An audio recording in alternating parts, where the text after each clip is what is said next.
Ancient Art and Ritual. By Jane Harrison. Prefatory Note. It may be well at the outset to say clearly what is the aim of the present volume.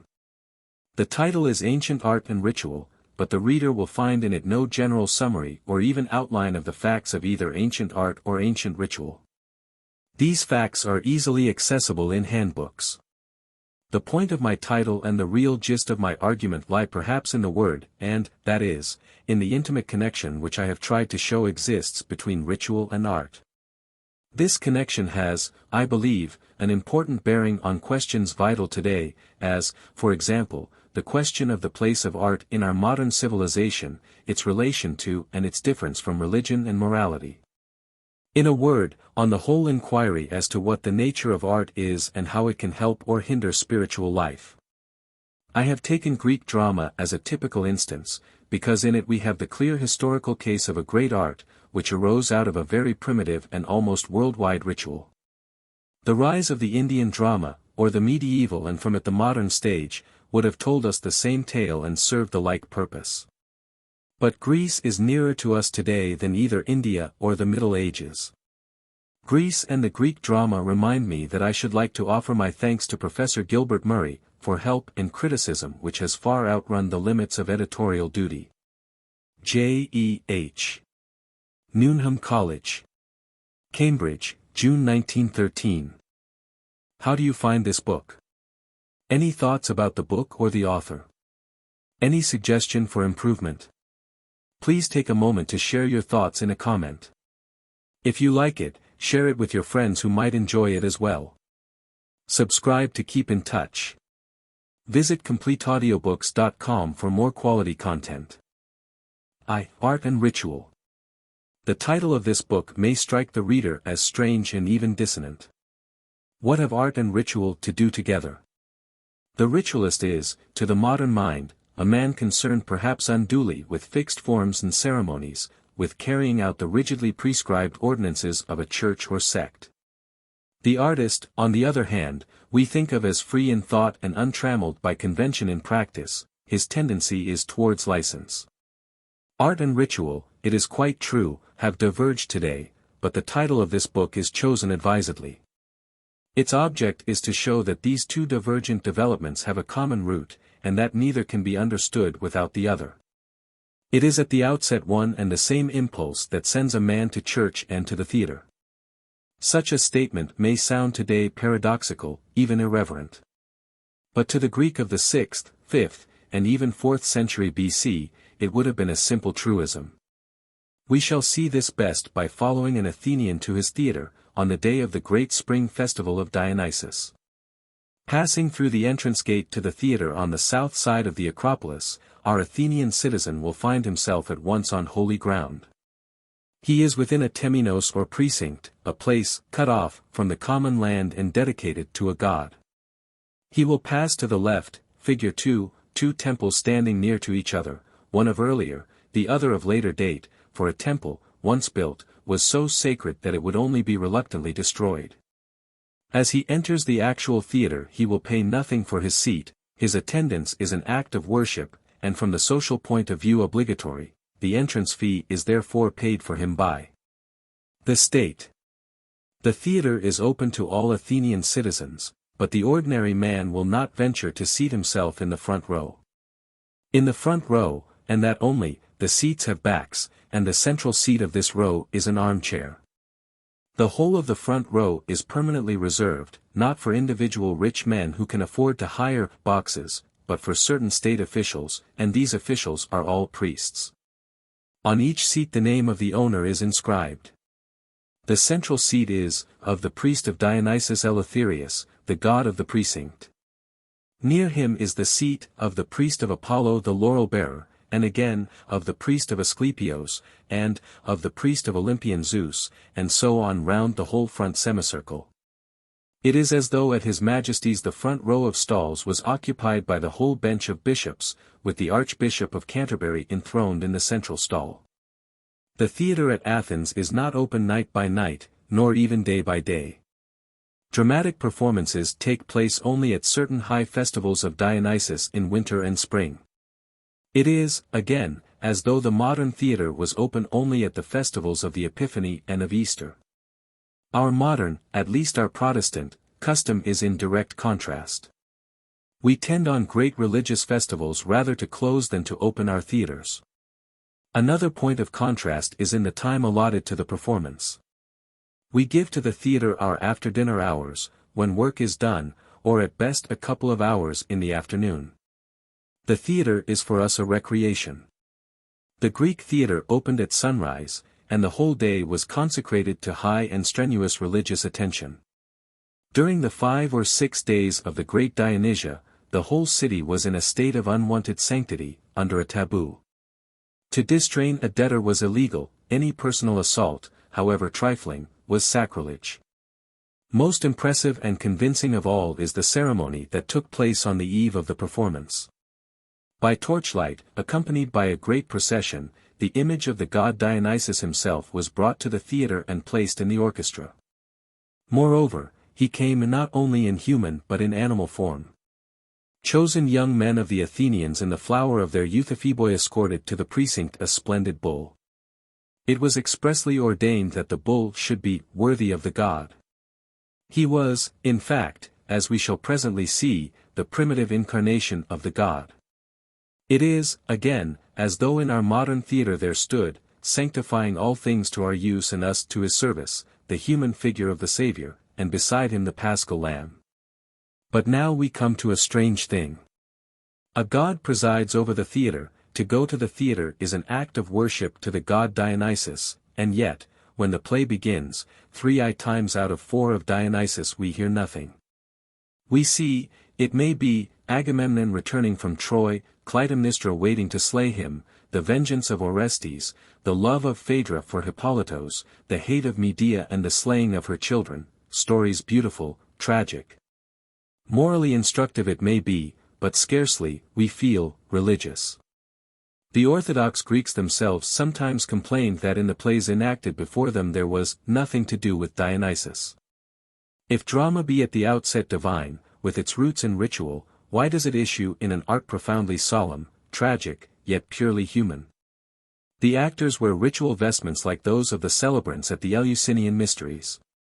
Why, then, do we find them, not executing a religious service or even a drama of gods and goddesses, but rather impersonating mere Homeric heroes and heroines? Greek drama, which seemed at first to give us our clue, to show us a real link between ritual and art, breaks down, betrays us, it would seem, just at the crucial moment, and leaves us with our problem on our hands. Had we only Greek ritual and art we might well despair. The Greeks are a people of such swift constructive imagination that they almost always obscure any problem of origins. So fair and magical are their cloud-capped towers that they distract our minds from the task of digging for foundations. There is scarcely a problem in the origins of Greek mythology and religion that has been solved within the domain of Greek thinking only. Ritual with them was, in the case of drama, so swiftly and completely transmuted into art that, had we had Greek material only to hand, we might never have marked the transition. Happily, however, we are not confined within the Greek paradise. Wider fields are open to us, our subject is not only Greek, but ancient art and ritual. We can turn at once to the Egyptians, a people slower-witted than the Greeks, and watch their sluggish but more instructive operations. To one who is studying the development of the human mind, the average or even stupid child is often more illuminating than the abnormally brilliant. Greece is often too near to us, too advanced, too modern, to be for comparative purposes instructive. Of all Egyptian, perhaps of all ancient deities, no god has lived so long or had so wide and deep an influence as Osiris. He stands as the prototype of the great class of resurrection gods who die that they may live again. His sufferings, his death, and his resurrection were enacted year by year in a great mystery play at Abydos. In that mystery play was set forth, first, what the Greeks call his agon, his contest with his enemy Set. Then his pathos, his suffering, or downfall and defeat, his wounding, his death, and his burial, finally, his resurrection and recognition, his anagnorisis either as himself or as his only begotten son Horus. Now the meaning of this thrice-told tale we shall consider later. For the moment we are concerned only with the fact that it is set forth both in art and ritual. At the festival of Osiris small images of the god were made of sand and vegetable earth, his cheekbones were painted green and his face yellow. The images were cast in a mold of pure gold, representing the god as a mummy. After sunset on the 24th day of the month Choyak, the effigy of Osiris was laid in a grave and the image of the previous year was removed. The intent of all this was made transparently clear by other rites. At the beginning of the festival there was a ceremony of plowing and sowing. One end of the field was sown with barley, the other with spelt, another part with flax. While this was going on the chief priest recited the ritual of the sowing of the fields.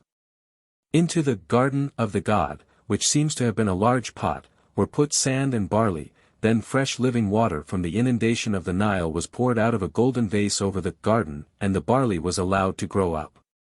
It was the symbol of the resurrection of the god after his burial, for the growth of the garden is the growth of the divine substance. The death and resurrection of the gods, and pari passu of the life and fruits of the earth, was thus set forth in ritual, but and this is our immediate point it was also set forth in definite, unmistakable art. In the great temple of Isis at Philae there is a chamber dedicated to Osiris. Here is represented the dead Osiris. Out of his body spring ears of corn, and a priest waters the growing stalk from a pitcher. The inscription to the picture reads, "This is the form of him whom one may not name, Osiris of the mysteries, who springs from the returning waters." It is but another presentation of the ritual of the month Choyak, in which effigies of the god made of earth and corn were buried. When these effigies were taken up it would be found that the corn had sprouted actually from the body of the god, and this sprouting of the grain would, as Dr. Fraser says, be hailed as an omen, or rather as the cause of the growth of the crops. 1. Even more vividly is the resurrection set forth in the bas-reliefs that accompany the great Osiris inscription at Dendra. Here the god is represented at first as a mummy swathed and lying flat on his bier. Bit by bit he is seen raising himself up in a series of gymnastically impossible positions, till at last he rises from a bowl, perhaps his garden all but erect, between the outspread wings of Isis. While before him a male figure holds the crux ansata, the cross with a handle, the Egyptian symbol of life. In ritual, the thing desired, i.e. the resurrection, is acted, in art it is represented. No one will refuse to these bas-reliefs the title of art. In Egypt, then, we have clearly an instance only one out of many where art and ritual go hand in hand. Countless bas-reliefs that decorate Egyptian tombs and temples are but ritual practices translated into stone. This, as we shall later see, is an important step in our argument. Ancient art and ritual are not only closely connected, not only do they mutually explain and illustrate each other, but, as we shall presently find, they actually arise out of a common human impulse. The God who died and rose again is not of course confined to Egypt, he is worldwide. When Ezekiel, 8:14, came to the gate of the Lord's house which was toward the north, he beheld there the women weeping for Tammuz. This abomination the house of Judah had brought with them from Babylon. Tammuz is Dumuzi, the true sun, or more fully, Dumuzi-Apsu, true son of the waters. He too, like Osiris, is a god of the life that springs from inundation and that dies down in the heat of the summer. In Milton's procession of false gods, Tammuz came next behind. Whose annual wound in Lebanon allured the Syrian damsels to lament his fate. In amorous ditties all a summer's day, Tammuz in Babylon was the young love of Ishtar. Each year he died and passed below the earth to the place of dust and death, the land from which there is no returning, the house of darkness, where dust lies on door and bolt. And the goddess went after him, and while she was below, life ceased in the earth, no flower blossomed and no child of animal or man was born. We know Tammuz, the true sun, best by one of his titles, Adonis, the Lord or King. The rites of Adonis were celebrated at midsummer. That is certain and memorable.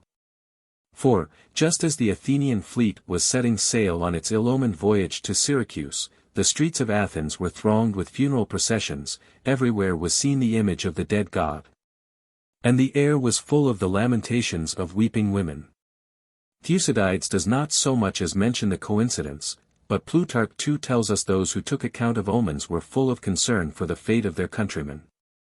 To start an expedition on the day of the funeral rites of Adonis, the Canaanitish lord, was no luckier than to set sail on a Friday, the death day of the Lord of Christendom. The rites of Tammuz and of Adonis, celebrated in the summer, were rites of death rather than of resurrection.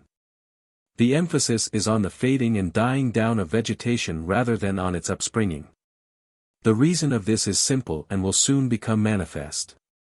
For the moment we have only to note that while in Egypt the rites of Osiris are represented as much by art as by ritual, in Babylon and Palestine in the feasts of Tammuz and Adonis it is ritual rather than art that obtains.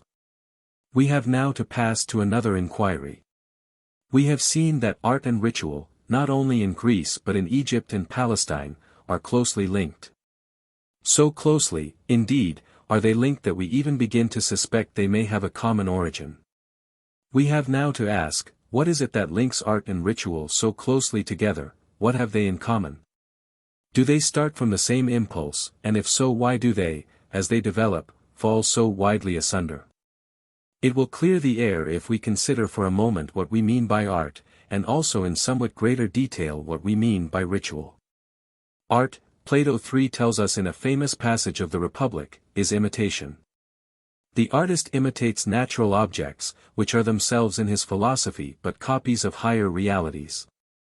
All the artist can do is to make a copy of a copy, to hold up a mirror to nature in which, as he turns it whither he will, are reflected sun and heavens and earth and man, anything and everything. Never did a statement so false, so wrong-headed, contain so much suggestion of truth which, by the help of analyzing ritual, we may perhaps be able to disentangle. But first its falsehood must be grasped, and this is the more important as Plato's misconception in modified form lives on today. A painter not long ago thus defined his own art: the art of painting is the art of imitating solid objects upon a flat surface by means of pigments. A sorry life work.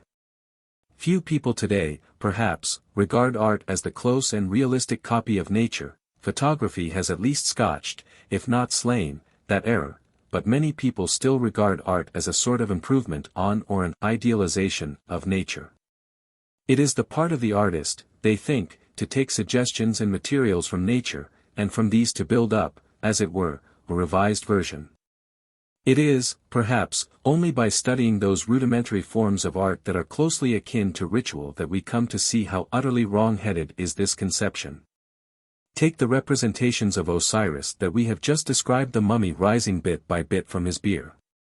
Can anyone maintain that art is here a copy or imitation of reality?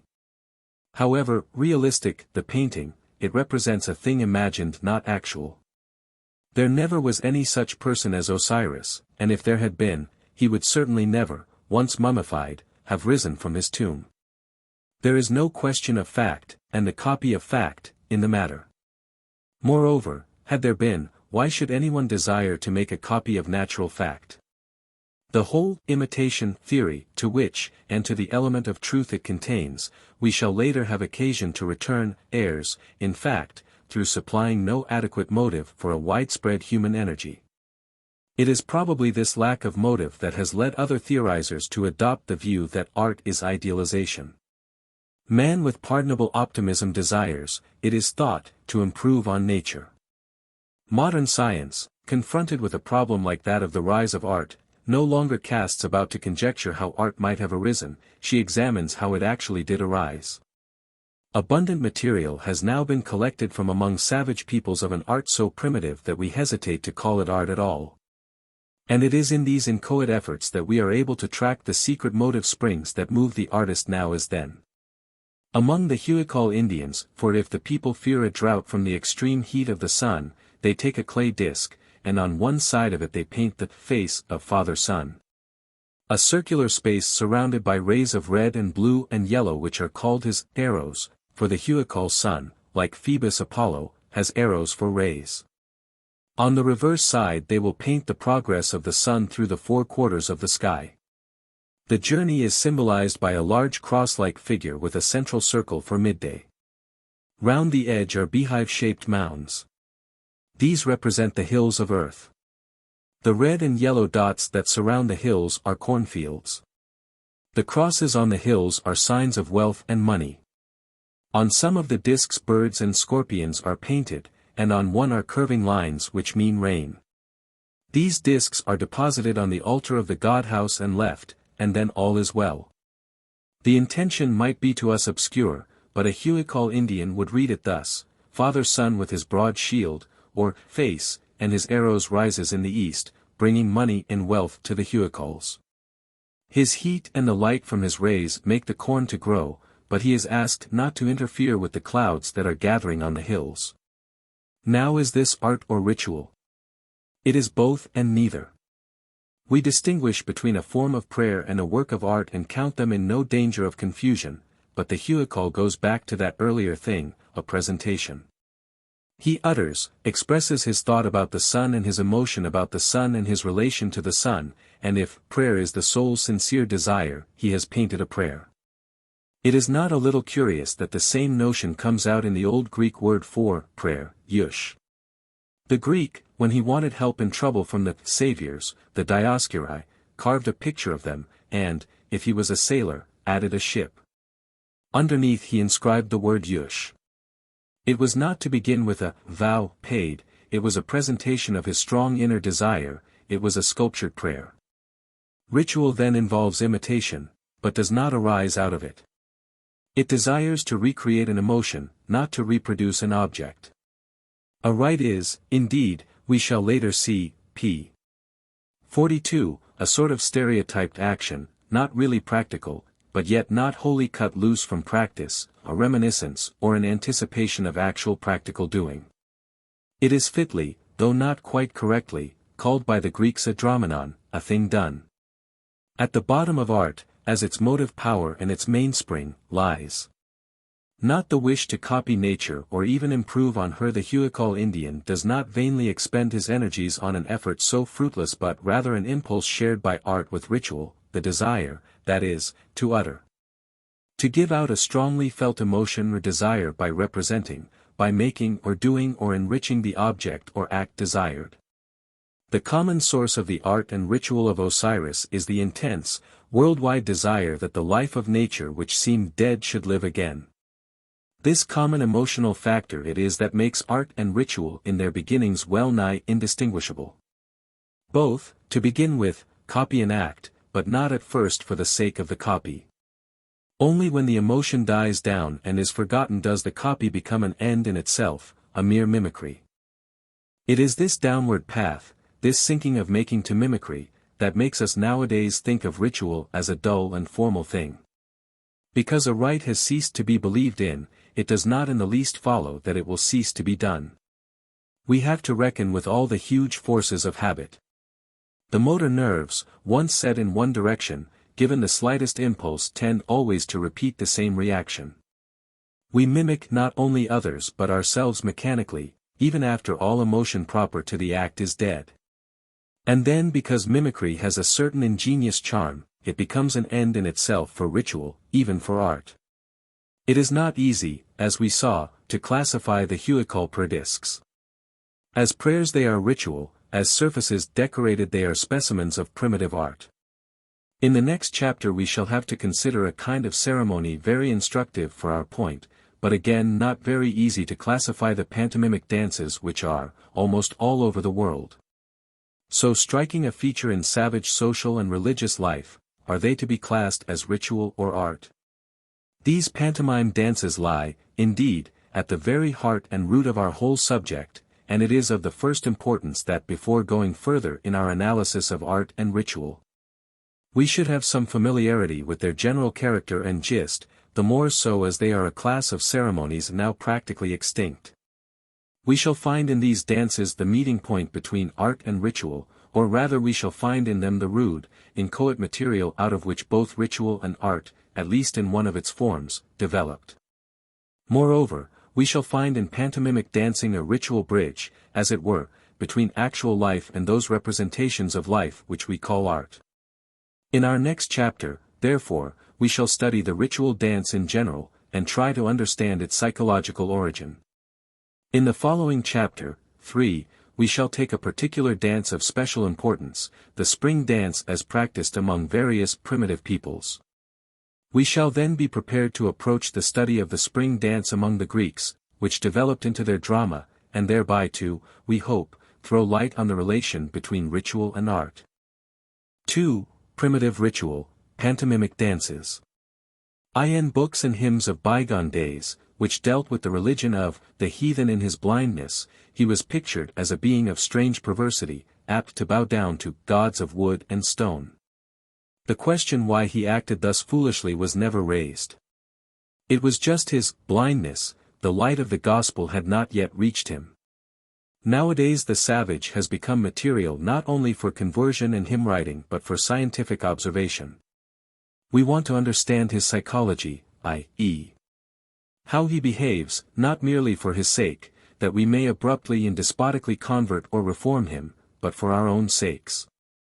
Partly, of course, for sheer love of knowing, but also, since we realize that our own behavior is based on instincts kindred to his, in order that, by understanding his behavior, we may understand, and it may be better, our own. Anthropologists who study the primitive peoples of today find that the worship of false gods, bowing down to wood and stone, bulks larger in the mind of the hymn writer than in the mind of the savage. We look for temples to heathen idols. We find dancing places and ritual dances. The savage is a man of action. Instead of asking a god to do what he wants done, he does it or tries to do it himself. Instead of prayers he utters spells. In a word, he practices magic, and above all he is strenuously and frequently engaged in dancing magical dances. When a savage wants sun or wind or rain, he does not go to church and prostrate himself before a false god. He summons his tribe and dances a sun dance or a wind dance or a rain dance. When he would hunt and catch a bear, he does not pray to his god for strength to outwit and outmatch the bear, he rehearses his hunt in a bear dance. Here, again, we have some modern prejudice and misunderstanding to overcome. Dancing is to us a light form of recreation practiced by the quite young from sheer joie de vivre, and essentially inappropriate to the mature. But among the Tarahumers of Mexico the word nalavoa means both to work and to dance. An old man will reproach a young man saying, "Why do you not go and work?" Nalavoa. He means, why do you not dance instead of looking on? It is strange to us to learn that among savages, as a man passes from childhood to youth, from youth to mature manhood, so the number of his dances increase, and the number of these dances is the measure pari passu of his social importance. Finally, in extreme old age he falls out, he ceases to exist, because he cannot dance, his dance, and with it his social status, passes to another and a younger. Magical dancing still goes on in Europe today. In Swabia and among the Transylvanian Saxons it is a common custom, says Dr. Fraser, 5 for a man who has some hemp to leap high in the field in the belief that this will make the hemp grow tall. In many parts of Germany and Austria the peasant thinks he can make the flax grow tall by dancing of leaping high or by jumping backwards from a table, the higher the leap the taller will be the flax that year. There is happily little possible doubt as to the practical reason of this mimic dancing. When Macedonian farmers have done digging their fields they throw their spades up into the air and, catching them again, exclaim, "May the crop grow as high as the spade has gone." In some parts of eastern Russia the girls dance one by one in a large hoop at midnight on Shrove Tuesday. The hoop is decked with leaves, flowers and ribbons, and attached to it are a small bell and some flax. While dancing within the hoop each girl has to wave her arms vigorously and cry, "Flax, grow," or words to that effect. When she has done she leaps out of the hoop or is lifted out of it by her partner. Is this art? We shall unhesitatingly answer, no. Is it ritual? With some hesitation we shall probably again answer, no. It is, we think, not a rite, but merely a superstitious practice of ignorant men and women. But take another instance.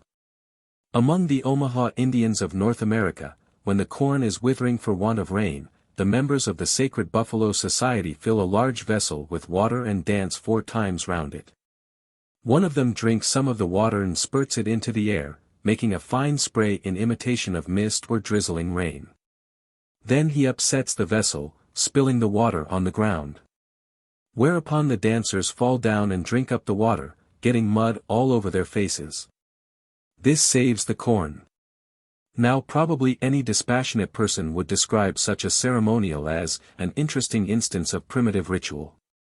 The sole difference between the two types is that, in the one the practice is carried on privately, or at least unofficially, in the other it is done publicly by a collective authorized body, officially for the public good. The distinction is one of high importance, but for the moment what concerns us is, to see the common factor in the two sets of acts, what is indeed their source and mainspring. In the case of the girl dancing in the hoop and leaping out of it there is no doubt. The words she says, flax, grow, prove the point. She does what she wants done. Her intense desire finds utterance in an act. She obeys the simplest possible impulse. Let anyone watch an exciting game of tennis, or better still perhaps a game of billiards, he will find himself doing in sheer sympathy the thing he wants done, reaching out a tense arm where the billiard cue should go. Raising an unoccupied leg to help the suspended ball over the net. Sympathetic magic is, modern psychology teaches us, in the main and at the outset, not the outcome of intellectual illusion, not even the exercise of a mimetic instinct, but simply, in its ultimate analysis, an utterance. A discharge of emotion and longing. But though the utterance of emotion is the prime and moving, it is not the sole factor. We may utter emotion in a prolonged howl, we may even utter it in a collective prolonged howl, yet we should scarcely call this ritual, still less art. It is true that a prolonged collective howl will probably, because it is collective, develop a rhythm, a regular recurrence, and hence probably issue in a kind of ritual music. But for the further stage of development into art another step is necessary. We must not only utter emotion, we must represent it, that is, we must in some way reproduce or imitate or express the thought which is causing us emotion. Art is not imitation, but art and also ritual frequently and legitimately contain an element of imitation. Plato was so far right. What exactly is imitated we shall see when we come to discuss the precise difference between art and ritual. The Greek word for a rite as already noted is dromenon, a thing done, and the word is full of instruction. The Greek had realized that to perform a rite you must do something, that is, you must not only feel something but express it in action, or, to put it psychologically, you must not only receive an impulse, you must react to it. The word for rite, dromenon, thing done, arose, of course, not from any psychological analysis, but from the simple fact that rites among the primitive Greeks were things done, mimetic dances and the like. It is a fact of cardinal importance that their word for theatrical representation, drama, is own cousin to their word for rite, dromenon. Drama also means thing done. Greek linguistic instinct pointed plainly to the fact that art and ritual are near relations. To this fact of crucial importance for our argument we shall return later. But from the outset it should be borne in mind that in these two Greek words, dromenon and drama, in their exact meaning, their relation and their distinction, we have the keynote and clue to our whole discussion.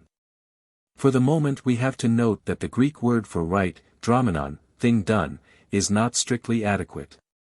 It omits a factor of prime importance, it includes too much and not enough. All things done are not rites. You may shrink back from a blow, that is the expression of an emotion, that is a reaction to a stimulus, but that is not a rite. You may digest your dinner, that is a thing done, and a thing of high importance, but it is not a rite. One element in the rite we have already observed, and that is, that it be done collectively, by a number of persons feeling the same emotion. A meal digested alone is certainly no rite. A meal eaten in common, under the influence of a common emotion, may, and often does, tend to become a rite. Collectivity and emotional tension, two elements that tend to turn the simple reaction into a rite, are especially among primitive peoples closely associated, indeed scarcely separable. The individual among savages has but a thin and meager personality. High emotional tension is to him only caused and maintained by a thing felt socially. It is what the tribe feels that is sacred, that is matter for ritual. He may make by himself excited movements, he may leap for joy, for fear, but unless these movements are made by the tribe together they will not become rhythmical, they will probably lack intensity, and certainly permanence.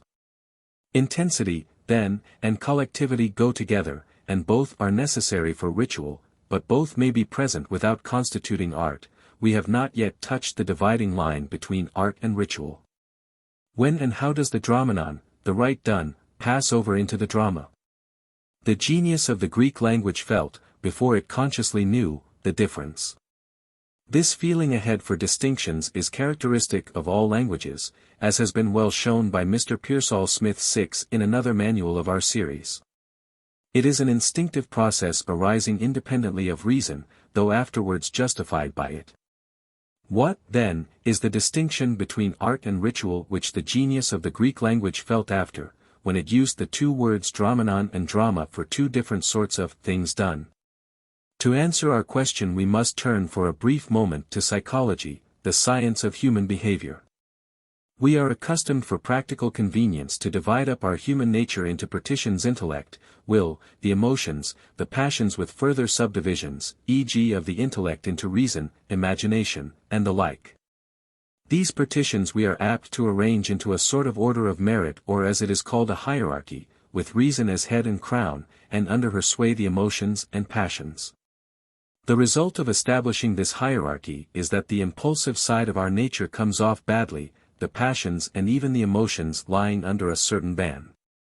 This popular psychology is really a convenient and perhaps indispensable mythology.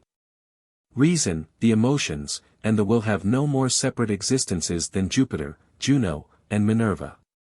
A more fruitful way of looking at our human constitution is to see it, not as a bundle of separate faculties, but as a sort of continuous cycle of activities. What really happens is, putting it very roughly, something of this sort. To each one of us the world is, or seems to be, eternally divided into two halves. On the one side is ourself, on the other all the rest of things. All our action, our behavior, our life, is a relation between these two halves, and that behavior seems to have three, not divisions, but stages. The outside world, the other half, the object if we like so to call it, acts upon us, gets at us through our senses. We hear or see or taste or feel something. To put it roughly, we perceive something, and as we perceive it, so, instantly, we feel about it, towards it, we have emotion. And, instantly again, that emotion becomes a motive power, we react towards the object that got at us, we want to alter it or our relation to it. If we did not perceive we should not feel, if we did not feel we should not act.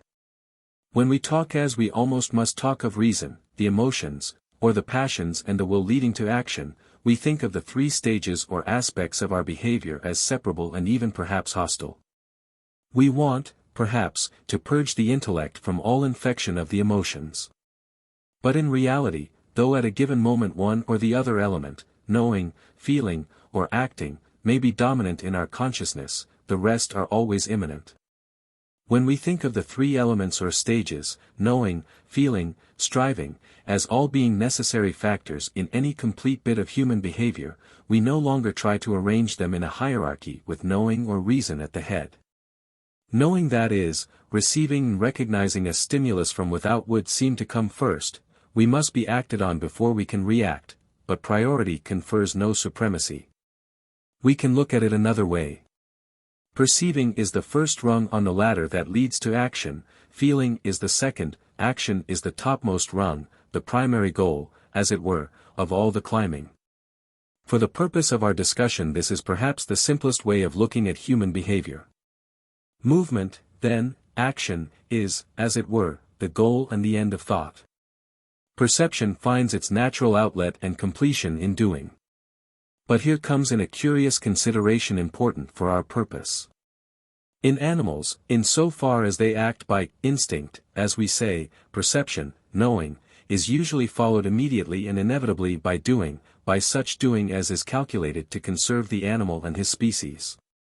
But in some of the higher animals, and especially in man, where the nervous system is more complex, perception is not instantly transformed into action, there is an interval for choice between several possible actions. Perception is pent up and becomes, helped by emotion, conscious representation. Now it is, psychologists tell us, just in this interval, this space between perception and reaction, this momentary halt, that all our mental life, our images, our ideas, our consciousness, and assuredly our religion and our art, is built up. If the cycle of knowing, feeling, acting, were instantly fulfilled, that is, if we were a mass of well-contrived instincts, we should hardly have Dromenon, and we should certainly never pass from Dromenon to drama. Art and religion, though perhaps not wholly ritual, spring from the incomplete cycle, from unsatisfied desire, from perception and emotion that have somehow not found immediate outlet in practical action. When we come later to establish the dividing line between art and ritual, we shall find this fact to be cardinal. We have next to watch how out of representation repeated there grows up a kind of abstraction which helps the transition from ritual to art. When the men of a tribe return from a hunt, a journey, a battle, or any event that has caused them keen and pleasant emotion, they will often re-act their doings round the campfire at night to an attentive audience of women and young boys. The cause of this worldwide custom is no doubt in great part the desire to repeat a pleasant experience. The battle or the hunt will not be reenacted unless it has been successful. Together with this must be reckoned a motive seldom absent from human endeavor, the desire for self-exhibition, self-enhancement. But in this reenactment, we see at once, lies the germ of history and of commemorative ceremonial, and also, oddly enough, an impulse emotional in itself begets a process we think of as characteristically and exclusively intellectual. The process of abstraction. The savage begins with the particular battle that actually did happen. But, it is easy to see that if he reenacts it again and again the particular battle or hunt will be forgotten, the representation cuts itself loose from the particular action from which it arose, and becomes generalized, as it were abstracted. Like children he plays not at a funeral, but at funerals, not at a battle, but at battles, and so arises the war dance, or the death dance, or the hunt dance. This will serve to show how inextricably the elements of knowing and feeling are intertwined. So, too, with the element of action.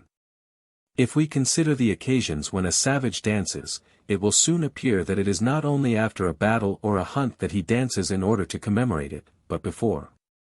Once the commemorative dance has got abstracted or generalized, it becomes material for the magical dance, the dance pre-done. A tribe about to go to war will work itself up by a war dance. About to start out hunting, they will catch their game in pantomime. Here clearly the main emphasis is on the practical, the active, doing element in the cycle. The dance is, as it were, a sort of precipitated desire, a discharge of pent-up emotion into action. In both these kind of dances, the dance that commemorates by representing and the dance that anticipates by pre-presenting, Plato would have seen the element of imitation, what the Greeks called mimesis. Which we saw he believed to be the very source and essence of all art. In a sense he would have been right. The commemorative dance does especially represent, it reproduces the past hunt or battle. But if we analyze a little more closely we see it is not for the sake of copying the actual battle itself, but for the emotion felt about the battle. This they desire to relive. The emotional element is seen still more clearly in the dance foredone for magical purposes. Success in war or in the hunt is keenly, intensely desired. The hunt or the battle cannot take place at the moment, so the cycle cannot complete itself. The desire cannot find utterance in the actual act, it grows and accumulates by inhibition, till at last the exasperated nerves and muscles can bear it no longer, it breaks out into mimetic anticipatory action. But, and this is the important point, the action is mimetic, not of what you see done by another, but of what you desire to do yourself. The habit of this mimesis of the thing desired, is set up, and ritual begins. Ritual, then, does imitate, but for an emotional, not an altogether practical, end. Plato never saw a savage war dance or a hunt dance or a rain dance, and it is not likely that, if he had seen one, he would have allowed it to be art at all. But he must often have seen a class of performances very similar, to which unquestionably he would give the name of art. He must have seen plays like those of Aristophanes, with the chorus dressed up as birds or clouds or frogs or wasps, and he might undoubtedly have claimed such plays as evidence of the rightness of his definition. Here were men imitating birds and beasts, dressed in their skins and feathers, mimicking their gestures. For his own days his judgment would have been unquestionably right. But again, if we look at the beginning of things, we find an origin and an impulse much deeper, vaguer, and more emotional. The beast dances found widespread over the savage world took their rise when men really believed, what St. Francis tried to preach, that beasts and birds and fishes were his little brothers. Or rather, perhaps, more strictly, he felt them to be his great brothers and his fathers, for the attitude of the Australian towards the kangaroo, the North American towards the grizzly bear, is one of affection tempered by deep religious awe. The beast dances look back to that early phase of civilization which survives in crystallized form in what we call totemism. Totem means tribe, but the tribe was of animals as well as men. In the kangaroo tribe there were real leaping kangaroos as well as men kangaroos. The men kangaroos when they danced and leapt did it, not to imitate kangaroos. You cannot imitate yourself but just for natural joy of heart because they were kangaroos. They belonged to the kangaroo tribe, they bore the tribal marks and delighted to assert their tribal unity. What they felt was not mimesis but participation, unity, and community. Later, when man begins to distinguish between himself and his strange fellow tribesmen, to realize that he is not a kangaroo like other kangaroos, he will try to revive his old faith, his old sense of participation and oneness. By conscious imitation. Thus though imitation is not the object of these dances, it grows up in and through them. It is the same with art. The origin of art is not mimesis, but mimesis springs up out of art, out of emotional expression, and constantly and closely neighbors it. Art and ritual are at the outset alike in this, that they do not seek to copy a fact, but to reproduce, to reenact an emotion. We shall see this more clearly if we examine for a moment this Greek word mimesis. We translate mimesis by imitation, and we do very wrongly. The word mimesis means the action or doing of a person called a mime. Now a mime was simply a person who dressed up and acted in a pantomime or primitive drama. He was roughly what we should call an actor, and it is significant that in the word actor we stress not imitating but acting, doing, just what the Greek stressed in his words Dromenon and drama. The actor dresses up, puts on a mask, wears the skin of a beast or the feathers of a bird, not, as we have seen, to copy something or someone who is not himself, but to emphasize, enlarge, enhance, his own personality. He masquerades, he does not mimic. The celebrants in the very primitive ritual of the mountain mother in Thrace were, we know, called mimes. In the fragment of his lost play, Aeschylus, after describing the din made by the mountain gear of the mother, the maddening hum of the bombikes, a sort of spinning top, the clash of the brazen cymbals and the twang of the strings. Thus goes on. And bull voices roared thereto from somewhere out of the unseen, fearful mimes, and from a drum an image, as it were, of thunder underground is borne on the air heavy with dread. Here we have undoubtedly some sort of bull roaring, thunder, and wind-making ceremony, like those that go on in Australia today. The mimes are not mimicking thunder out of curiosity, they are making it and enacting and uttering it for magical purposes. When a sailor wants a wind he makes it, or, as he later says, he whistles for it. When a savage or a Greek wants thunder to bring rain he makes it, becomes it. But it is easy to see that as the belief in magic declines, what was once intense desire, issuing in the making of or the being of a thing, becomes mere copying of it. The mime, the maker, sinks to be in our modern sense the mimic, as faith declines, folly and futility set in, the earnest, zealous act sinks into a frivolous mimicry, a sort of child's play. 3. Seasonal rites, the spring festival. We have seen in the last chapter that whatever interests primitive man, whatever makes him feel strongly, he tends to reenact. Any one of his manifold occupations, hunting, fighting, later plowing and sowing, provided it be of sufficient interest and importance, is material for a Dromenon or rite.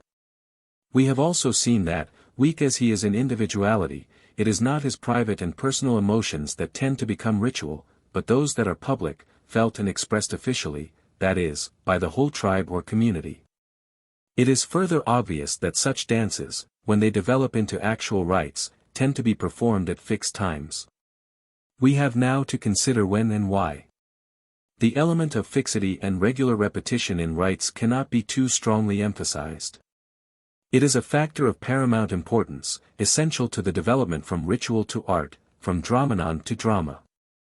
The two great interests of primitive man are food and children. As Dr. Fraser has well said, if man the individual is to live he must have food, if his race is to persist he must have children. To live and to cause to live, to eat food and to beget children, these were the primary wants of man in the past, and they will be the primary wants of men in the future so long as the world lasts. Other things may be added to enrich and beautify human life, but, unless these wants are first satisfied, humanity itself must cease to exist.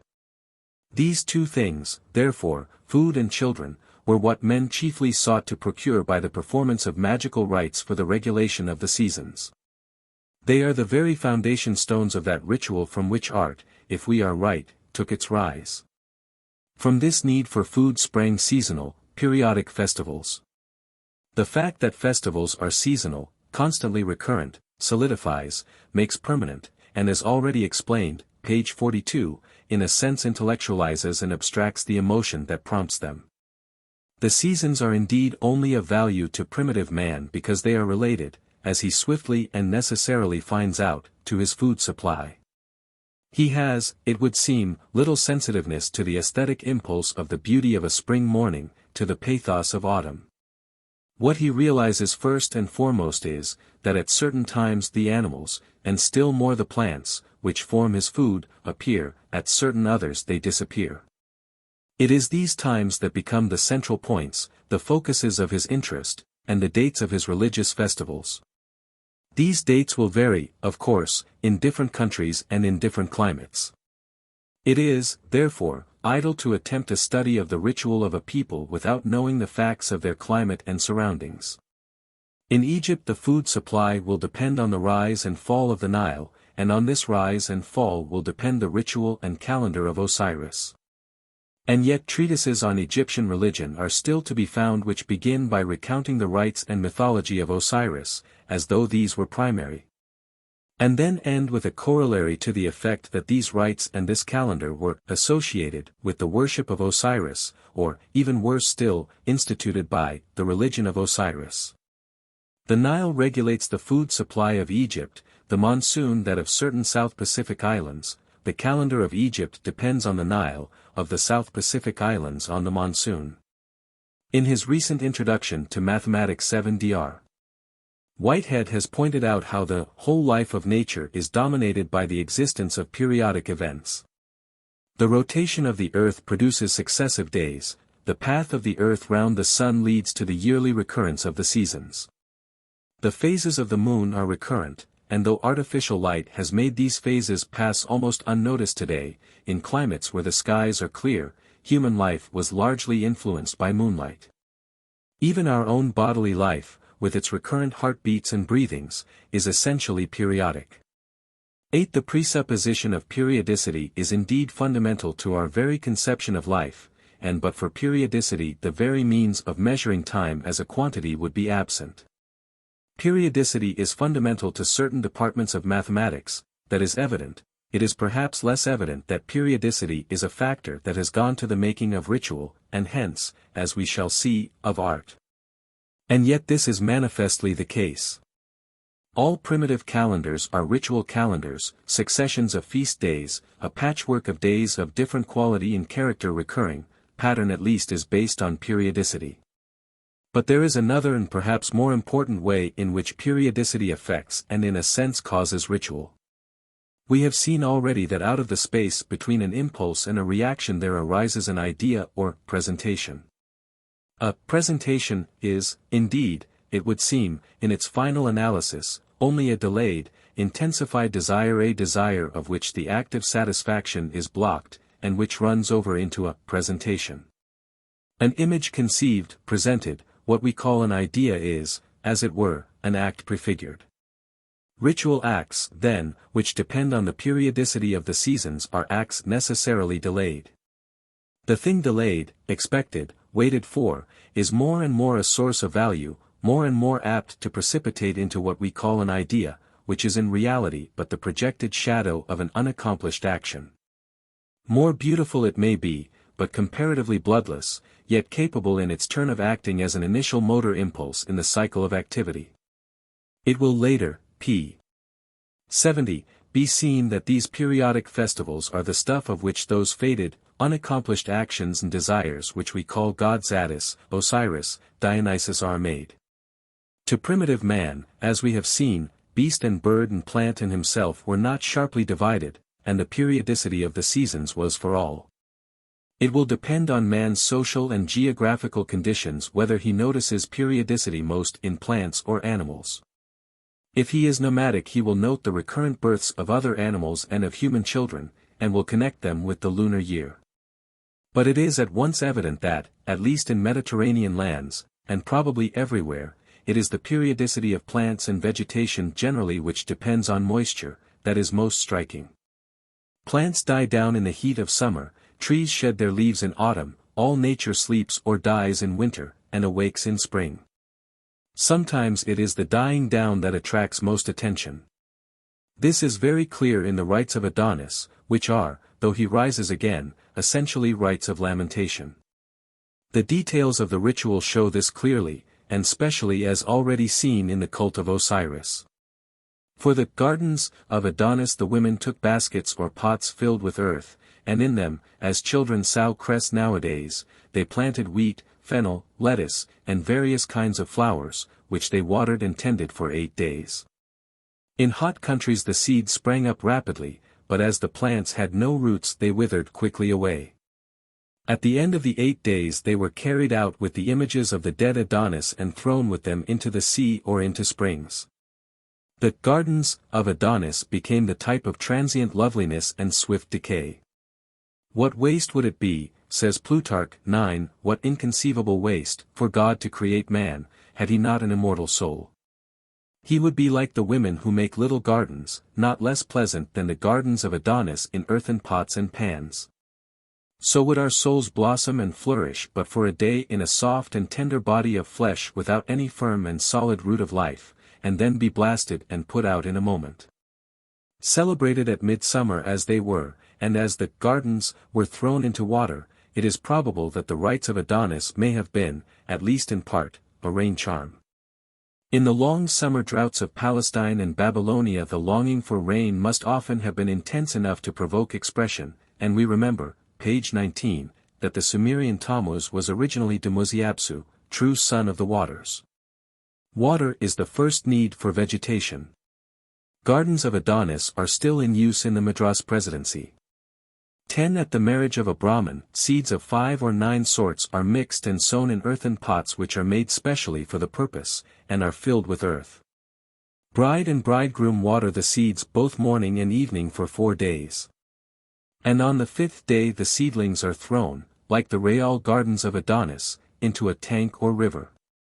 Seasonal festivals with one and the same intent, the promotion of fertility in plants, animals, and man, may occur at almost any time of the year. At midsummer, as we have seen, we may have rain charms, in autumn we shall have harvest festivals. In late autumn and early winter among pastoral peoples we shall have festivals, like that of Martimas, for the blessing and purification of flocks and herds when they come in from their summer pasture. In midwinter there will be a Christmas festival to promote and protect the sun's heat at the winter solstice. But in southern Europe, to which we mainly owe our drama and our art, the festival most widely celebrated, and that of which we know most, is the spring festival, and to that we must turn. The spring is to the Greek of today the anoixis, the opening, and it was in spring and with rites of spring that both Greek and Roman originally began their year. It was this spring festival that gave to the Greek their god Dionysus and in part his drama. In Cambridge on May Day 2 or 3 puzzled and weary little boys and girls are still to be sometimes seen dragging round a perambulator with a doll on it bedecked with ribbons and a flower or two. That is all that is left in most parts of England of the Queen of the May and Jack in the Green, though here and there a maypole survives and is resuscitated by enthusiasts about folk dances. But in the days of good Queen Bess, Merry England, it would seem, was Loustier. The Puritan Stubbs, in his Anatomy of Abuses 11 thus describes the festival. They have 20 or 40 yoke of oxen, every ox having a sweet nosegay of flowers tied on the tip of his horns. And these oxen draw home this maypole, this stinking idol rather, which is covered all over with flowers and harbies, bound round a boot with strings from the top to the bottom, and sometime painted with variable colors. With 200 or 300 men, women, and children, following it with great devotion. And thus being reared up, with handkerchiefs and flags streaming on the top, they strew the ground about, bind green boughs about it, set up summer halls, bowers, and arbours hard by it. And then fall they to banquet and feast, to leap and dance about it, as the heathen people did at the dedication of their idoless, whereof this is a perfect pattern or rather the thing itself. The stern old Puritan was right, the maypole was the perfect pattern of a heathen idol, or rather the thing itself. He would have exterminated it root and branch, but other and perhaps wiser divines took the maypole into the service of the Christian Church. And still 12 on May Day in Saffron Walden the spring song is heard with its Christian moral. A branch of May we have brought you, and at your door it stands. It is a sprout that is well budded out, the work of our Lord's hands. The maypole was of course at first no pole cut down and dried. The gist of it was that it should be a sprout, well budded out. The object of carrying in the May was to bring the very spirit of life and greenery into the village. When this was forgotten, idleness or economy would prompt the villagers to use the same tree or branch year after year. In the villages of Upper Bavaria Dr. Fraser 13 tells us the maypole is renewed once every 3, 4, or 5 years. It is a fir tree fetched from the forest, and amid all the wreaths, flags, and inscriptions with which it is bedecked, an essential part is the bunch of dark green foliage left at the top, as a memento that in it we have to do, not with a dead pole, but with a living tree from the greenwood. At the ritual of May Day not only was the fresh green bough or tree carried into the village, but with it came a girl or a boy, the queen or king of the May. Sometimes the tree itself, as in Russia, is dressed up in woman's clothes. More often a real man or maid, covered with flowers and greenery, walks with the tree or carries the bough. Thus in Thuringia 14 as soon as the trees begin to be green in spring, the children assemble on a Sunday and go out into the woods, where they choose one of their playmates to be Little Leaf Man. They break branches from the trees and twine them about the child, till only his shoes are left peeping out. 2 of the other children lead him for fear he should stumble. They take him singing and dancing from house to house, asking for gifts of food, such as eggs, cream, sausages, cakes. Finally, they sprinkle the Leaf Man with water and feast on the food. Such a Leaf Man is our English Jack in the Green, a chimney sweeper who, as late as 1892, was seen by Dr. Rouse walking about at Cheltenham encased in a wooden framework covered with greenery. The bringing in of the new leafage in the form of a tree or flowers is one, and perhaps the simplest, form of spring festival. It takes little notice of death and winter, uttering and emphasizing only the desire for the joy in life and spring.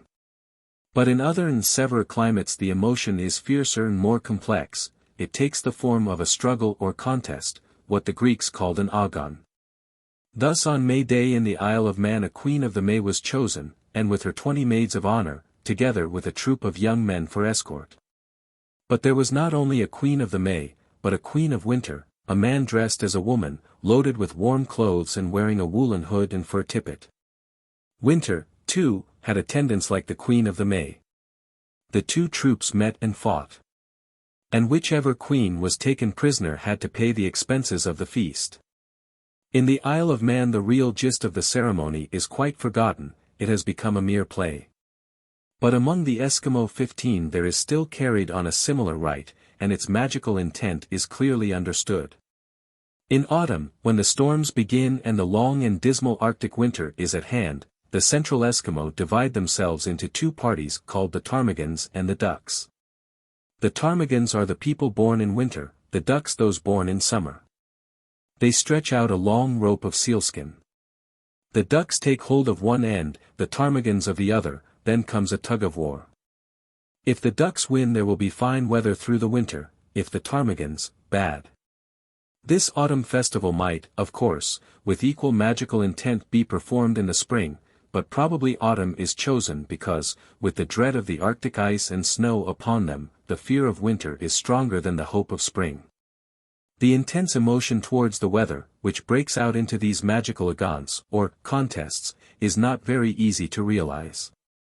The weather to us nowadays for the most part damps a day's pleasuring or raises the price of fruit and vegetables. But our main supplies come to us from other lands and other weathers, and we find it hard to think ourselves back into the state when a bad harvest meant starvation. The intensely practical attitude of man towards the seasons, the way that many of these magical dramatic ceremonies rose straight out of the emotion towards the food supply, would perhaps never have been fully realized but for the study of the food-producing ceremonies of the Central Australians.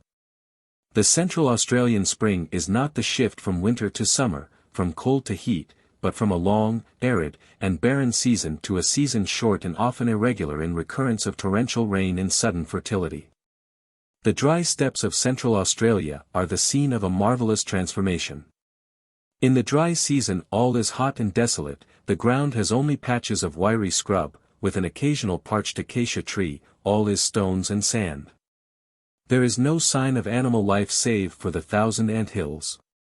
Then suddenly the rainy season sets in. Torrents fill the rivers, and the sandy plain is a sheet of water. Almost as suddenly the rain ceases, the streams dry up, sucked in by the thirsty ground, and as though literally by magic a luxuriant vegetation bursts forth, the desert blossoms as a rose. Insects, lizards, frogs, birds, chirp, frisk and chatter. No plant or animal can live unless it live quickly. The struggle for existence is keen and short. It seems as though the change came and life was born by magic, and the primitive Australian takes care that magic should not be wanting, and magic of the most instructive kind. As soon as the season of fertility approaches he begins his rites with the avowed object of making and multiplying the plants, and chiefly the animals, by which he lives.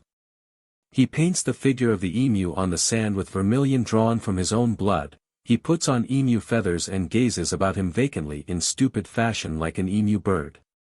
He makes a structure of boughs like the chrysalis of a witchetty grub his favorite food, and drags his body through it in pantomime, gliding and shuffling to promote its birth.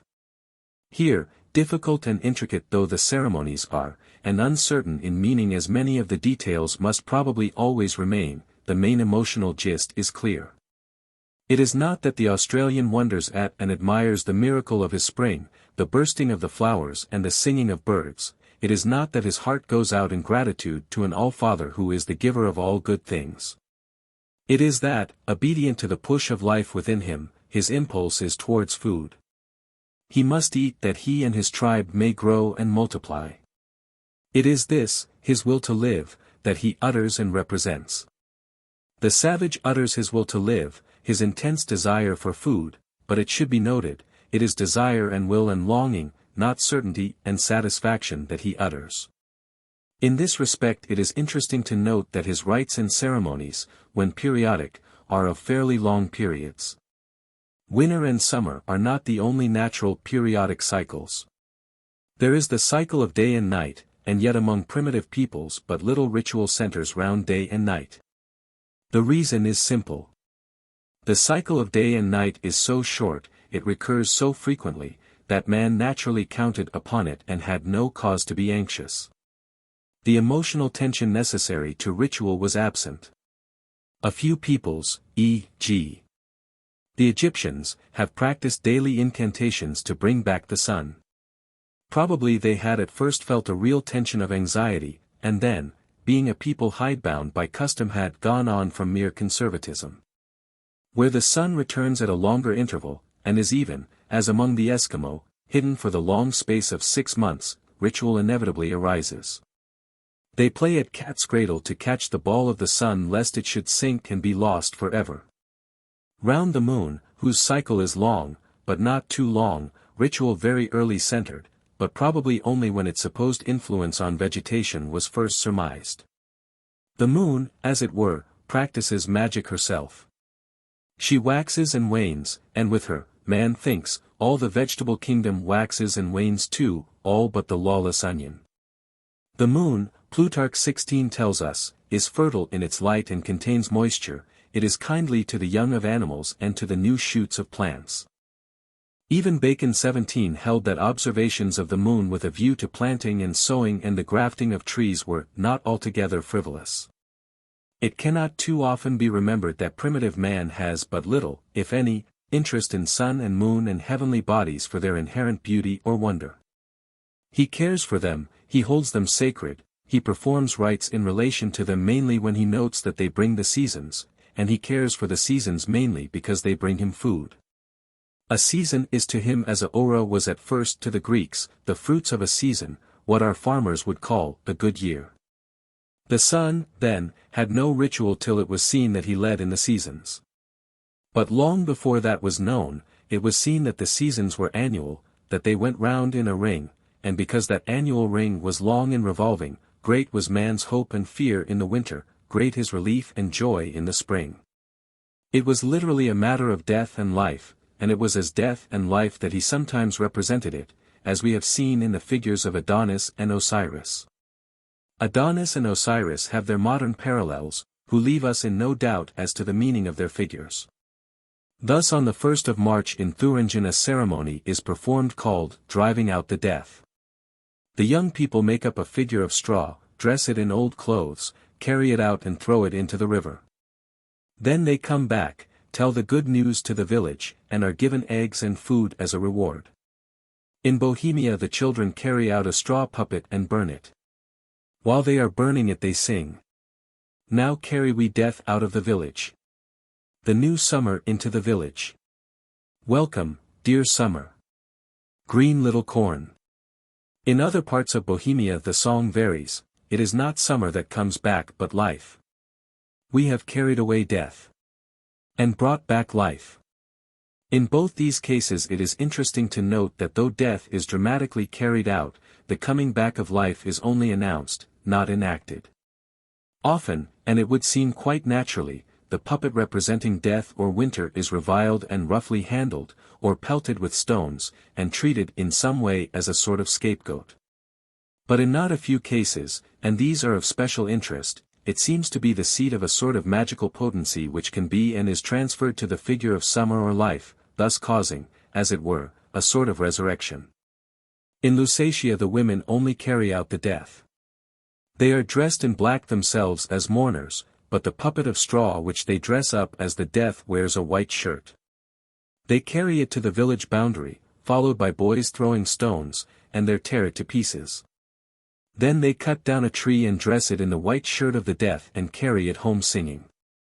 So at the Feast of the Ascension in Transylvania. After morning service the girls of the village dress up the death, they tie a threshed-out sheaf of corn into a rough copy of a head and body, and stick a broomstick through the body for arms. Then they dress the figure up in the ordinary holiday clothes of a peasant girl, a red hood, silver brooches, and ribbons galore.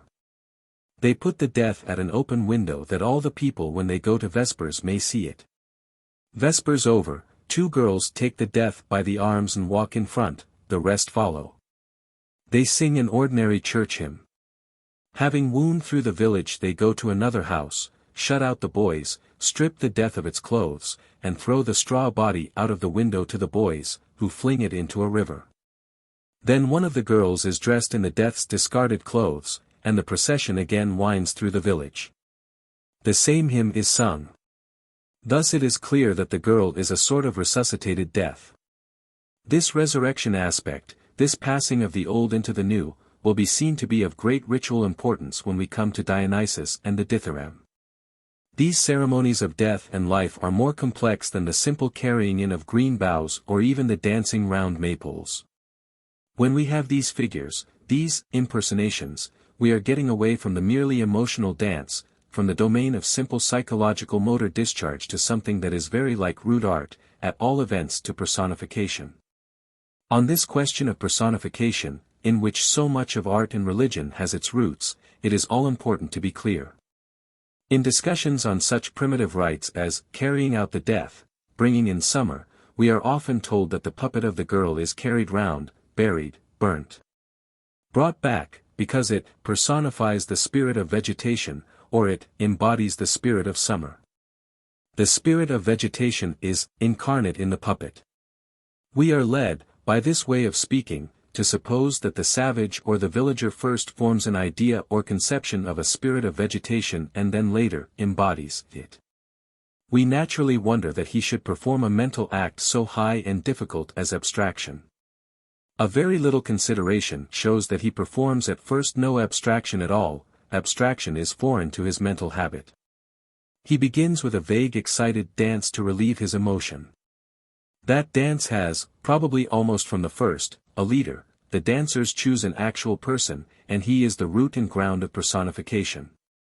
There is nothing mysterious about the process. The leader does not embody a previously conceived idea, rather he begets it. From his personality springs the personification. The abstract idea arises from the only thing it possibly can arise from, the concrete fact. Without perception there is no conception. We noted in speaking of dances, page 43, how the dance got generalized. How from many commemorations of actual hunts and battles there arose the hunt dance and the war dance. So, from many actual living personal May Queens and deaths, from many actual men and women decked with leaves, or trees dressed up as men and women, arises the tree spirit, the vegetation spirit, the death. At the back, then, of the fact of personification lies the fact that the emotion is felt collectively. The rite is performed by a band or chorus who dance together with a common leader. Round that leader the emotion centers. When there is an act of carrying out or bringing in, he either is himself the puppet or he carries it. Emotion is of the whole band. Drama doing tends to focus on the leader. This leader, this focus, is then remembered, thought of, imaged. From being perceived year by year, he is finally conceived, but his basis is always an actual fact of which he is but the reflection. Had there been no periodic festivals, personification might long have halted. But it is easy to see that a recurrent perception helps to form a permanent abstract conception. The different actual recurrent makings and deaths, because they recur, get a sort of permanent life of their own and become beings apart. In this way a conception, a kind of daimon, or spirit, is fashioned, who dies and lives again in a perpetual cycle. The periodic festival begets a kind of not immortal, but perennial, God. Yet the faculty of conception is but dim and feeble in the mind even of the peasant today. His function is to perceive the actual fact year by year, and to feel about it. Perhaps a simple instance best makes this clear. The Greek Church does not gladly suffer images in the round, though she delights in picture images, icons. But at her great spring festival of Easter she makes, in the remote villages, concession to a strong, perhaps imperative, popular need. She allows an image, an actual idol, of the dead Christ to be laid in the tomb that it may rise again. A traveler in Euboea 1:8 during Holy Week had been struck by the genuine grief shown at the Good Friday services. On Easter Eve there was the same general gloom and despondency, and he asked an old woman why it was. She answered, "Of course I am anxious, for if Christ does not rise tomorrow, we shall have no corn this year." The old woman's state of mind is fairly clear. Her emotion is the old emotion, not sorrow for the Christ the Son of Mary, but fear, imminent fear for the failure of food. The Christ again is not the historical Christ of Judea, still less the incarnation of the Godhead proceeding from the Father. He is the actual figure fashioned by his village chorus and laid by the priests, the leaders of that chorus, in the local sepulchre. So far, then, we have seen that the vague emotional dance tends to become a periodic rite, performed at regular intervals. The periodic rite may occur at any date of importance to the food supply of the community, in summer, in winter, at the coming of the annual rains, or the regular rising of a river. Among Mediterranean peoples, both in ancient days and at the present time, the spring festival arrests attention. Having learnt the general characteristics of this spring festival, we have now to turn to one particular case, the spring festival of the Greeks. This is all important to us because, as will be seen, from the ritual of this and kindred festivals arose, we believe, a great form of art, the Greek drama. 4. The spring festival in Greece. The tragedies of Aeschylus, Sophocles, and Euripides were performed at Athens at a festival known as the Great Dionysia. This took place early in April, so that the time itself makes us suspect that its ceremonies were connected with the spring. But we have more certain evidence. Aristotle, in his treatise on the art of poetry, raises the question of the origin of the drama. He was not specially interested in primitive ritual. Beast dances and spring mummeries might even have seemed to him mere savagery, the lowest form of imitation, but he divined that a structure so complex as Greek tragedy must have arisen out of a simpler form. He saw, or felt, in fact, that art had in some way risen out of ritual, and he has left us a memorable statement. In describing the carrying out of summer, we saw that the element of real drama, real impersonation, began with the leaders of the band, with the Queen of the May, and with the death, or the winter. Great is our delight when we find that for Greek drama Aristotle 19 divined a like beginning. He says, tragedy as also comedy was at first mere improvisation. The one, tragedy, originated with the leaders of the dithyramb. The further question faces us, what was the dithyramb? We shall find to our joy that this obscure-sounding dithyramb, though before Aristotle's time it had taken literary form, was in origin a festival closely akin to those we have just been discussing. The dithyramb was, to begin with, a spring ritual. And when Aristotle tells us tragedy arose out of the dithyramb, he gives us, though perhaps half unconsciously, a clear instance of a splendid art that arose from the simplest of rites. He plants our theory of the connection of art with ritual firmly with its feet on historical ground. When we use the word dithyrambic, we certainly do not ordinarily think of spring. We say a style is dithyrambic when it is unmeasured, too ornate, impassioned, flowery. The Greeks themselves had forgotten that the word dithyramb meant a leaping, inspired dance. But they had not forgotten on what occasion that dance was danced. Pindar wrote a dithyramb for the Dionysiac festival at Athens, and his song is full of springtime and flowers. He bids all the gods come to Athens to dance flower-crowned. Look upon the dance, Olympians. Send us the grace of victory, ye gods who come to the heart of our city, where many feet are treading and incense steams, in sacred Athens come to the holy center stone. Take your portion of garlands pansy-twined, libations poured from the culling of spring. Come hither to the god with ivy bound. Bromios we mortals name him, and him of the mighty voice. The clear signs of his fulfillment are not hidden, whensoever the chamber of the purple-robed hours is opened, and nectarous flowers lead in the fragrant spring. Then, are flung over the immortal earth, lovely petals of pansies, and roses are amid our hair, and voices of song are loud among the pipes, the dancing floors are loud with the calling of crowned Semele. Bromios, he of the loud cry, is a title of Dionysus. Semele is his mother, the earth, we keep her name in Nova Zembla, new earth. The song might have been sung at a carrying in of summer. The Ori, the seasons, a chorus of maidens, lead in the figure of spring, the queen of the May, and they call to Mother Earth to wake, to rise up from the earth, flower-crowned. You may bring back the life of the spring in the form of a tree or a maiden, or you may summon her to rise from the sleeping earth. In Greek mythology we are most familiar with the rising up form. Persephone, the daughter of Demeter, is carried below the earth, and rises up again year by year. On Greek vase paintings 20 the scene occurs again and again. A mound of earth is represented, sometimes surmounted by a tree. Out of the mound a woman's figure rises, and all about the mound are figures of dancing demons waiting to welcome her. All this is not mere late poetry and art. It is the primitive art and poetry that comes straight out of ritual, out of actual things done, Dromenon. In the village of Megara, near Athens, the very place where today on Easter Tuesday the hills are covered with throngs of dancing men, and specially women, Pausanias 21 saw near the city hearth a rock called Anaclethra, place of calling up. Because, if any one will believe it, when she was wandering in search of her daughter, Demeter called her up there. And he adds, the women to this day perform rites analogous to the story told. These rites of calling up must have been spring rites, in which, in some pantomimic dance, the uprising of the earth spirit was enacted. Another festival of uprising is perhaps more primitive and instructive, because it is near akin to the carrying out of winter, and also because it shows clearly the close connection of these rites with the food supply. Plutarch 22 tells us of a festival held every 9 years at Delphi.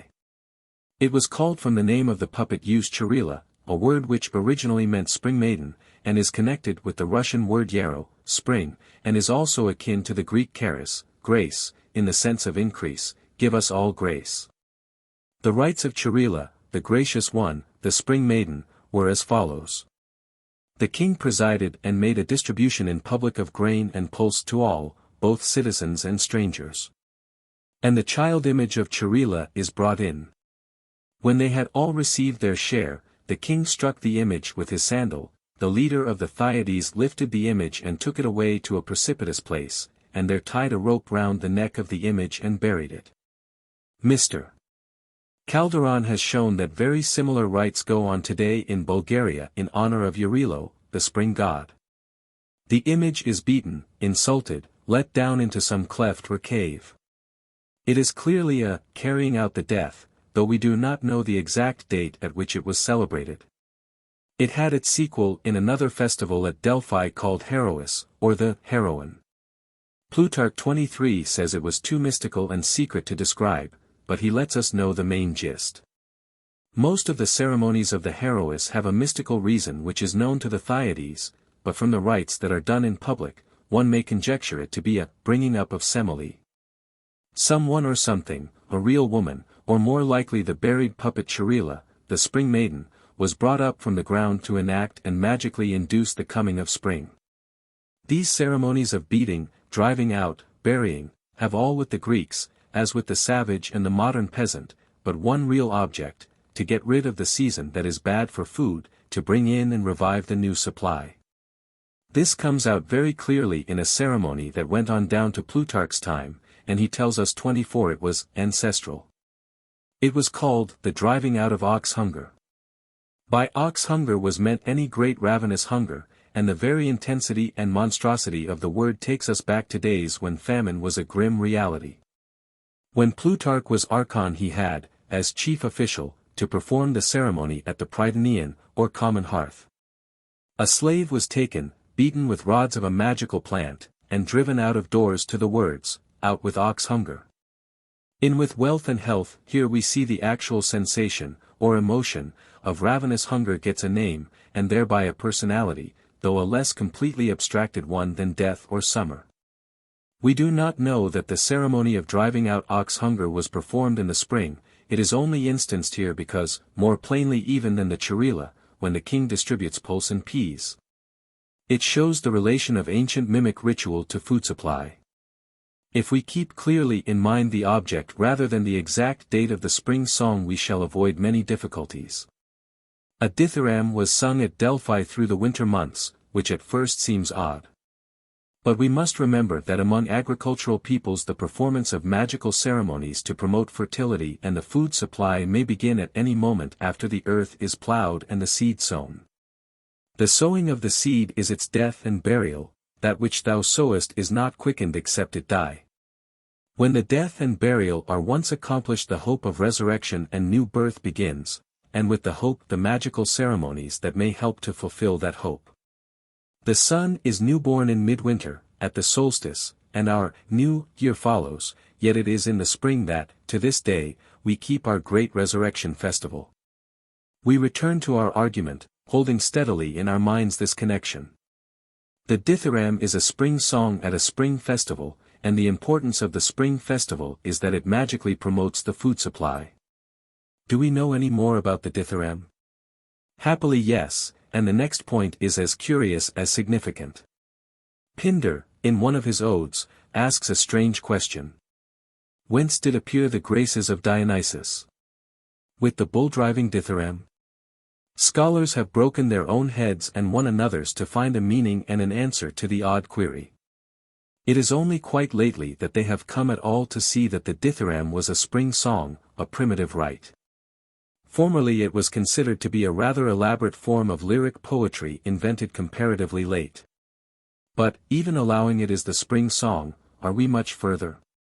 Why should the dithyramb be bull-driving? How can driving a bull help the spring to come? And, above all, what are the slender-ankled Graces doing, helping to drive the great unwieldy bull? The difficulty about the Graces, or Charites, as the Greeks called them, is soon settled. They are the seasons, or hours, and the chief season, or hour, was spring herself. They are called Charites, or Graces, because they are, in the words of the collect, the givers of all grace, that is, of all increase physical and spiritual. But why do they want to come driving in a bull? It is easy to see why the givers of all grace lead the dithyramb, the spring song. Their coming, with their fruits in due season, is the very gist of the dithyramb. But why is the dithyramb bull-driving? Is this a mere poetical epithet? If it is not particularly poetical. But Pindar is not, we now know, merely being poetical, which amounts, according to some scholars, to meaning anything or nothing. He is describing, alluding to, an actual rite or Dromenon in which a bull is summoned and driven to come in spring. About that we must be clear. Plutarch, the first anthropologist, wrote a little treatise called Greek Questions, in which he tells us all the strange out-of-the-way rites and customs he saw in Greece, and then asks himself what they meant. In his 36th question he asks, why do the women of Elis summon Dionysus in their hymns to be present with them with his bull foot? And then, by a piece of luck that almost makes one's heart stand still, he gives us the very words of the little ritual hymn the women sang, our earliest, bull-driving, spring song. In springtime 25 O Dionysus! To thy holy temple come. To Elis with thy graces. Rushing with thy bull foot, come. Noble bull, noble bull. It is a strange primitive picture, the holy women standing in springtime in front of the temple, summoning the bull. And the bull, garlanded and filleted, rushing towards them, driven by the graces, probably 3 real women, 3 queens of the May, wreathed and flower-bedecked. But what does it mean? Plutarch tries to answer his own question, and half, in a dim, confused fashion, succeeds. Is it, he suggests, that some entitle the god as born of a bull and as a bull himself? Or is it that many hold the god is the beginner of sowing and plowing?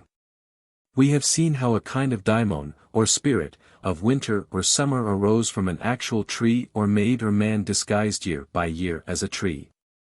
Did the god Dionysus take his rise in like fashion from the driving and summoning year by year of some holy bull? First, we must notice that it was not only at Elis that a holy bull appears at the spring festival. Plutarch asks another instructive question, 26, who among the Delphians is the sanctifier? And we find to our amazement that the sanctifier is a bull. A bull who not only is holy himself, but is so holy that he has power to make others holy, he is the sanctifier. And, most important for us, he sanctifies by his death in the month Bysios, the month that fell, Plutarch tells us, at the beginning of spring, the time of the blossoming of many plants.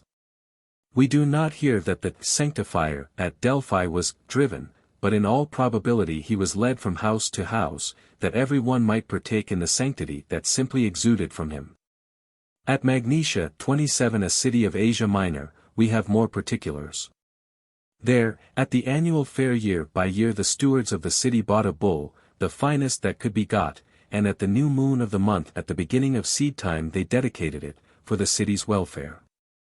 The bull's sanctified life began with the opening of the agricultural year, whether with the spring or the autumn plowing we do not know. The dedication of the bull was a high solemnity. He was led in procession, at the head of which went the chief priest and priestess of the city. With them went a herald and a sacrificer, and 2 bands of youths and maidens. So holy was the bull that nothing unlucky might come near him.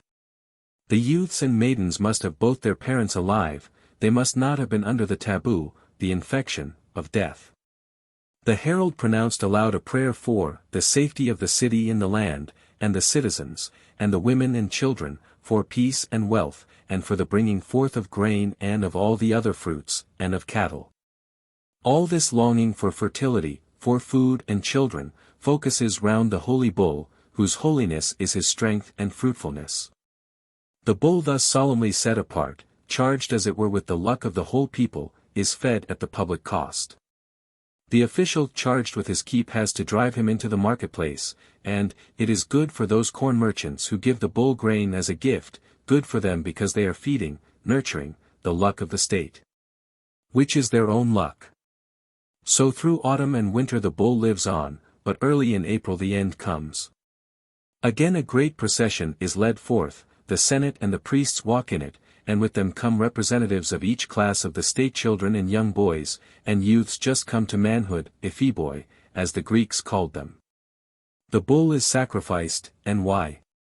Why must a thing so holy die? Why not live out the term of his life?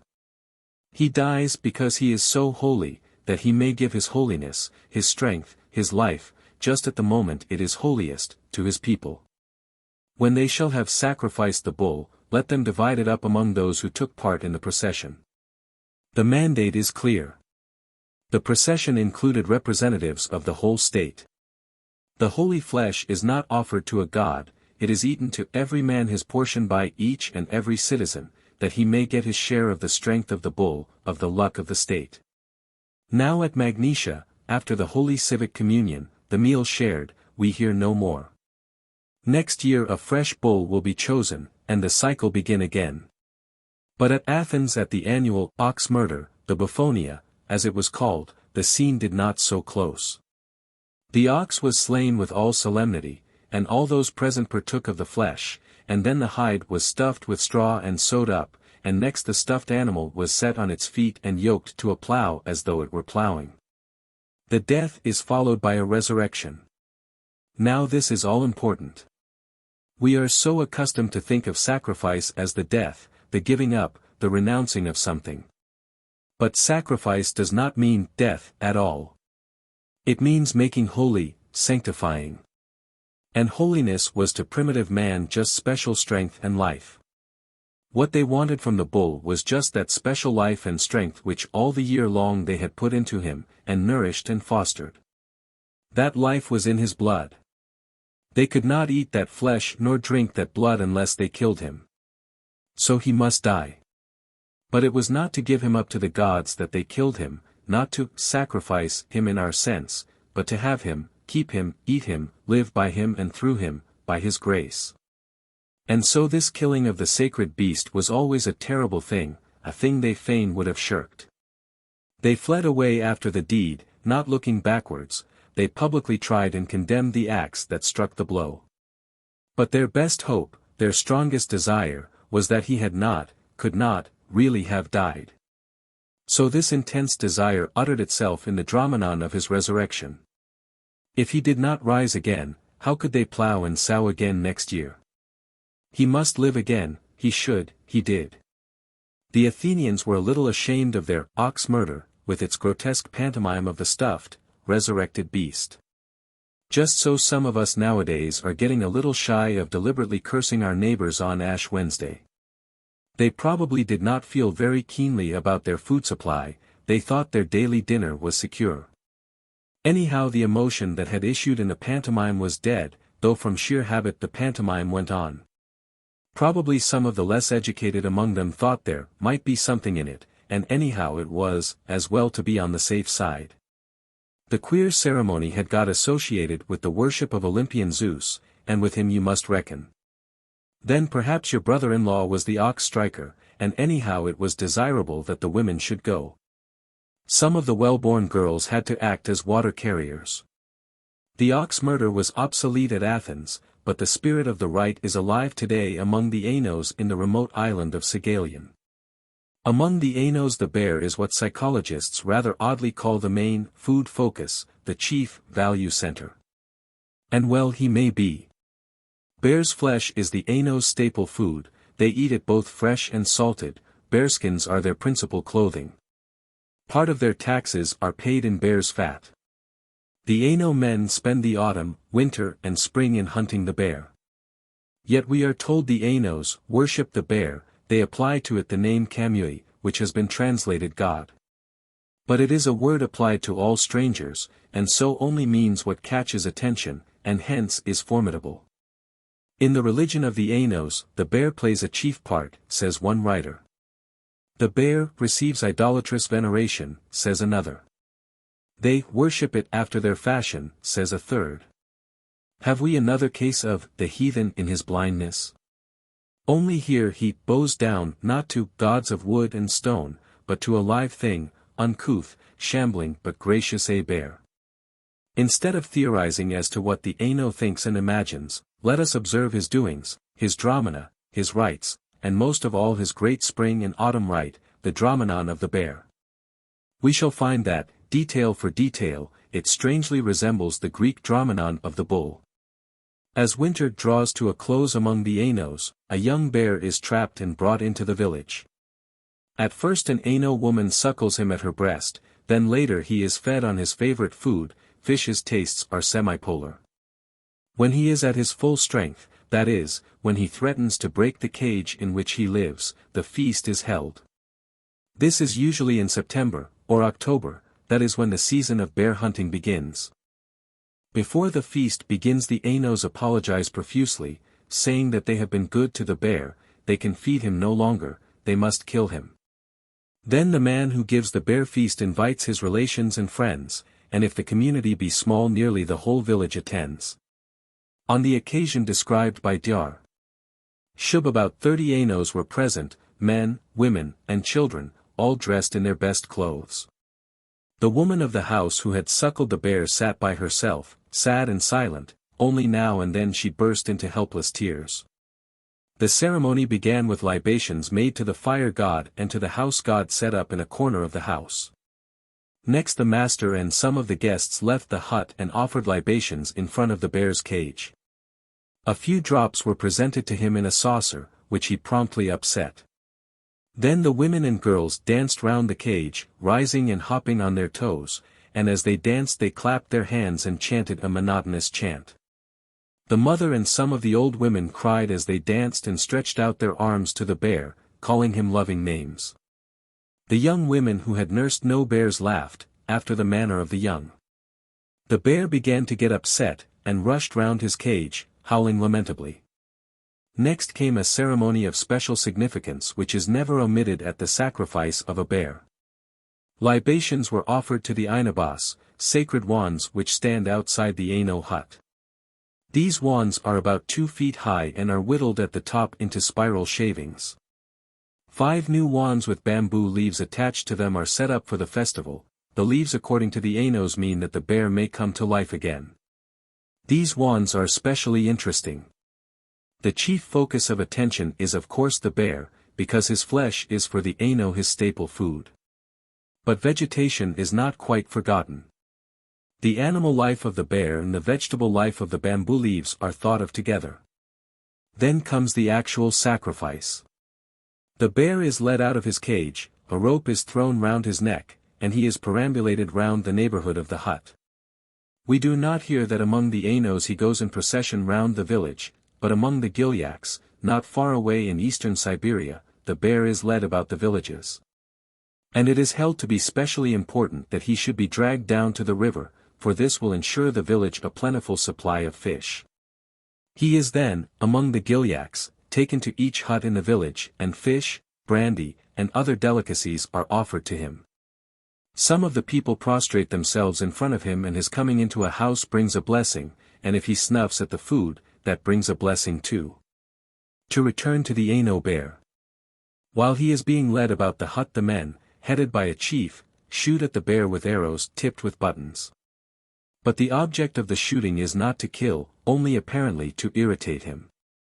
He is killed at last without shedding of his sacred blood, and we hope without much pain.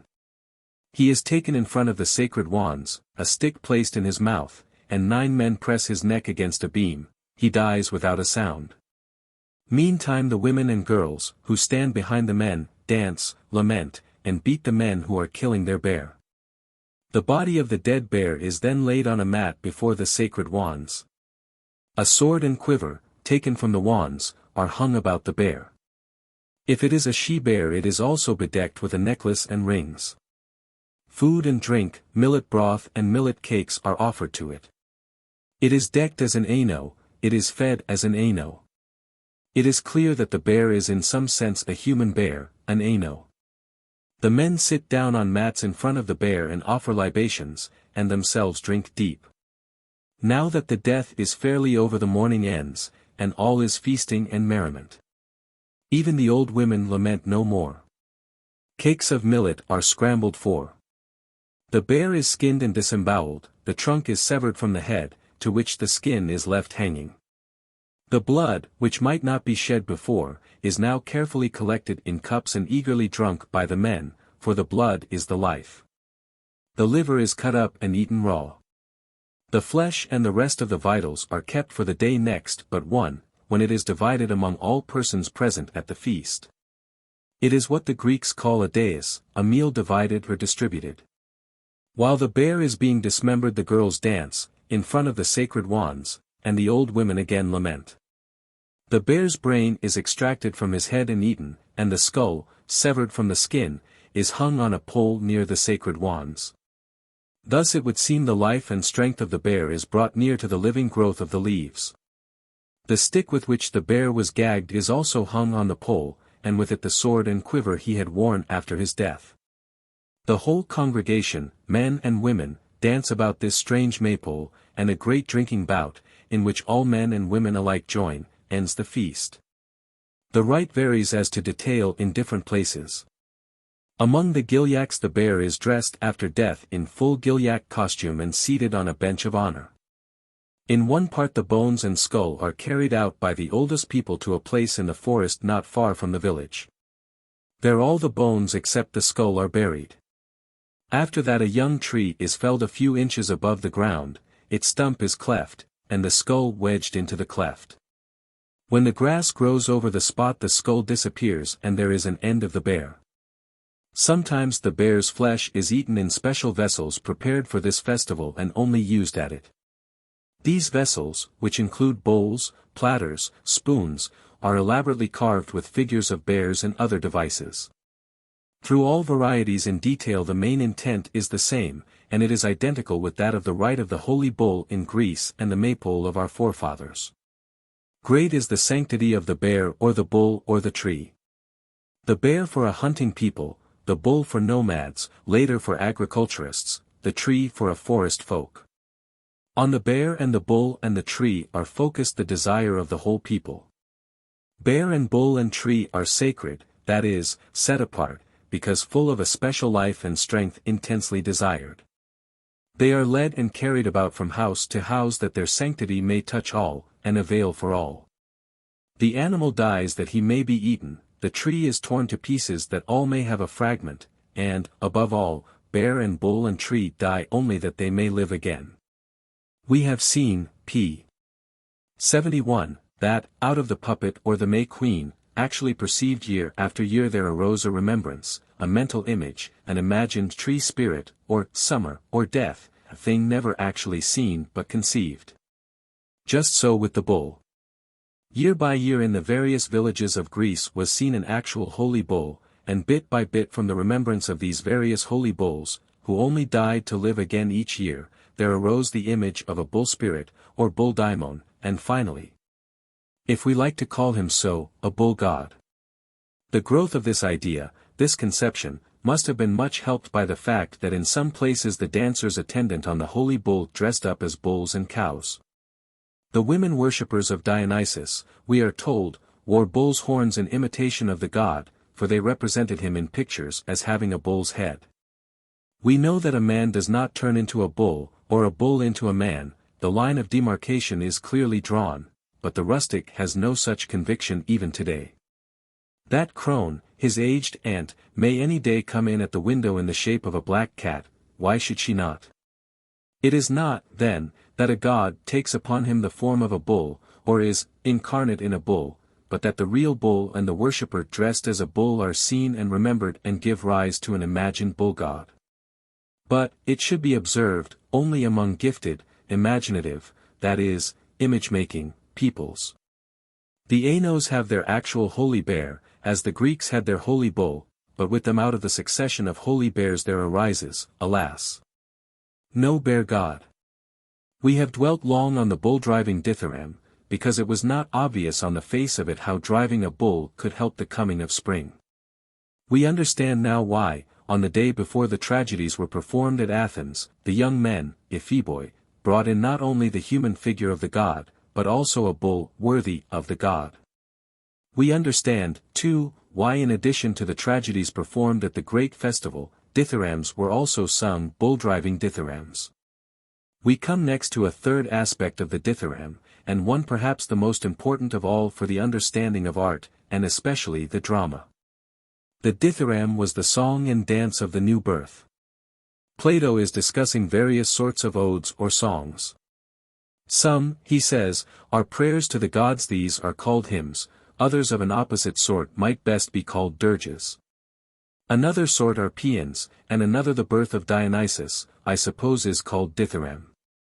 Plato is not much interested in dithyrambs. To him they are just a particular kind of choral song.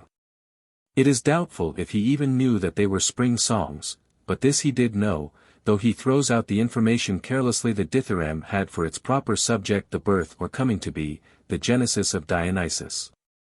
The common usage of Greek poetry bears out Plato's statement. When a poet is going to describe the birth of Dionysus he calls the god by the title dithyrambos. Thus an inscribed hymn found at Delphi 28 opens thus. Come, O dithyrambos, Bacchos, come. Bromios, come, and coming with thee bring. Holy hours of thine own holy spring.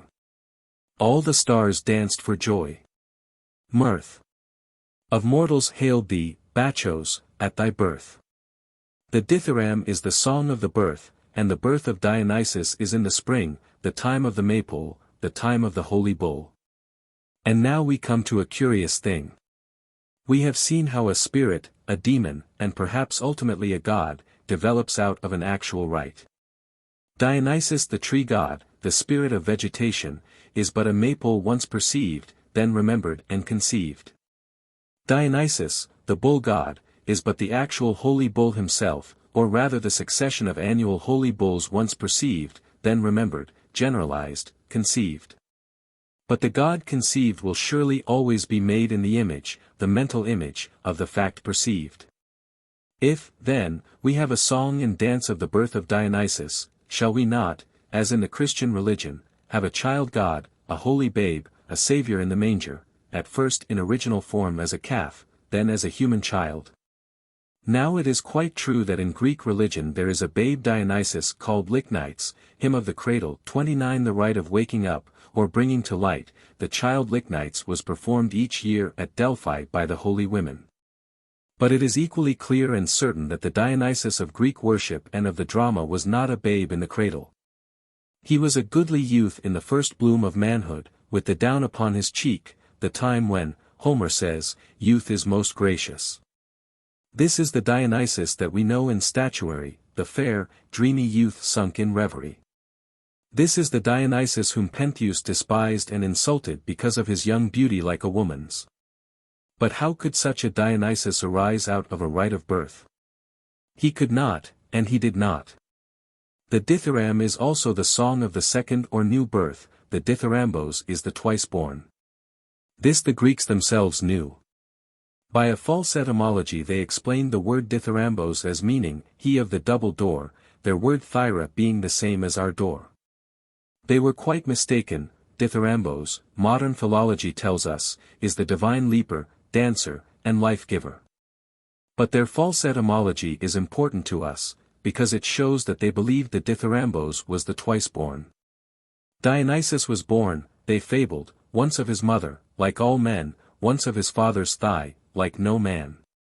But if the Dithyrambos, the young Dionysus, like the bull god, the tree god, arises from a Dromenon, or rite, what is the rite of second birth from which it arises? We look in vain among our village customs. If ever rite of second birth existed, it is dead and buried. We turn to anthropology for help, and find this, the rite of the second birth, widespread, universal, over half the savage world. With the savage, to be twice born is the rule, not the exception. By his first birth he comes into the world, by his second he is born into his tribe. At his first birth he belongs to his mother and the womenfolk. At his second he becomes a full-fledged man and passes into the society of the warriors of his tribe. This second birth is a little difficult for us to realize.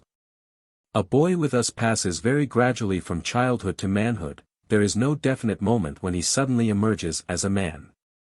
Little by little as his education advances he is admitted to the social privileges of the circle in which he is born. He goes to school, enters a workshop or a university, and finally adopts a trade or a profession. In the case of girls, in whose upbringing primitive savagery is apt to linger, there is still, in certain social strata, a ceremony known as coming out. A girl's dress is suddenly lengthened, her hair is put up, she is allowed to wear jewels, she kisses her sovereign's hand, a dance is given in her honor, abruptly, from her seclusion in the cocoon state of the schoolroom. She emerges full-blown into society. But the custom, with its half-realized savagery, is already dying, and with boys it does not obtain at all. Both sexes share, of course, the religious rite of confirmation. To avoid harsh distinctions, to bridge over abrupt transitions, is always a mark of advancing civilization, but the savage, in his ignorance and fear, lamentably overstresses distinctions and transitions. The song process of education, of passing from child to man, is with him condensed into a few days, weeks, or sometimes months of tremendous educational emphasis of what is called initiation, going in, that is, entering the tribe. The ceremonies vary, but the gist is always substantially the same. The boy is to put away childish things, and become a grown and competent tribesman. Above all he is to cease to be a woman thing and become a man. His initiation prepares him for his two chief functions as a tribesman: to be a warrior, to be a father. That to the savage is the main if not the whole duty of man. This initiation is of tremendous importance, and we should expect, what in fact we find, that all this emotion that centers about it issues in Dromena, rites done. These rites are very various, but they all point one moral, that the former things are passed away and that the newborn man has entered on a new life. Simplest perhaps of all, and most instructive, is the rite practiced by the Kikuyu of British East Africa 30 who require that every boy, just before circumcision, must be born again. The mother stands up with the boy crouching at her feet. She pretends to go through all the labor pains, and the boy on being reborn cries like a babe and is washed. More often the new birth is simulated, or imagined, as a death and a resurrection, either of the boys themselves or of someone else in their presence. Thus at initiation among some tribes of Southeast Australia, 31 when the boys are assembled an old man dressed in stringy bark fiber lies down in a grave. He is covered up lightly with sticks and earth, and the grave is smoothed over. The buried man holds in his hand a small bush which seems to be growing from the ground, and other bushes are stuck in the ground round about. The novices are then brought to the edge of the grave and a song is sung. Gradually, as the song goes on, the bush held by the buried man begins to quiver. It moves more and more and bit by bit the man himself starts up from the grave. The Fijians have a drastic and repulsive way of simulating death. The boys are shown a row of seemingly dead men, their bodies covered with blood and entrails, which are really those of a dead pig. The first gives a sudden yell. Up start the men, and then run to the river to cleanse themselves. Here the death is vicarious. Another goes through the simulated death that the initiated boy may have new life. But often the mimicry is practiced on the boys themselves. Thus in West Sarum 32 boys at puberty are admitted to the Kakian association. The boys are taken blindfold, followed by their relations, to an oblong wooden shed under the darkest trees in the depths of the forest. When all are assembled, the high priest calls aloud on the devils, and immediately a hideous uproar is heard from the shed. It is really made by men in the shed with bamboo trumpets, but the women and children think it is the devils. Then the priest enters the shed with the boys, one at a time. A dull thud of chopping is heard, a fearful cry rings out, and a sword dripping with blood is thrust out through the roof. This is the token that the boy's head has been cut off, and that the devil has taken him away to the other world, whence he will return born again. In a day or two the men who act as sponsors to the boys return daubed with mud, and in a half-fainting state like messengers from another world. They bring the good news that the devil has restored the boys to life. The boys themselves appear, but when they return they totter as they walk, they go into the house backwards. If food is given them they upset the plate. They sit dumb and only make signs. The sponsors have to teach them the simplest daily acts as though they were newborn children. At the end of 20 to 30 days, during which their mothers and sisters may not comb their hair, the high priest takes them to a lonely place in the forest and cuts off a lock of hair from the crown of each of their heads. At the close of these rites the boys are men and may marry. Sometimes the new birth is not simulated but merely suggested. A new name is given, a new language taught, a new dress worn, new dances are danced. Almost always it is accompanied by moral teaching.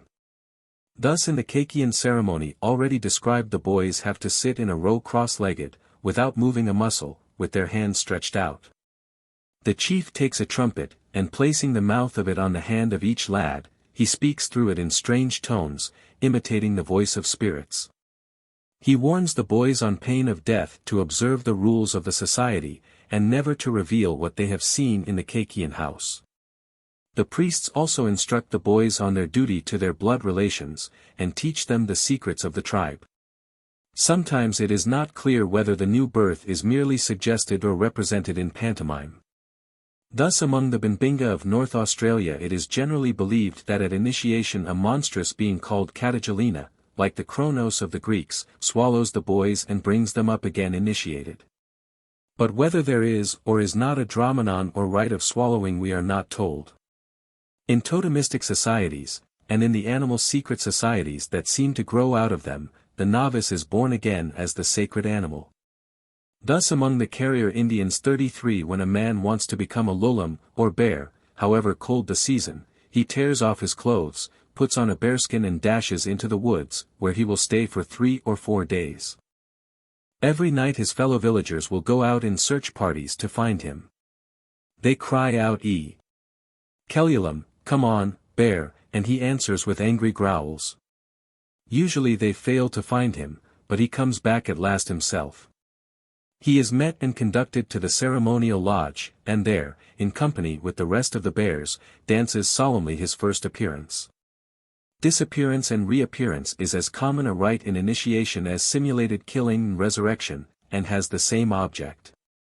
Both are rites of transition, of passing from one state to another. It has often been remarked, by students of ancient Greek and other ceremonies, that the rites of birth, marriage, and death, which seem to us so different, are to primitive man oddly similar. This is explained if we see that in intent they are all the same, all a passing from one social state to another. There are but 2 factors in every rite, the putting off of the old, the putting on of the new. You carry out winter or death, you bring in summer or life. Between them is a midway state when you are neither here nor there, you are secluded, under a taboo. To the Greeks and to many primitive peoples the rites of birth, marriage, and death were for the most part family rites needing little or no social emphasis. But the rite which concerned the whole tribe, the essence of which was entrance into the tribe, was the rite of initiation at puberty. This all-important fact is oddly and significantly enshrined in the Greek language. The general Greek word for rite was teledi. It was applied to all mysteries, and sometimes to marriages and funerals. But it has nothing to do with death. It comes from a root meaning, to grow up. The word telity means rite of growing up, becoming complete. It meant at first maturity, then rite of maturity, then by a natural extension any rite of initiation that was mysterious. The rites of puberty were in their essence mysterious, because they consisted in initiation into the sanctities of the tribe, the things which society sanctioned and protected, excluding the uninitiated, whether they were young boys, women, or members of other tribes. Then, by contagion, the mystery notion spread to other rites. We understand now who and what was the god who arose out of the rite, the Dromenon of tribal initiation, the rite of the new, the second birth. He was Dionysus. His name, according to recent philology, tells us Dionysus, divine young man. When once we see that out of the emotion of the rite and the facts of the rite arises that remembrance and shadow of the rite, that image which is the god, we realize instantly that the god of the spring rite must be a young god. And in primitive societies, where young women are but of secondary account, he will necessarily be a young man. Where emotion centers round tribal initiation he will be a young man just initiated, what the Greeks called a kouros, or ephebos, a youth of quite different social status from a mere pious or boy. Such a youth survives in our King of the May and Jack in the Green. Old men and women are for death and winter, the young for life and spring, and most of all the young man or bear or bull or tree just come to maturity. And because life is one at the spring festival, the young man carries a blossoming branch bound with wool of the young sheep. At Athens in spring and autumn alike, they carry out the iresian, a branch of olive wound about with wool, and laden with all sorts of firstfruits, that scarcity may cease, and they sing over it. Iresian brings figs and fat cakes, and a pot of honey and oil to mix, and a winecup strong and deep, that she may drink and sleep. The Iresian had another name that told its own tale. It was called Corythalia, 34, branch of blooming youth. The young men, says a Greek orator, are the spring of the people. The excavations of Crete have given to us an ancient inscribed hymn, a dithyramb, we may safely call it, that is at once a spring song and a young man song. The god here invoked is what the Greeks call a kouros, a young man. It is sung and danced by young warriors. Ho! Kouros, most great, I give thee hail, Lord of all that is wet and gleaming, thou art come at the head of thy daimons. To dict for the year, O, march and rejoice in the dance and song. The leader of the band of Kuroi, of young men, the real actual leader, has become by remembrance and abstraction, as we noted, a daimon, or spirit, at the head of a band of spirits, and he brings in the new year at spring. The real leader, the first kouros, as the Greeks called him, is there in the body, but from the succession of leaders year by year they have imaged a spirit leader greatest of all. He is, Lord of all that is wet and gleaming, for the May bough, we remember, is drenched with dew and water that it may burgeon and blossom. Then they chant the tale of how of old a child was taken away from its mother, taken by armed men to be initiated, armed men dancing their tribal dance. The stone is unhappily broken here, but enough remains to make the meaning clear. And because this boy grew up and was initiated into manhood, the seasons, began to be fruitful year by year and dike to possess mankind, and all wild living things were held about by wealth-loving peace. We know the seasons, the fruit and food bringers, but dike is strange. We translate the word justice, but dike means, not justice as between man and man, but the order of the world, the way of life. It is through this way, this order, that the seasons go round. As long as the seasons observe this order there is fruitfulness and peace. If once that order were overstepped then would be disorder, strife, confusion, barrenness. And next comes a mandate, strange to our modern ears. To us also leap for full jars, and leap for fleecy flocks, and leap for fields of fruit and for hives to bring increase. And yet not strange if we remember the Macedonian farmer, p. 32, who throws his spade into the air that the wheat may be tall, or the Russian peasant girls who leap high in the air crying, flax, grow. The leaping of the youths of the Cretan hymn is just the utterance of their tense desire. They have grown up, and with them all live things must grow. By their magic year by year the fruits of the earth come to their annual new birth. And that there be no mistake they end. Leap for our cities, and leap for our seaborne ships, and for our young citizens, and for goodly Themis. They are now young citizens of a fenced city instead of young tribesmen of the bush, but their magic is the same, and the strength that holds them together is the bond of social custom, social structure, goodly Themis. No man liveth to himself. Crete is not Athens, but at Athens in the theatre of Dionysus, if the priest of Dionysus, seated at the great spring festival in his beautiful carved central seat, looked across the orchestra.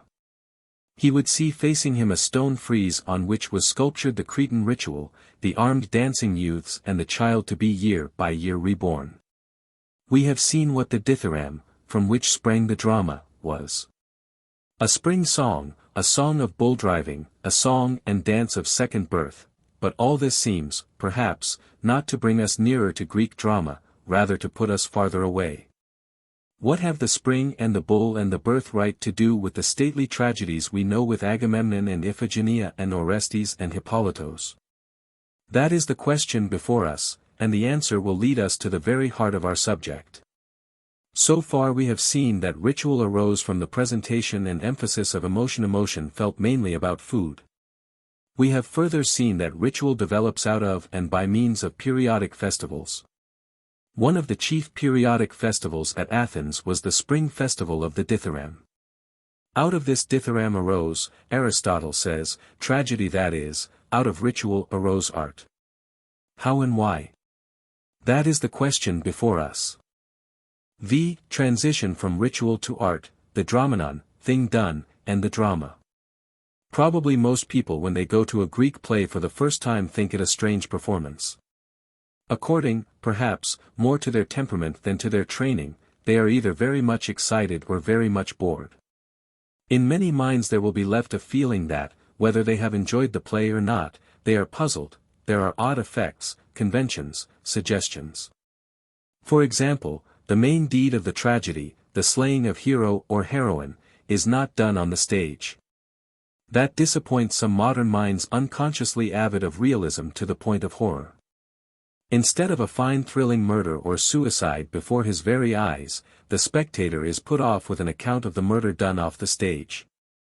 This account is regularly given, and usually at considerable length, in a messenger's speech.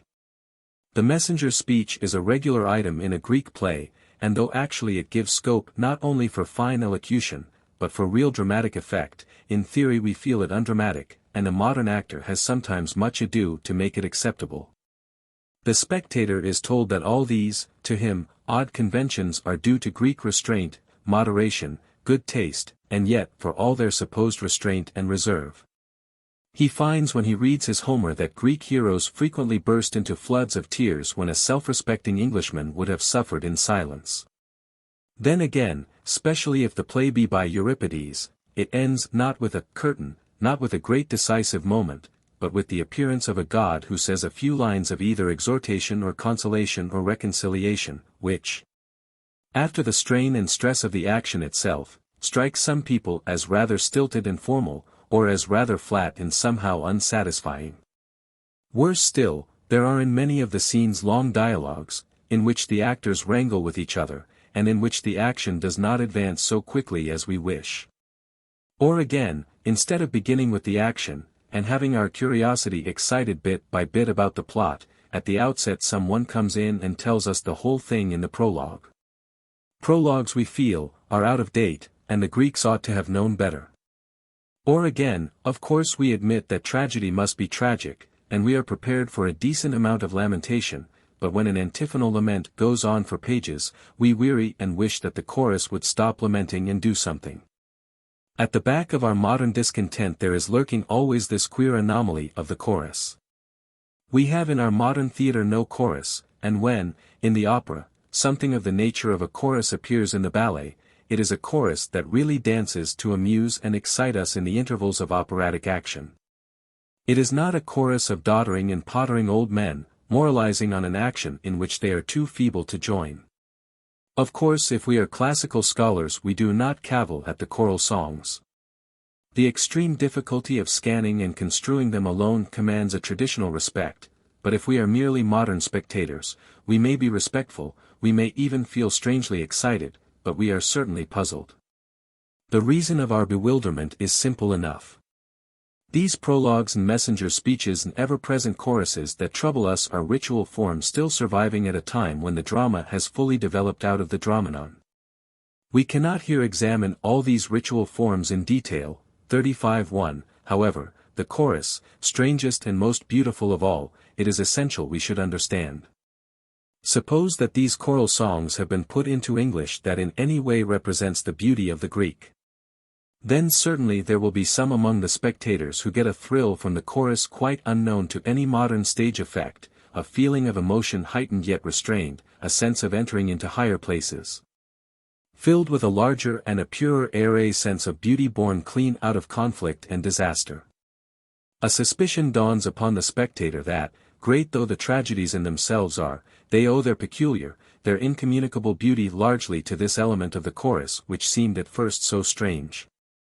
Now by examining this chorus and understanding its function, nay, more, by considering the actual orchestra, the space on which the chorus danced, and the relation of that space to the rest of the theater, to the stage and the place where the spectators sat, we shall get light at last on our main central problem: how did art arise out of ritual, and what is the relation of both to that actual life from which both art and ritual sprang? The dramas of Aeschylus certainly, and perhaps also those of Sophocles and Euripides, were played not upon the stage, and not in the theater, but, strange though it sounds to us, in the orchestra. The theater to the Greeks was simply the place of seeing, the place where the spectators sat. What they called the skene or scene, was the tent or hut in which the actors dressed.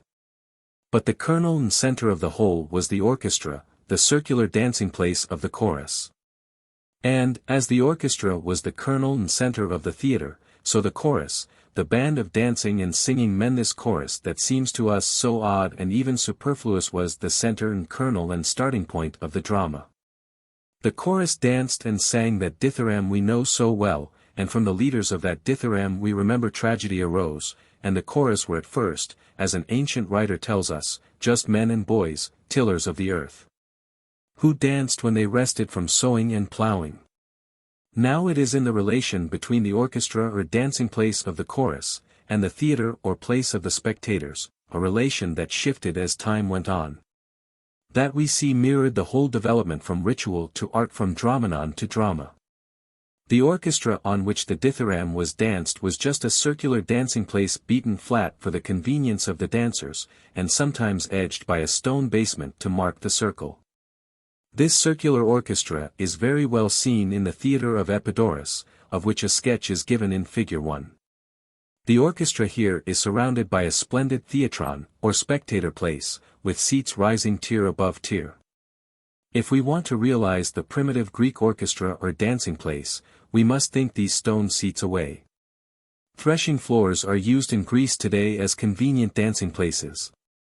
The dance tends to be circular because it is round some sacred thing, at first a maypole, or the reaped corn, later the figure of a god or his altar. On this dancing place the whole body of worshippers would gather, just as nowadays the whole community will assemble on a village green. There is no division at first between actors and spectators. All are actors, all are doing the thing done, dancing the dance danced. Thus at initiation ceremonies the whole tribe assembles, the only spectators are the uninitiated, the women and children. No one at this early stage thinks of building a theater, a spectator place. It is in the common act, the common or collective emotion, that ritual starts. This must never be forgotten. The most convenient spot for a mere dancing place is some fiat place. But anyone who travels through Greece will notice instantly that all the Greek theatres that remain at Athens, at Epidaurus, at Delos, Syracuse, and elsewhere, are built against the side of hills. None of these are very early. The earliest ancient orchestra we have is at Athens.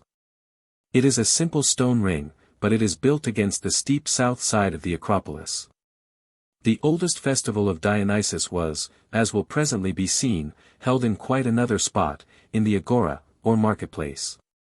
The reason for moving the dance was that the wooden seats that used to be set up on a sort of grand stand in the marketplace fell down, and it was seen how safely and comfortably the spectators could be seated on the side of a steep hill.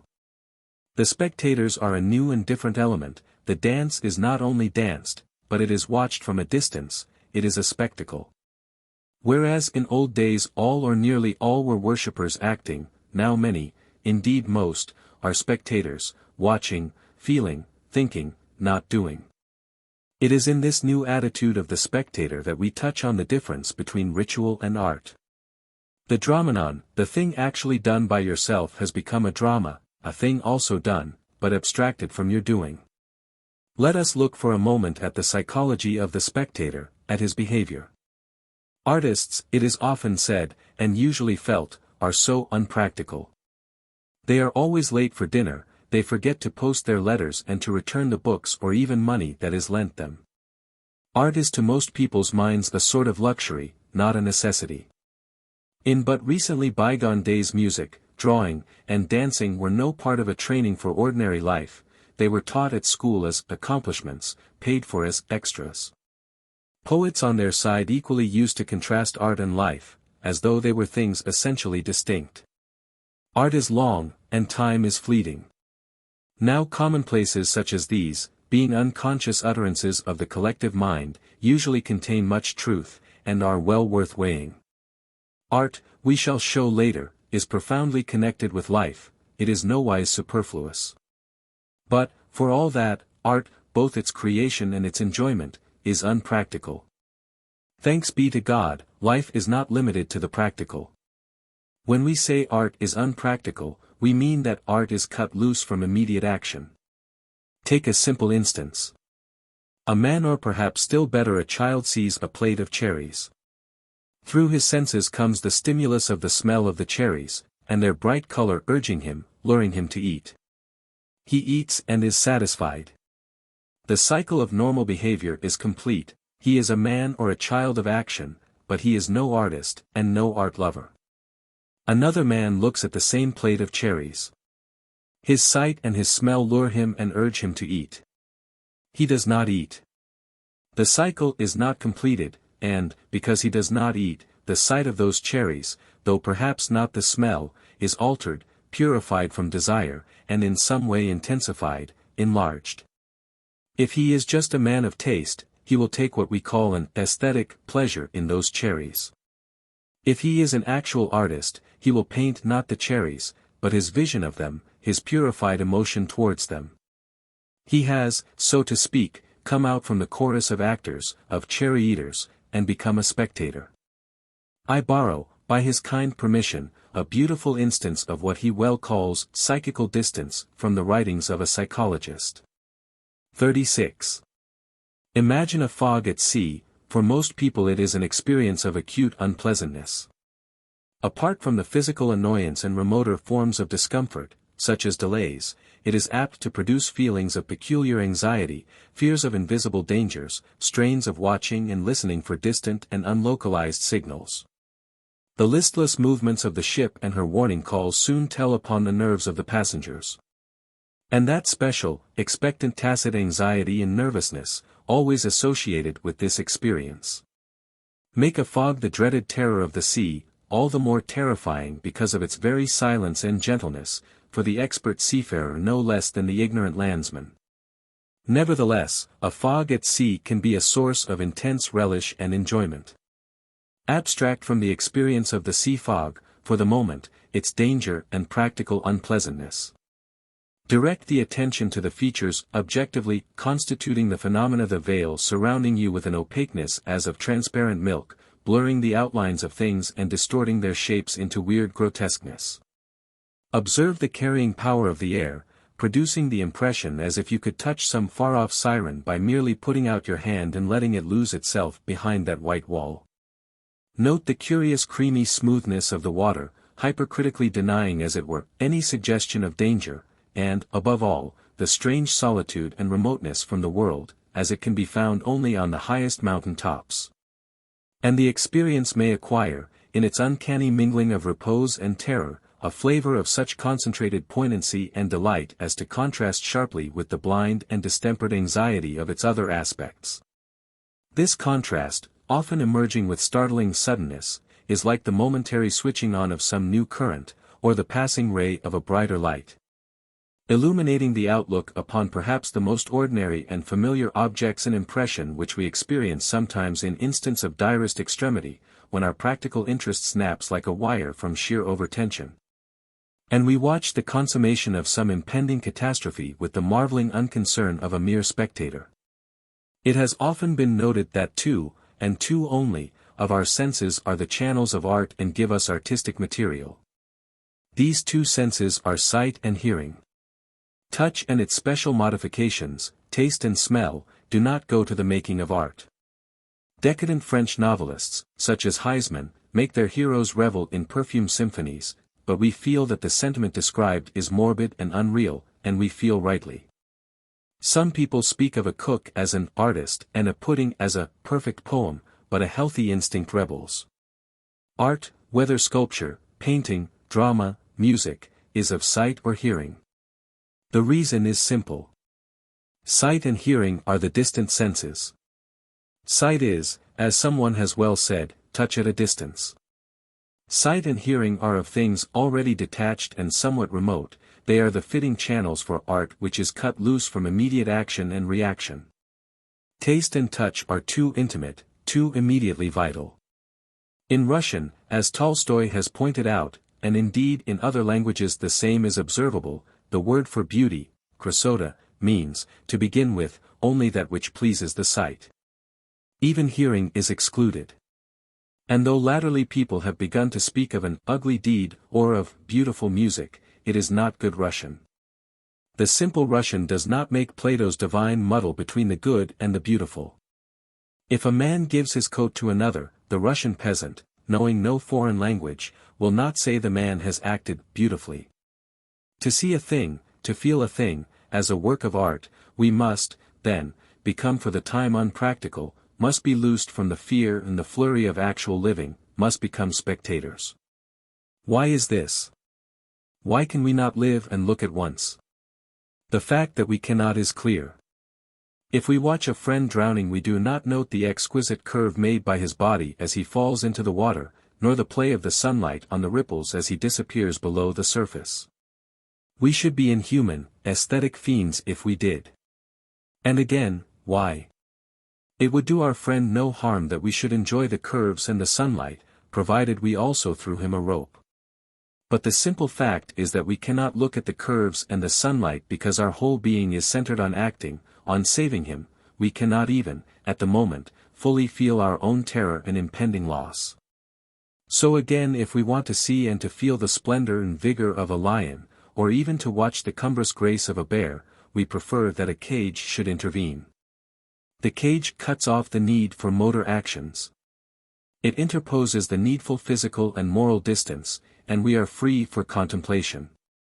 Released from our own terrors, we see more and better, and we feel differently. A man intent on action is like a horse in blinkers, he goes straight forward, seeing only the road ahead.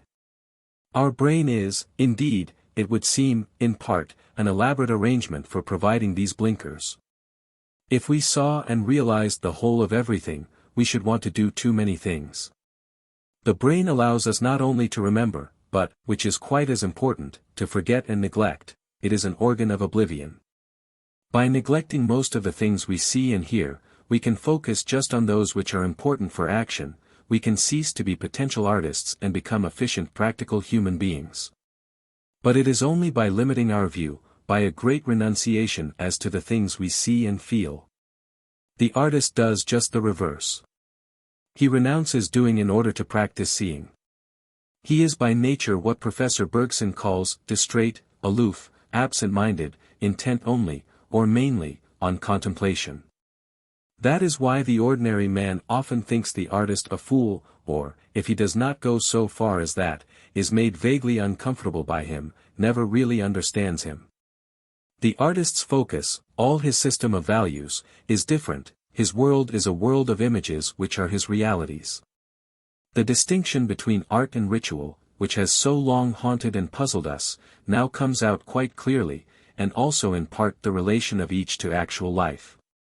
Ritual, we saw, was a representation or a pre-presentation, a redoing or pre-doing, a copy or imitation of life, but and this is the important point, always with a practical end. Art is also a representation of life and the emotions of life, but cut loose from immediate action.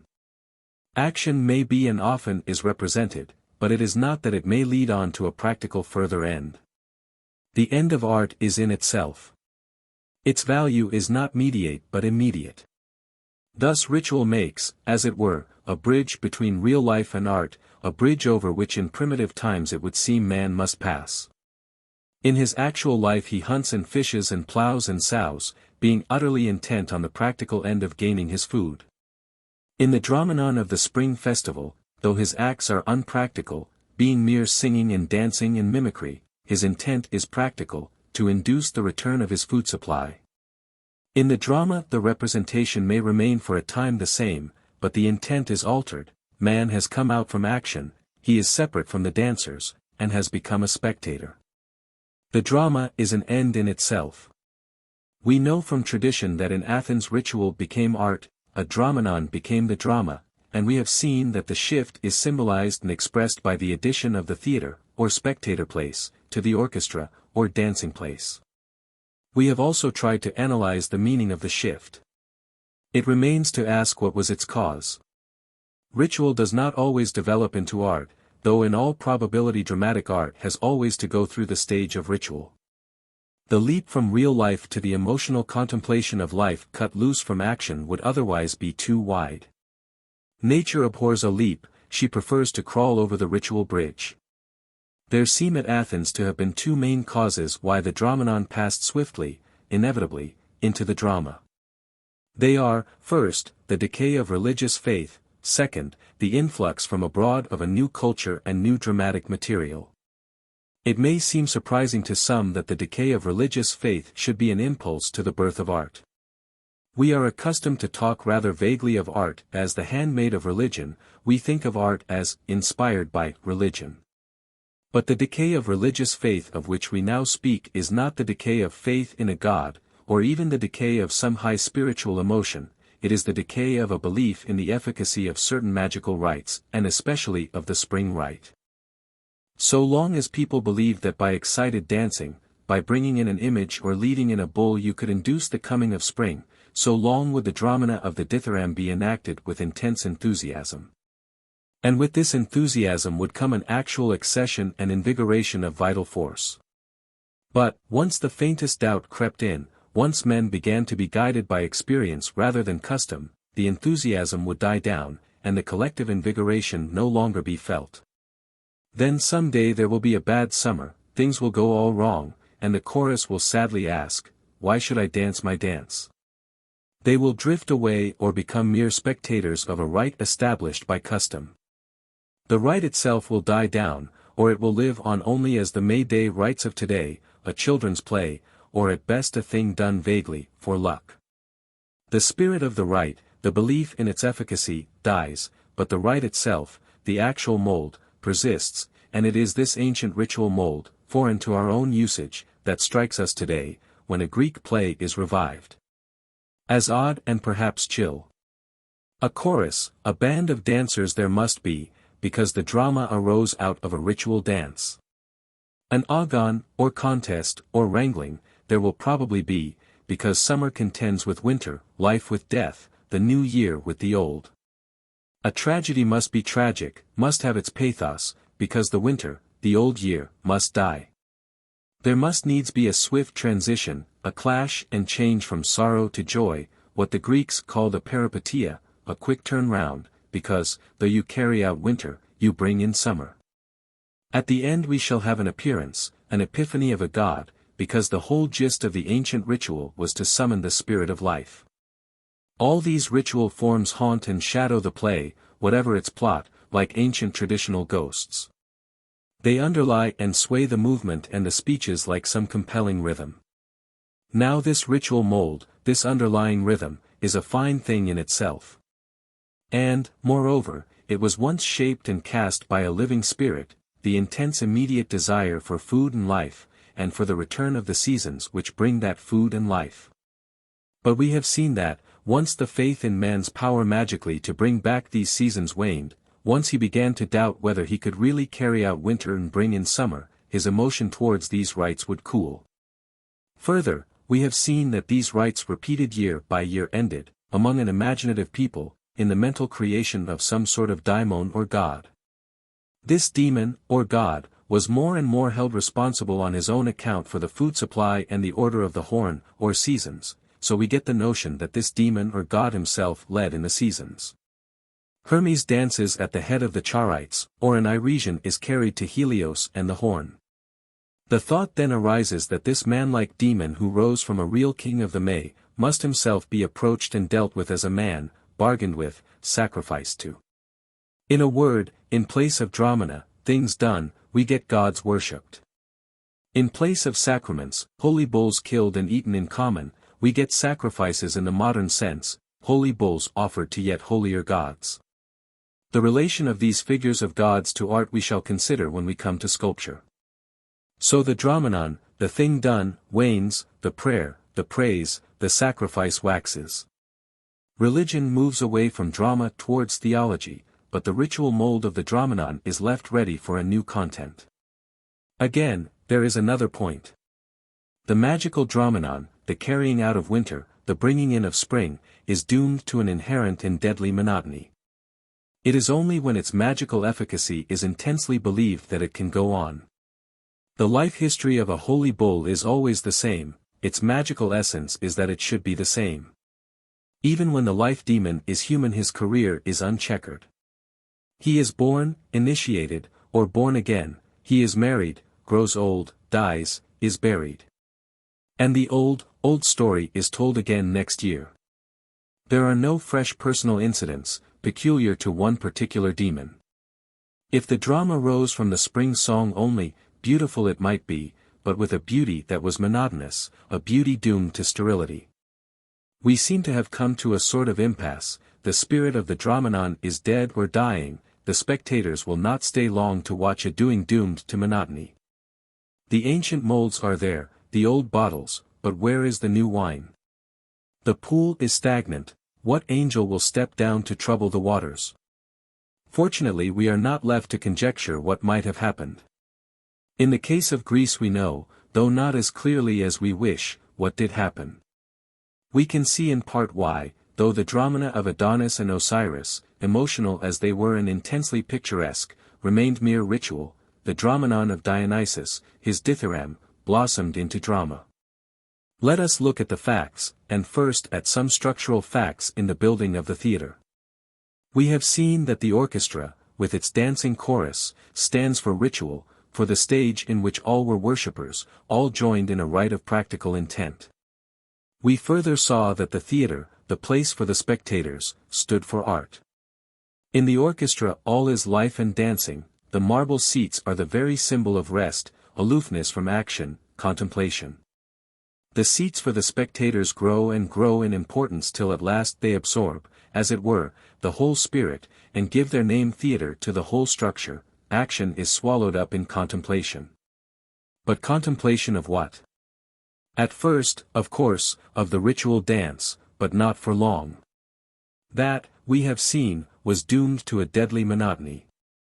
In a Greek theatre there was not only orchestra and a spectator place, there was also a scene or stage. The Greek word for stage is, as we said, skene, our scene. The scene was not a stage in our sense, i.e. a platform raised so that the players might be better viewed. It was simply a tent, or rude hut, in which the players, or rather dancers, could put on their ritual dresses. The fact that the Greek theatre had, to begin with, no permanent stage in our sense, shows very clearly how little it was regarded as a spectacle. The ritual dance was a Dromenon, a thing to be done, not a thing to be looked at. The history of the Greek stage is one long story of the encroachment of the stage on the orchestra. At first a rude platform or table is set up, then scenery is added, the movable tent is translated into a stone house or a temple front. This stands at first outside the orchestra, then bit by bit the scene encroaches till the sacred circle of the dancing place is cut clean across. As the drama and the stage wax, the Dromenon and the orchestra wane. This shift in the relation of dancing place and stage is very clearly seen in Figure 2, a plan of the Dionysiac Theatre at Athens, page 144. The old circular orchestra shows the dominance of ritual. The new curtailed orchestra of Roman times and semicircular shape shows the dominance of the spectacle. Greek tragedy arose, Aristotle has told us, from the leaders of the dithyramb, the leaders of the spring dance. The spring dance, the mime of summer and winter, had, as we have seen, only one actor with two parts, death and life. With only one play to be played, and that a one-actor play, there was not much need for a stage. A scene, that is a tent, was needed, as we saw, because all the dancers had to put on their ritual gear, but scarcely a stage. From a rude platform the prologue might be spoken, and on that platform the epiphany or appearance of the new year might take place, but the play played, the life history of the life spirit, was all too familiar. There was no need to look, the thing was to dance. You need a stage, not necessarily a raised stage, but a place apart from the dancers when you have new material for your players, something you need to look at, to attend to.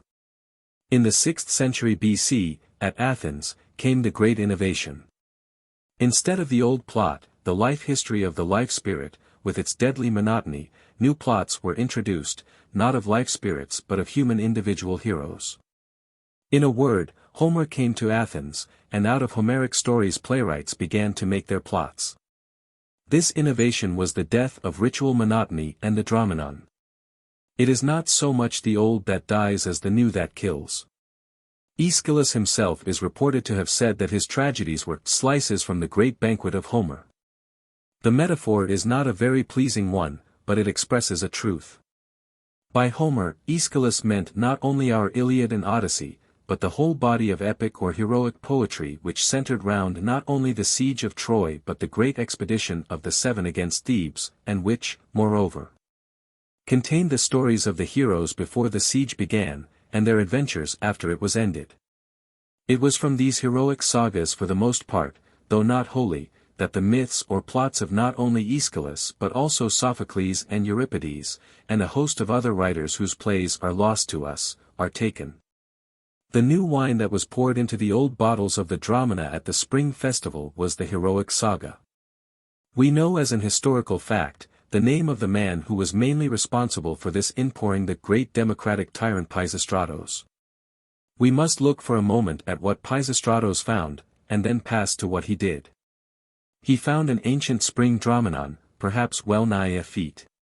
Without destroying the old he contrived to introduce the new, to add to the old plot of summer and winter the life stories of heroes, and thereby arose the drama. Let us look first, then, at what Pisistratos found. The April festival of Dionysus at which the great dramas were performed was not the earliest festival of the god. Thucydides 37 expressly tells us that on the 12th day of the month Anthesterion, that is in the quite early spring, at the turn of our February and March, were celebrated the more ancient Dionysia. It was a 3 days festival. 38 on the first day, called cask opening, the jars of new wine were broached. Among the Boeotians the day was called not the day of Dionysus, but the day of the good or wealthy daimon. The next day was called the day of the cups, there was a contest or agon of drinking. The last day was called the pots, and it, too, had its pot contests. It is the ceremonies of this day that we must notice a little in detail. For they are very surprising. Casks, cups, and pots, sound primitive enough. Casks and cups go well with the wine god, but the pots call for explanation. The second day of the cups, joyful though it sounds, was by the Athenians counted unlucky, because on that day they believed the ghosts of the dead rose up. The sanctuaries were roped in, each householder anointed his door with pitch, that the ghost who tried to enter might catch and stick there. Further, to make assurance doubly sure, from early dawn he chewed a bit of buckthorn, a plant of strong purgative powers, so that, if a ghost should by evil chance go down his throat, it should at least be promptly expelled. For 2, perhaps 3, days of constant anxiety and ceaseless precautions the ghosts fluttered about Athens. Men's hearts were full of nameless dread, and, as we shall see, hope. At the close of the 3rd day the ghosts, or, as the Greeks called them, choris, were bidden to go.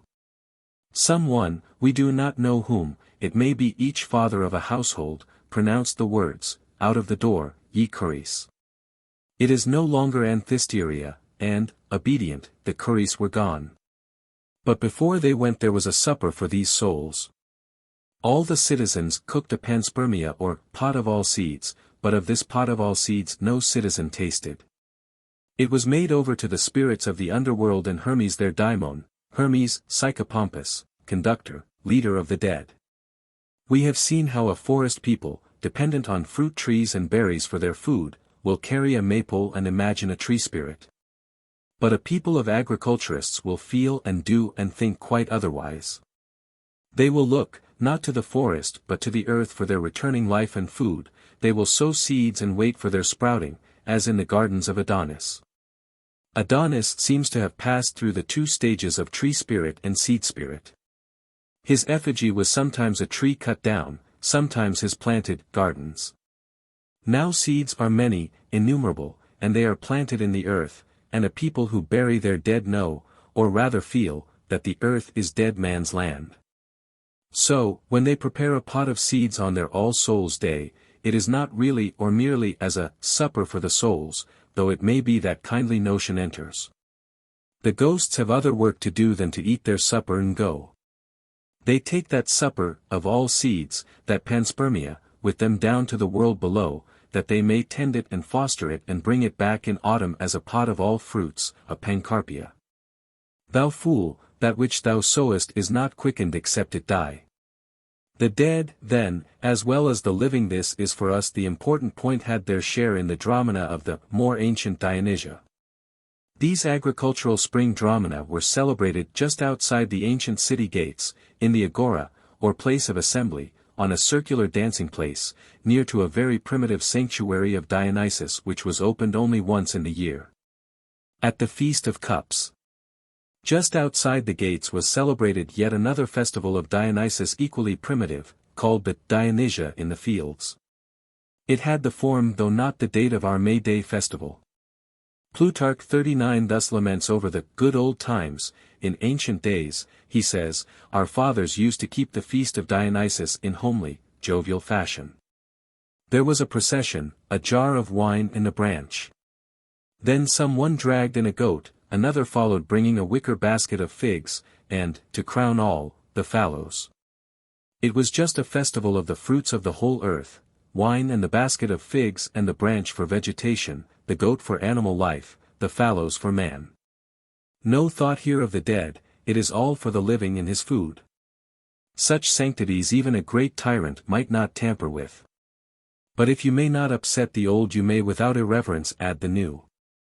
Pisistratos probably cared little for, and believed less in, magical ceremonies for the renewal of fruits, incantations of the dead. We can scarcely picture him chewing buckthorn on the day of the cups, or anointing his front door with pitch to keep out the ghosts. Very wisely he left the Anthesteria and the kindred festival, in the fields, where and as they were. But for his own purposes he wanted to do honor to Dionysus, and also above all things to enlarge and improve the rites done in the god's honor, so, leaving the old sanctuary to its fate. He built a new temple on the south side of the Acropolis where the present theatre now stands, and consecrated to the god a new and more splendid precinct. He did not build the present theatre, we must always remember that. The rows of stone seats, the chief priest's splendid marble chair, were not erected till 2 centuries later. What Pisistratos did was to build a small stone temple, see Fig. 2, and a great round orchestra of stone close beside it. Small fragments of the circular foundation can still be seen. The spectators sat on the hillside or on wooden seats. There was as yet no permanent theatron or spectator place, still less a stone stage, the Dromena were done on the dancing place. But for spectator place they had the south slope of the Acropolis. What kind of wooden stage they had unhappily we cannot tell. It may be that only a portion of the orchestra was marked off. Why did Pisistratos, if he cared little for magic and ancestral ghosts, take such trouble to foster and amplify the worship of this maple spirit, Dionysus? Why did he add to the Anthesteria, the festival of the family ghosts and the peasant festival, in the fields, a new and splendid festival, a little later in the spring, the great Dionysia, or Dionysia of the city? One reason among others was this: Pisistratos was a tyrant. Now a Greek tyrant was not in our sense tyrannical. He took his own way, it is true, but that way was to help and serve the common people. The tyrant was usually raised to his position by the people, and he stood for democracy, for trade and industry, as against an idle aristocracy. It was but a rudimentary democracy, a democratic tyranny, the power vested in one man, but it stood for the rights of the many as against the few. Moreover, Dionysus was always of the people, of the working classes, just as the king and queen of the May are now. The upper classes worshipped then, as now, not the spirit of spring but their own ancestors.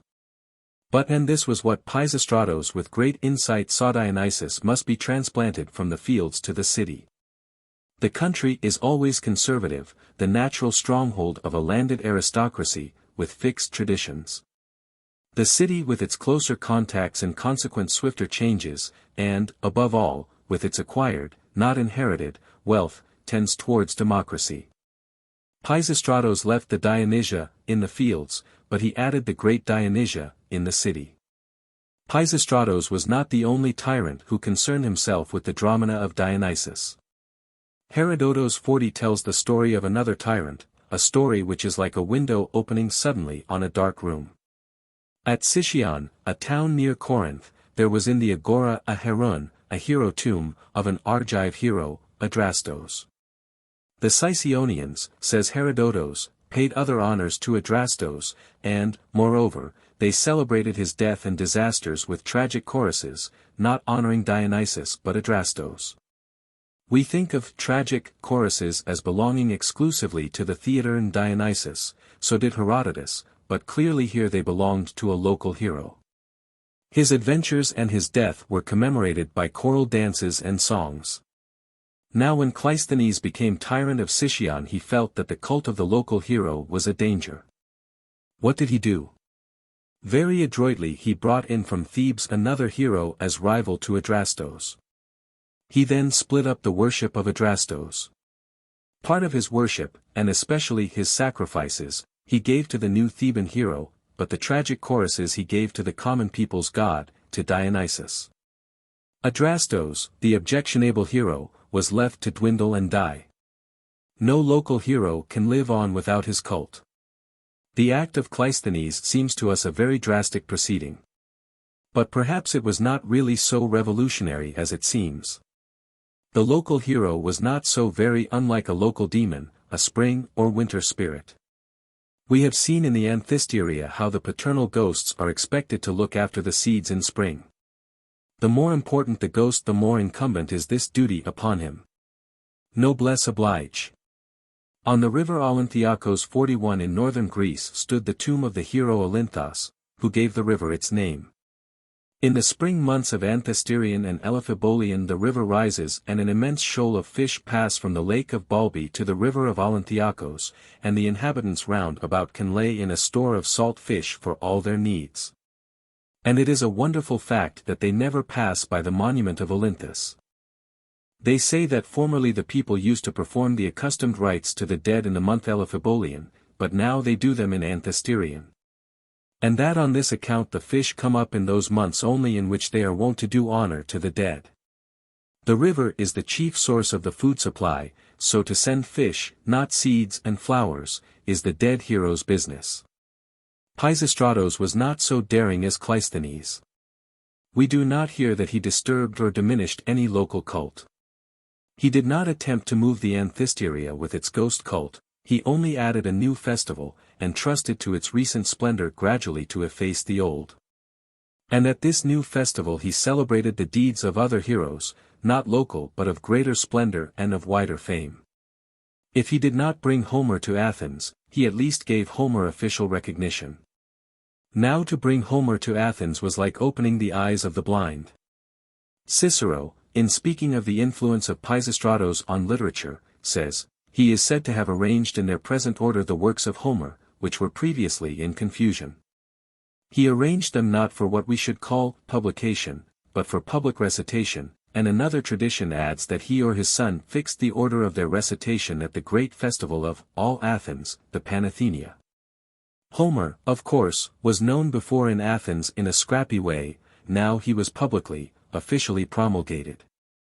It is probable, though not certain, that the Homer which Pisistratos prescribed for recitation at the Panathenaic was just our Iliad and Odyssey, and that the rest of the heroic cycle, all the remaining slices from the heroic banquet, remained as material for dithyrambs and dramas. The tyranny of Pisistratos and his son lasted from 560 to 501 BC. Tradition said that the first dramatic contest was held in the new theatre built by Pisistratos in 535 BC, when Thespis won the prize. Aeschylus was born in 525 BC. His first play, with a plot from the heroic saga, The Seven Against Thebes, was produced in 467 BC. It all came very swiftly. The shift from the dithyramb as spring song to the heroic drama was accomplished in something much under a century. Its effect on the whole of Greek life and religion, nay, on the whole of subsequent literature and thought, was incalculable. Let us try to see why. Homer was the outcome, the expression, of an heroic age. When we use the word heroic, we think vaguely of something brave, brilliant, splendid, something exciting and invigorating. A hero is to us a man of clear, vivid personality, valiant, generous, perhaps hot-tempered, a good friend and a good hater. The word hero calls up such figures as Achilles, Patroclus, Hector, figures of passion and adventure. Now such figures, with their special virtues, and perhaps their proper vices, are not confined to Homer. They occur in any and every heroic age. We are beginning now to see that heroic poetry, heroic characters, do not arise from any peculiarity of race or even of geographical surroundings, but, given certain social conditions, they may, and do, appear anywhere and at any time. The world has seen several heroic ages, though it is, perhaps, doubtful if it will ever see another. What, then, are the conditions that produce an heroic age? And why was this influx of heroic poetry, coming just when it did, of such immense influence on, and importance to, the development of Greek dramatic art? Why had it power to change the old, stiff, ritual dithyramb into the new and living drama? Why, above all things, did the democratic tyrant Pisistratos so eagerly welcome it to Athens? In the old ritual dance the individual was nothing, the choral band, the group, everything, and in this it did but reflect primitive tribal life. Now in the heroic saga the individual is everything, the mass of the people, the tribe, or the group, are but a shadowy background which throws up the brilliant, clear-cut personality into a more vivid light. The epic poet is all taken up with what he called kleia andron, glorious deeds of men, of individual heroes. And what these heroes themselves ardently long and pray for is just this glory, this personal distinction, this deathless fame for their great deeds. When the armies meet it is the leaders who fight in single combat. These glorious heroes are for the most part kings, but not kings in the old sense, not hereditary kings bound to the soil and responsible for its fertility. Rather they are leaders in war and adventure. The homage paid them is a personal devotion for personal character. The leader must win his followers by bravery, he must keep them by personal generosity. Moreover, heroic wars are oftenest not tribal feuds consequent on tribal raids, more often they arise from personal grievances, personal jealousies. The siege of Troy is undertaken not because the Trojans have raided the cattle of the Achaeans, but because a single Trojan, Paris, has carried off Helen, a single Achaean's wife. Another noticeable point is that in heroic poems scarcely any one is safely and quietly at home. The heroes are fighting in far-off lands or voyaging by sea, hence we hear little of tribal and even of family ties. The real center is not the hearth, but the leader's tent or ship. Local ties that bind to particular spots of earth are cut, local differences fall into abeyance, a sort of cosmopolitanism, a forecast of Pan-Hellenism, begins to arise. And a curious point, all this is reflected in the gods. We hear scarcely anything of local cults, nothing at all of local magical maypoles and carryings out of winter and bringings in of summer, nothing whatever of suppers for the souls, or even of worship paid to particular local heroes. A man's ghost when he dies does not abide in its grave ready to rise at springtime and help the seeds to sprout, it goes to a remote and shadowy region, a common, Pan-Hellenic Hades. And so with the gods themselves. They are cut clean from earth and from the local bits of earth out of which they grew that sacred trees and holy stones and rivers and still holier beasts. There is not a holy bull to be found in all Olympus, only figures of men, bright and vivid and intensely personal, like so many glorified, transfigured Homeric heroes. In a word, the heroic spirit, as seen in heroic poetry, is the outcome of a society cut loose from its roots, of a time of migrations, of the shifting of populations. 42 But more is needed, and just this something more the age that gave birth to Homer had.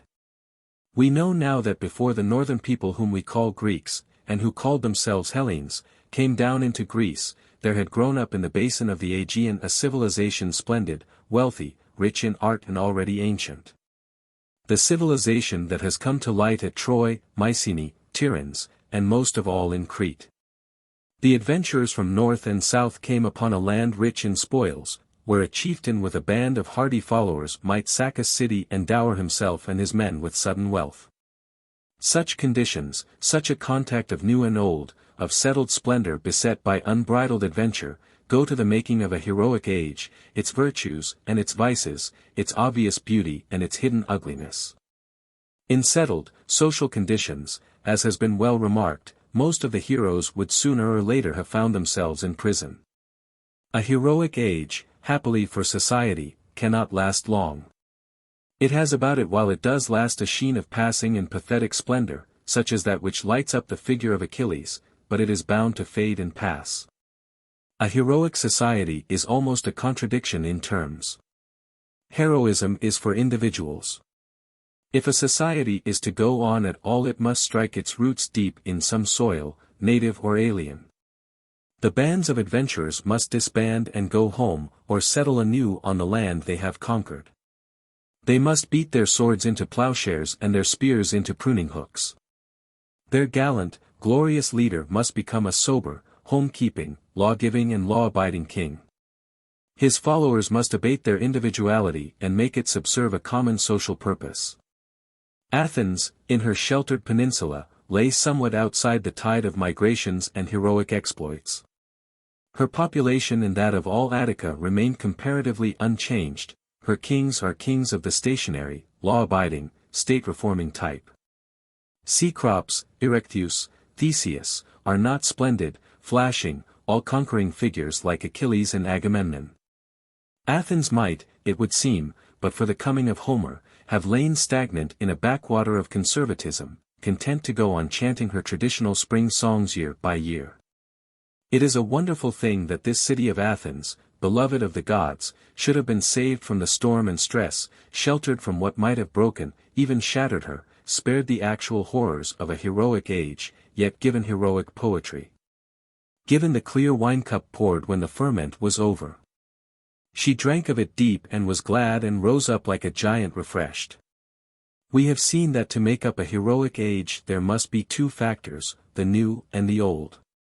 The young, vigorous, warlike people must seize on, appropriate, in part assimilate, an old and wealthy civilization. It almost seems as if we might go a step farther, and say that for every great movement in art or literature we must have the same conditions, a contact of new and old, of a new spirit seizing or appropriated by an old established order. Anyhow for Athens the historical fact stands certain. The amazing development of the 5th century drama is just this, the old vessel of the ritual dithyramb filled to the full with the new wine of the heroic saga. And it would seem that it was by the hand of Pisistratos, the great democratic tyrant, that the new wine was outpoured. Such were roughly the outside conditions under which the drama of art grew out of the dromena of ritual. The racial secret of the individual genius of Aeschylus and the forgotten men who preceded him we cannot hope to touch. We can only try to see the conditions in which they worked and mark the splendid new material that lay to their hands. Above all things we can see that this material, these Homeric saga, were just fitted to give the needed impulse to art. The Homeric saga had for an Athenian poet just that remoteness from immediate action which, as we have seen, is the essence of art as contrasted with ritual. Tradition says that the Athenians fined the dramatic poet Phrynichus for choosing as the plot of one of his tragedies the taking of Miletus. Probably the fine was inflicted for political party reasons, and had nothing whatever to do with the question of whether the subject was artistic or not. But the story may stand, and indeed was later understood to be, a sort of allegory as to the attitude of art towards life. To understand and still more to contemplate life you must come out from the choral dance of life and stand apart. In the case of one's own sorrows, be they national or personal, this is all but impossible. We can ritualize our sorrows, but not turn them into tragedies. We cannot stand back far enough to see the picture. We want to be doing, or at least lamenting. In the case of the sorrows of others this standing back is all too easy. We not only bear their pain with easy stoicism, but we picture it dispassionately at a safe distance. We feel about rather than with it. The trouble is that we do not feel enough. Such was the attitude of the Athenian towards the doings and sufferings of Homeric heroes. They stood towards them as spectators. These heroes had not the intimate sanctity of homegrown things, but they had sufficient traditional sanctity to make them acceptable as the material of drama. Adequately sacred though they were yet free and flexible. It is impiety to alter the myth of your local hero, it is impossible to recast the myth of your local demon that is fixed forever his conflict, his agon, his death, his pathos, his resurrection and its heralding, his epiphany. But the stories of Agamemnon and Achilles, though at home these heroes were local daimons, have already been variously told in their wanderings from place to place, and you can mold them more or less to your will. Moreover, these figures are already personal and individual, not representative puppets, mere functionaries like the May Queen in winter, they have life histories of their own, never quite to be repeated. It is in this blend of the individual and the general, the personal and the universal, that one element at least of all really great art will be found to lie, and just here at Athens we get a glimpse of the moment of fusion. We see a definite historical reason why and how the universal in Dromenon came to include the particular in drama.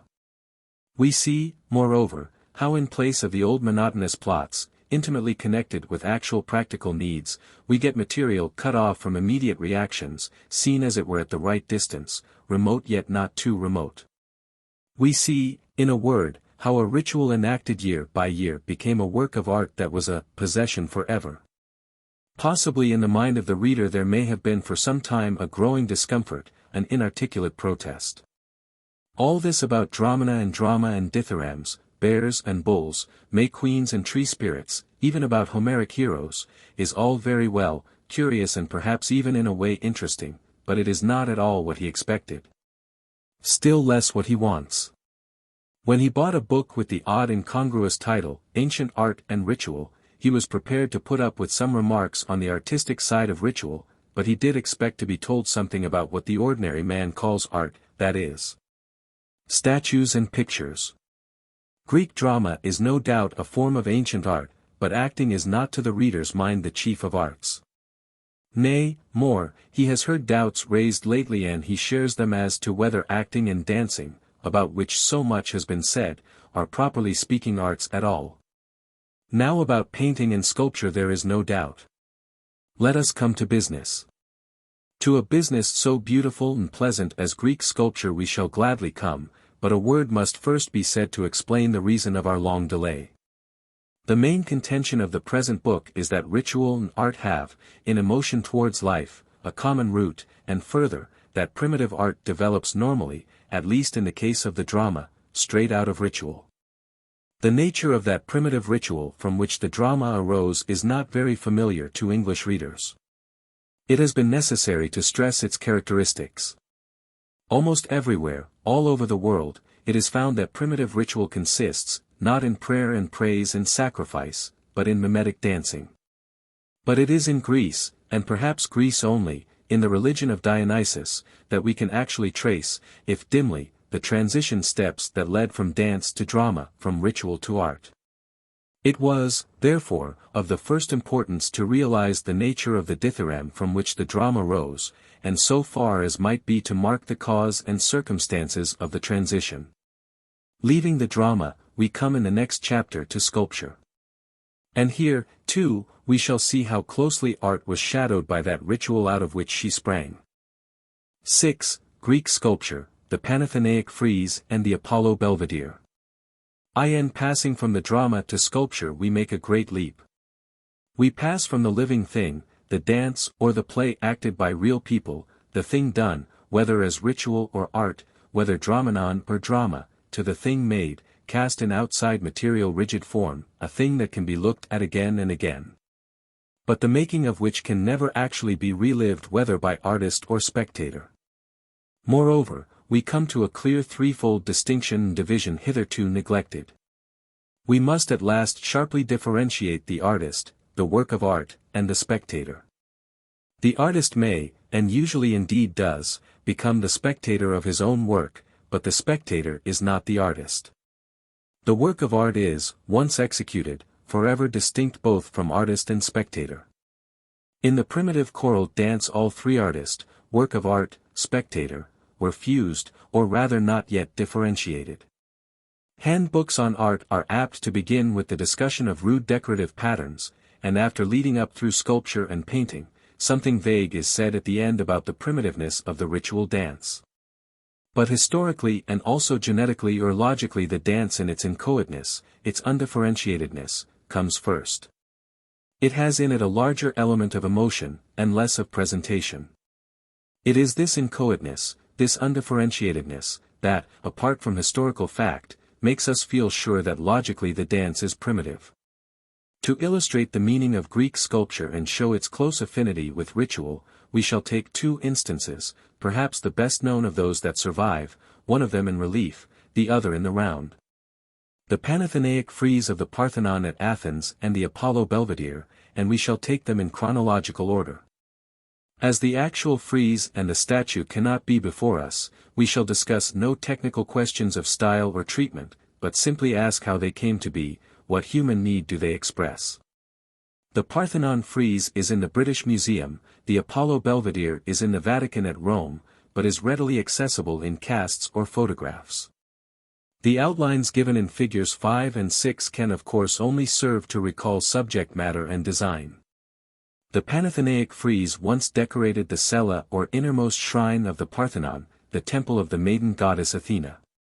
It twined like a ribbon round the brow of the building and thence it was torn by Lord Elgin and brought home to the British Museum as a national trophy, for the price of a few £100 of coffee and yards of scarlet cloth. To realize its meaning we must always think it back into its place. Inside the cella, or shrine, dwelt the goddess herself, her great image in gold and ivory. Outside the shrine was sculptured her worship by the whole of her people. For the frieze is nothing but a great ritual procession translated into stone, the Panathenaic procession, or procession of all the Athenians, of all Athens, in honor of the goddess who was but the city incarnate, Athena. A wonder enthroned on the hills and the sea. A maiden crowned with a fourfold glory, that none from the pride of her head may rend. Violet and olive leaf, purple and hoary. Psalm wreath and story the fairest of fame. Flowers that the winter can blast not nor bend. A light upon earth as the sun's own flame. A name as his name. Athens, a praise without end. Swinburne, Erectus, 141. Sculptural art, at least in this instance, comes out of ritual, has ritual as its subject, is embodied ritual. The reader perhaps at this point may suspect that he is being juggled with, that, out of the thousands of Greek reliefs that remain to us, just this one instance has been selected to bolster up the writer's art and ritual theory. He has only to walk through any museum to be convinced at once that the author is playing quite fair. Practically the whole of the reliefs that remain to us from the archaic period, and a very large proportion of those at later date, when they do not represent heroic mythology, are ritual reliefs, votive reliefs as we call them. That is, prayers or praises translated into stone. Of the choral dance we have heard much, of the procession but little, yet its ritual importance was great. In religion today the dance is dead save for the dance of the choristers before the altar at Seville. But the procession lives on, has even taken to itself new life. It is a means of bringing masses of people together, of ordering them and coordinating them. It is a means for the magical spread of supposed good influence, of grace. Witness the beating of the bounds, and the frequent processions of the Blessed Sacrament in Roman Catholic lands.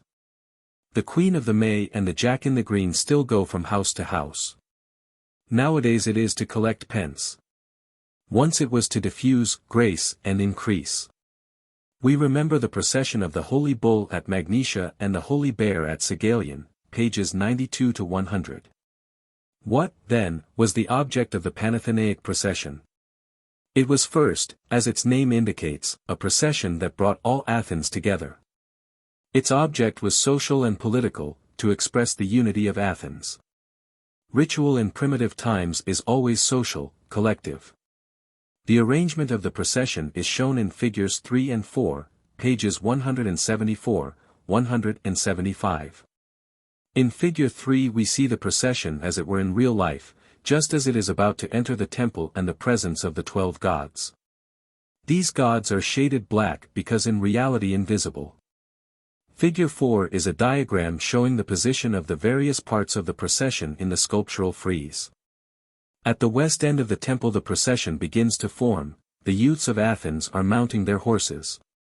It divides, as it needs must, into two halves, one sculptured on the north, one on the south side of the cella. After the throng of the cavalry getting denser and denser we come to the chariots, next the sacrificial animals, sheep and restive cows, then the instruments of sacrifice, flutes and lyres and baskets and trays for offerings. Men who carry blossoming olive boughs, maidens with water vessels and drinking cups. The whole tumult of the gathering is marshalled and at last met and, as it were, held in check, by a band of magistrates who face the procession just as it enters the presence of the 12 seated gods, at the east end. The whole body politic of the gods has come down to feast with the whole body politic of Athens and her allies, of whom these gods are but the projection and reflection. The gods are there together because man is collectively assembled. The great procession culminates in a sacrifice and a communal feast, a sacramental feast like that on the flesh of the Holy Bull at Magnesia. The Panathenaic was a high festival including rites and ceremonies of diverse dates, an armed dance of immemorial antiquity that may have dated from the days when Athens was subject to Crete. And a recitation ordered by Pisistratos of the poems of Homer. Some theorists have seen in art only an extension of the play instinct, just a liberation of superfluous vitality in energies, as it were a rehearsing for life. This is not our view, but into all art, in so far as it is a cutting off of motor reactions, there certainly enters an element of recreation. It is interesting to note that to the Greek mind religion was specially connected with the notion rather of a festival than a fast. Thucydides 43 is assuredly by nature no reveller, yet religion is to him mainly a rest from toil. He makes Pericles say, moreover, we have provided for our spirit by many opportunities of recreation, by the celebration of games and sacrifices throughout the year. To the anonymous writer known as the Old Oligarch, the main gist of religion appears to be a decorous social enjoyment. In easy aristocratic fashion he rejoices that religious ceremonials exist to provide for the less well-to-do citizens suitable amusements that they would otherwise lack. As to sacrifices and sanctuaries and festivals and precincts, the people, knowing that it is impossible for each man individually to sacrifice and feast and have sacrifices and an ample and beautiful city, has discovered by what means he may enjoy these privileges. In the procession of the Panathenaic all Athens was gathered together, but and this is important for a special purpose, more primitive than any great political or social union. Happily this purpose is clear. It is depicted in the central slab of the east end of the frieze, figure 5. A priest is there represented receiving from the hands of a boy a great peplos or robe. It is the sacred robe of Athena woven for her and embroidered by young Athenian maidens and offered to her every 5 years. The great gold and ivory statue in the Parthenon itself had no need of a robe. She would scarcely have known what to do with one, her raiment was already of wrought gold, she carried helmet and spear and shield. But there was an ancient image of Athena, an old Madonna of the people, fashioned before Athena became a warrior maiden.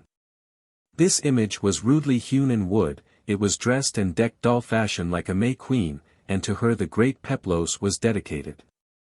The peplos was hoisted as a sail on the Panathenaic ship, and this ship Athena had borrowed from Dionysus himself, who went every spring in procession in a ship car on wheels to open the season for sailing. To a seafaring people like the Athenians the opening of the sailing season was all important, and naturally began not at midsummer but in spring. The sacred peplos, or robe, takes us back to the old days when the spirit of the year and the luck of the people was bound up with a rude image. The life of the year died out each year and had to be renewed. To make a new image was expensive and inconvenient, so, with primitive economy it was decided that the life and luck of the image should be renewed by redressing it, by offering to it each year a new robe. We remember, p. 60, how in Thuringia the new puppet wore the shirt of the old and thereby new life was passed from one to the other. But behind the old image we can get to a stage still earlier, when there was at the Panathenea no image at all, only a yearly maypole, a bough hung with ribbons and cakes and fruits and the like. A bough was cut from the sacred olive tree of Athens, called the Moria or fate tree. It was bound about with fillets and hung with fruit and nuts and, in the festival of the Panathenea, they carried it up to the Acropolis to give to Athena Polias, her of the city, and as they went they sang the old Iresian song, page 114. Polias is but the city, the polis incarnate. This Moria, or fate tree, was the very life of Athens, the life of the olive which fed her and lighted her was the very life of the city. When the Persian host sacked the Acropolis they burnt the holy olive, and it seemed that all was over. But next day it put forth a new shoot and the people knew that the city's life still lived. Sophocles 44 sang of the glory of the wondrous life tree of Athens. The untended, the self-planted, self-defended from the foe. Sea gray, children nurturing olive tree that here delights to grow. None may take nor touch nor harm it. Headstrong youth nor age grown bold. For the round of Morion, Zeus has been its watcher from of old. He beholds it, and, Athene, thy own sea-grey eyes behold. The holy tree carried in procession is, like the image of Athena, made of olive wood, just the incarnate life of Athens ever renewed. The Panathenea was not, like the Dithyramb, a spring festival. It took place in July at the height of the summer heat, when need for rain was the greatest. But the month Hecatombean, in which it was celebrated, was the first month of the Athenian year and the day of the festival was the birthday of the goddess. When the goddess became a war goddess, it was fabled that she was born in Olympus, and that she sprang full grown from her father's head in glittering armor. But she was really born on earth, and the day of her birth was the birthday of every earth-born goddess, the day of the beginning of the new year, with its returning life. When men observe only the actual growth of new green life from the ground, this birthday will be in spring. When they begin to know that the seasons depend on the sun, or when the heat of the sun causes great need of rain, it will be at midsummer, at the solstice, or in northern regions where men fear to lose the sun in midwinter, as with us. The frieze of the Parthenon is, then, but a primitive festival translated into stone, a rite frozen to a monument. Passing over a long space of time we come to our next illustration, the Apollo Belvedere, figure 6. It might seem that here at last we have nothing primitive, here we have art pure and simple, ideal art utterly cut loose from ritual, art for art's sake. Yet in this Apollo Belvedere, this product of late and accomplished, even decadent art, we shall see most clearly the intimate relation of art and ritual. We shall, as it were, walk actually across that transition bridge of ritual which leads from actual life to art. The date of this famous Apollo cannot be fixed, but it is clearly a copy of a type belonging to the 4th century BC. The poise of the figure is singular and, till its intent is grasped, unsatisfactory. Apollo is caught in swift motion but seems, as he stands delicately poised, to be about to fly rather than to run. He stands tiptoe and in a moment will have left the earth. The Greek sculptor's genius was all focused, as we shall presently see, on the human figure and on the mastery of its many possibilities of movement and action. Greek statues can roughly be dated by the way they stand. At first, in the archaic period, they stand firmly planted with equal weight on either foot, the feet close together. Then one foot is advanced, but the weight still equally divided, an almost impossible position. Next, the weight is thrown on the right foot, and the left knee is bent. This is of all positions the loveliest for the human body. We allow it to women, forbid it to men save to aesthetes. If the back numbers of Punch be examined for the figure of Postlethwaite, it will be seen that he always stands in this characteristic relaxed pose. When the sculptor has mastered the possible, he bethinks him of the impossible. He will render the human body flying. It may have been the accident of a mythological subject that first suggested the motive. Leocares, a famous artist of the 4th century BC, made a group of Zeus in the form of an eagle carrying off Ganymede.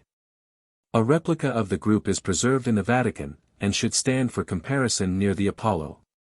We have the same tiptoe poise, the figure just about to leave the earth. Again, it is not a dance, but a flight. This poise is suggestive to us because it marks an art cut loose, as far as may be, from earth and its realities, even its rituals. What is it that Apollo is doing? The question and suggested answers have occupied many treatises. There is only one answer: we do not know. It was at first thought that the Apollo had just drawn his bow and shot an arrow. This suggestion was made to account for the pose, but that, as we have seen, is sufficiently explained by the flight motive. Another possible solution is that Apollo brandishes in his uplifted hand the aegis, or goatskin shield, of Zeus. Another suggestion is that he holds as often a lustral, or laurel bough, that he is figured as Daphnephorus, laurel-bearer. We do not know if the Belvedere Apollo carried a laurel, but we do know that it was of the very essence of the god to be a laurel-bearer. That, as we shall see in a moment, he, like Dionysus, arose in part out of a rite of laurel-bearing a Daphnephoria. We have not got clear of ritual yet. When Pausanias 45, the ancient traveler, whose notebook is our chief source about these early festivals, came to Thebes, he saw a hill sacred to Apollo, and after describing the temple on the hill he says, "The following custom is still, I know, observed at Thebes. A boy of distinguished family and himself well-looking and strong is made the priest of Apollo, for the space of a year. The title given him is laurel-bearer, Daphnephorus, for these boys wear wreaths made of laurel. We know for certain now what these yearly priests are: they are the kings of the year, the spirits of the year, May kings, Jaxo the Green." The name given to the boy is enough to show he carried a laurel branch, though Pausanias only mentions a wreath. Another ancient writer gives us more details. 46 he says in describing the festival of the laurel-bearing. They wreathe a pole of olive wood with laurel and various flowers. On the top is fitted a bronze globe from which they suspend smaller ones. Midway round the pole they place a lesser globe, binding it with purple fillets, but the end of the pole is decked with saffron. By the topmost globe they mean the sun, to which they actually compare Apollo. The globe beneath this is the moon. The smaller globes hung on are the stars and constellations, and the fillets are the course of the year, for they make them 365 in number. The Daphnephoria is headed by a boy, both whose parents are alive, and his nearest male relation carries the filleted pole. The laurel-bearer himself, who follows next, holds on to the laurel. He has his hair hanging loose, he wears a golden wreath, and he is dressed out in a splendid robe to his feet, and he wears light shoes. There follows him a band of maidens holding out boughs before them, to enforce the supplication of the hymns. This is the most elaborate maypole ceremony that we know of in ancient times. The globes representing sun and moon show us that we have come to a time when men know that the fruits of the earth in due season depended on the heavenly bodies. The year with its 365 days is a sun year. Once this sun year established, and we find that the times of the solstices, midwinter and midsummer, became as, or even more, important than the spring itself. The date of the Daphnephoria is not known. At Delphi itself, the center of Apollo worship, there was a festival called the Stepteria, or festival of those who make the wreaths, in which Mystery, a Christian bishop, Saint Cyprian, tells us he was initiated. In far-off Tempe, that wonderful valley that is still the greenest spot in stony, barren Greece, and where the laurel trees still cluster, there was an altar, and near it a laurel tree. The story went that Apollo had made himself a crown from this very laurel, and taking in his hand a branch of this same laurel, i.e. as laurel-bearer, had come to Delphi and taken over the oracle. And to this day the people of Delphi send high-born boys in procession there. And they, when they have reached Tempe and made a splendid sacrifice, return back, after wearing themselves wreaths from the very laurel from which the god made himself a wreath. We are inclined to think of the Greeks as a people apt to indulge in the singular practice of wearing wreaths in public, a practice among us confined to children on their birthdays and a few eccentric people on their wedding days. We forget the intensely practical purport of the custom. The ancient Greeks wore wreaths and carried boughs, not because they were artistic or poetical, but because they were ritualists, that they might bring back the spring and carry in the summer. The Greek bridegroom today, as well as the Greek bride, wears a wreath, that his marriage may be the beginning of new life, that his wife may be as the fruitful vine, and his children as the olive branches round about his table. And our children today, though they do not know it, wear wreaths on their birthdays, because with each new year their life is reborn. Apollo then, was, like Dionysus, king of the May, and saving his presence Jack in the Green. The god manifestly arose out of the right. For a moment let us see how he arose. It will be remembered that in a previous chapter, page 70, we spoke of personification. We think of the god Apollo as an abstraction, an unreal thing, perhaps as a false god. The god Apollo does not, and never did, exist. He is an idea, a thing made by the imagination. But primitive man does not deal with abstractions, does not worship them. What happens is, as we saw, page 71, something like this: year by year a boy is chosen to carry the laurel, to bring in the May, and later year by year a puppet is made. It is a different boy each year, carrying a different laurel branch. And yet in a sense it is the same boy, he is always the laurel-bearer, Daphnephoros, always the luck of the village or city.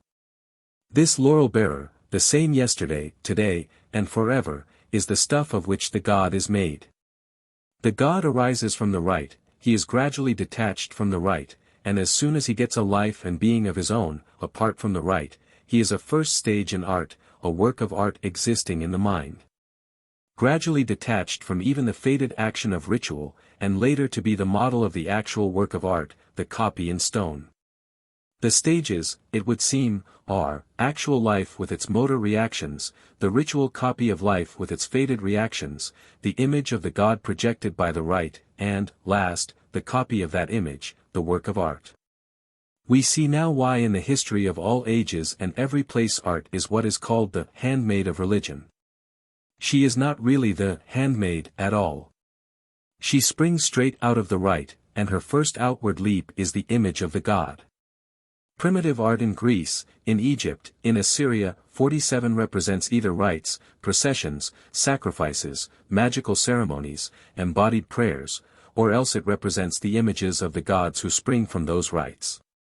Track any god right home, and you will find him lurking in a ritual sheath, from which he slowly emerges, first as a demon, or spirit, of the year, then as a full-blown divinity. In chapter 2 we saw how the Dromenon gave birth to the drama, how, bit by bit, out of the chorus of dancers some dancers withdrew and became spectators sitting apart. And on the other hand others of the dancers drew apart onto the stage and presented to the spectators a spectacle, a thing to be looked at, not joined in. And we saw how in this spectacular mood, this being cut loose from immediate action, lay the very essence of the artist and the art lover. Now in the drama of Thespis there was at first, we are told, but one actor, later Aeschylus added a second.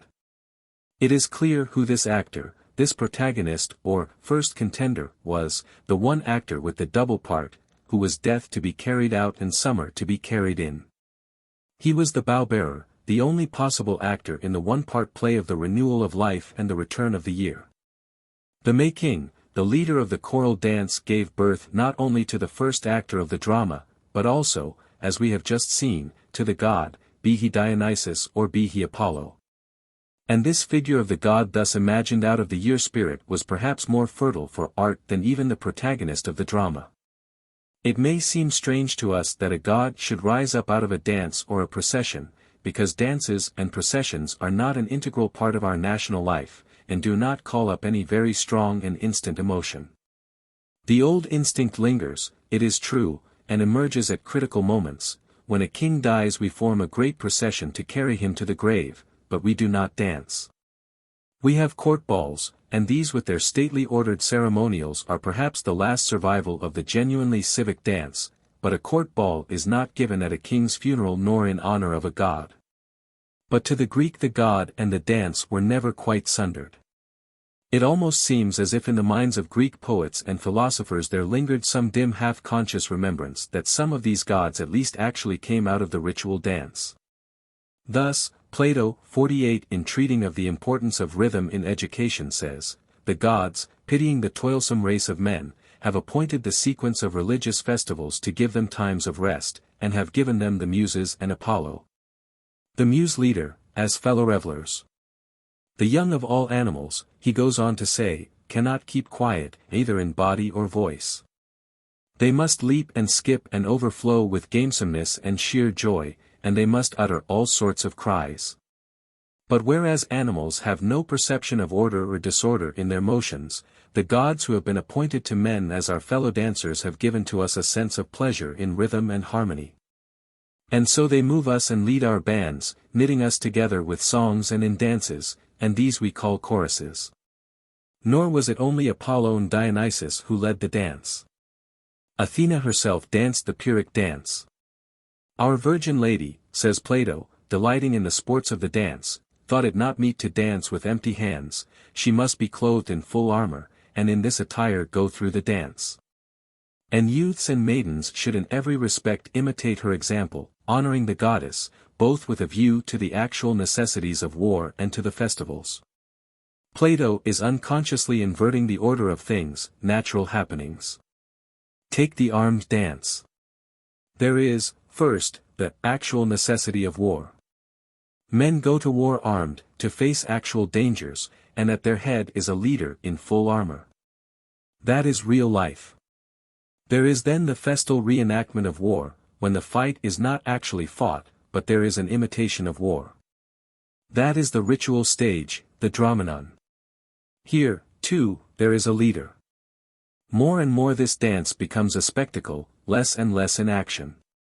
Then from the periodic Dromenon, the ritual enacted year by year, emerges an imagined permanent leader, a demon or god, a Dionysus, an Apollo, an Athena. Finally the account of what actually happens is thrown into the past, into a remote distance, and we have an etiological, mythe story told to give a cause or reason. The whole natural process is inverted. And last, as already seen, the god, the first work of art, the thing unseen, imagined out of the ritual of the dance, is cast back into the visible world and fixed in space. Can we wonder that a classical writer 49 should say, "The statues of the craftsmen of old times are the relics of ancient dancing"? That is just what they are, rites caught and fixed and frozen. Drawing, says a modern critic 50, is at bottom, like all the arts, a kind of gesture, a method of dancing on paper.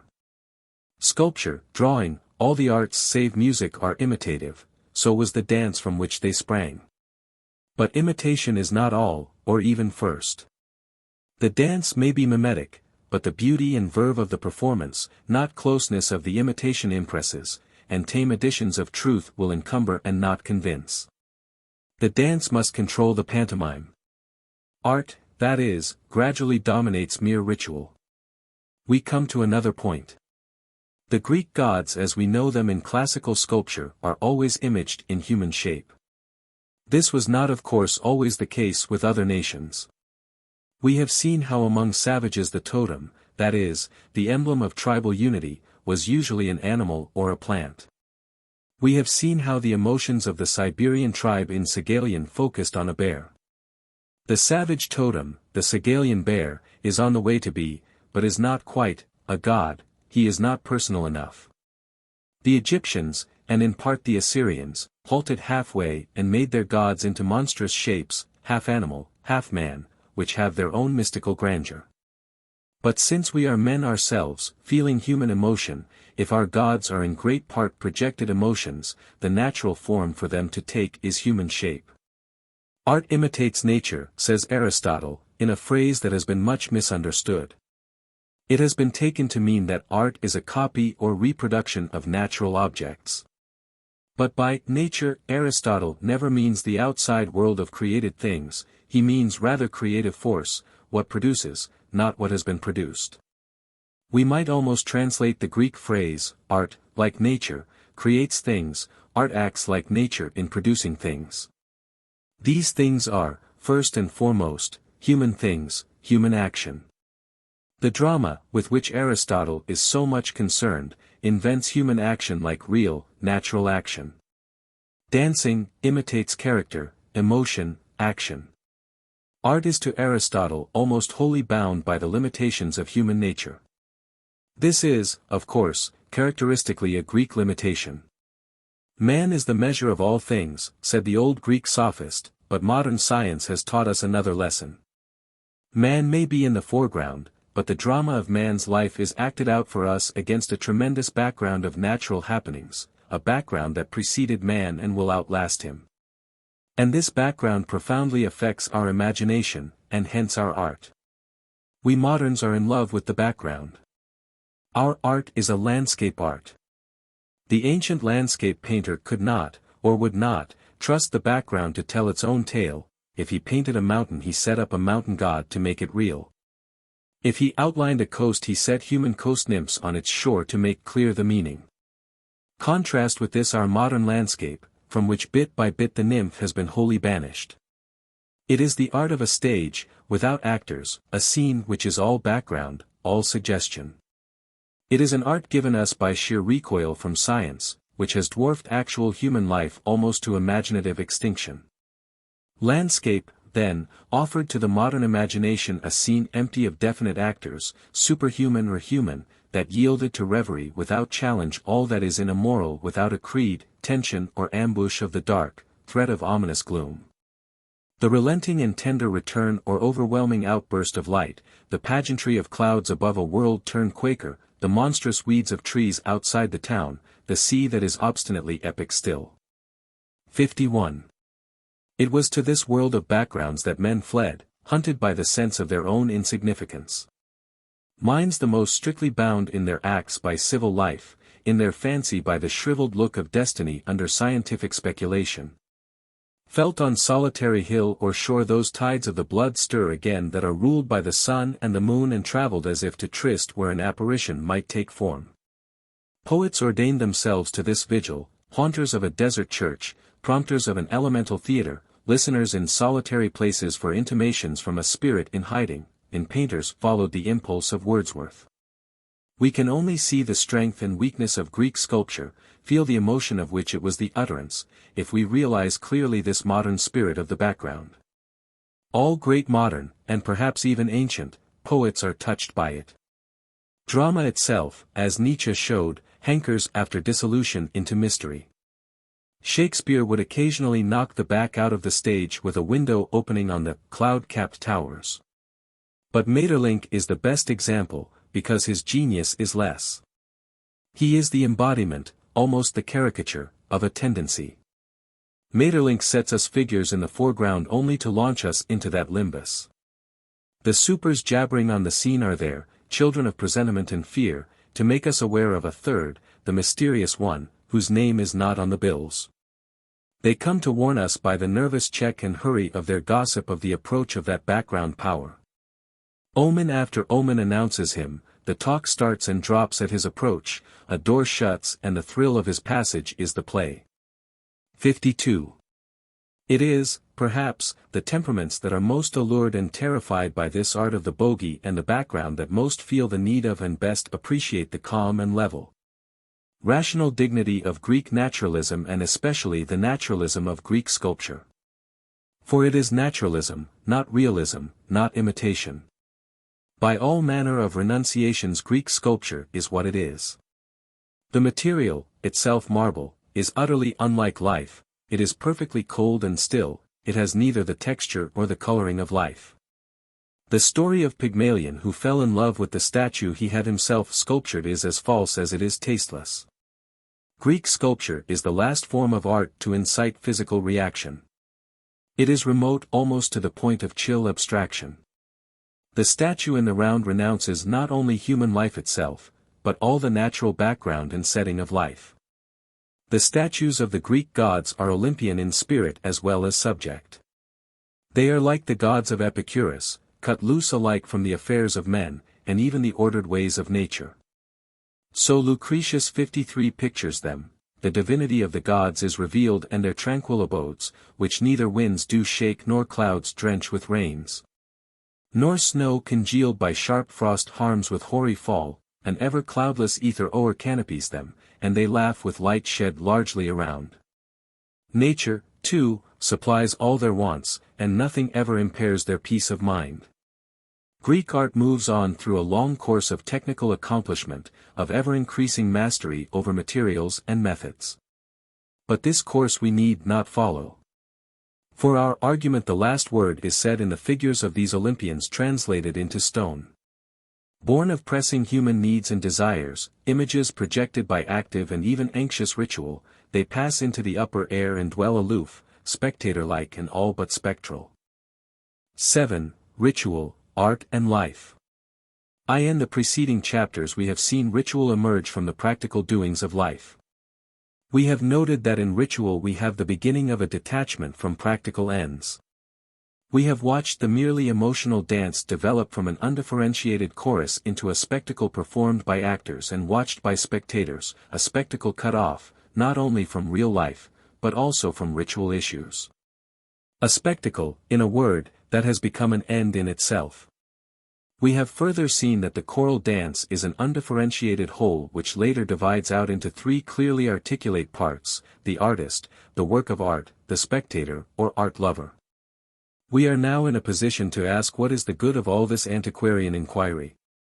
Why is it, apart from the mere delight of scientific inquiry, important to have seen that art arose from ritual? The answer is simple. The object of this book, as stated in the preface, is to try to throw some light on the function of art, that is on what it has done, and still does today, for life. Now in the case of a complex growth like art, it is rarely if ever possible to understand its function, what it does, how it works, unless we know something of how that growth began, or, if its origin is hid, at least of the simpler forms of activity that preceded it. For art, this earlier stage, this simpler form, which is indeed itself as it were an embryo and rudimentary art, we found to be ritual. Ritual, then, has not been studied for its own sake, still less for its connection with any particular dogma, though, as a subject of singular gravity and beauty, ritual is well worth a lifetime study.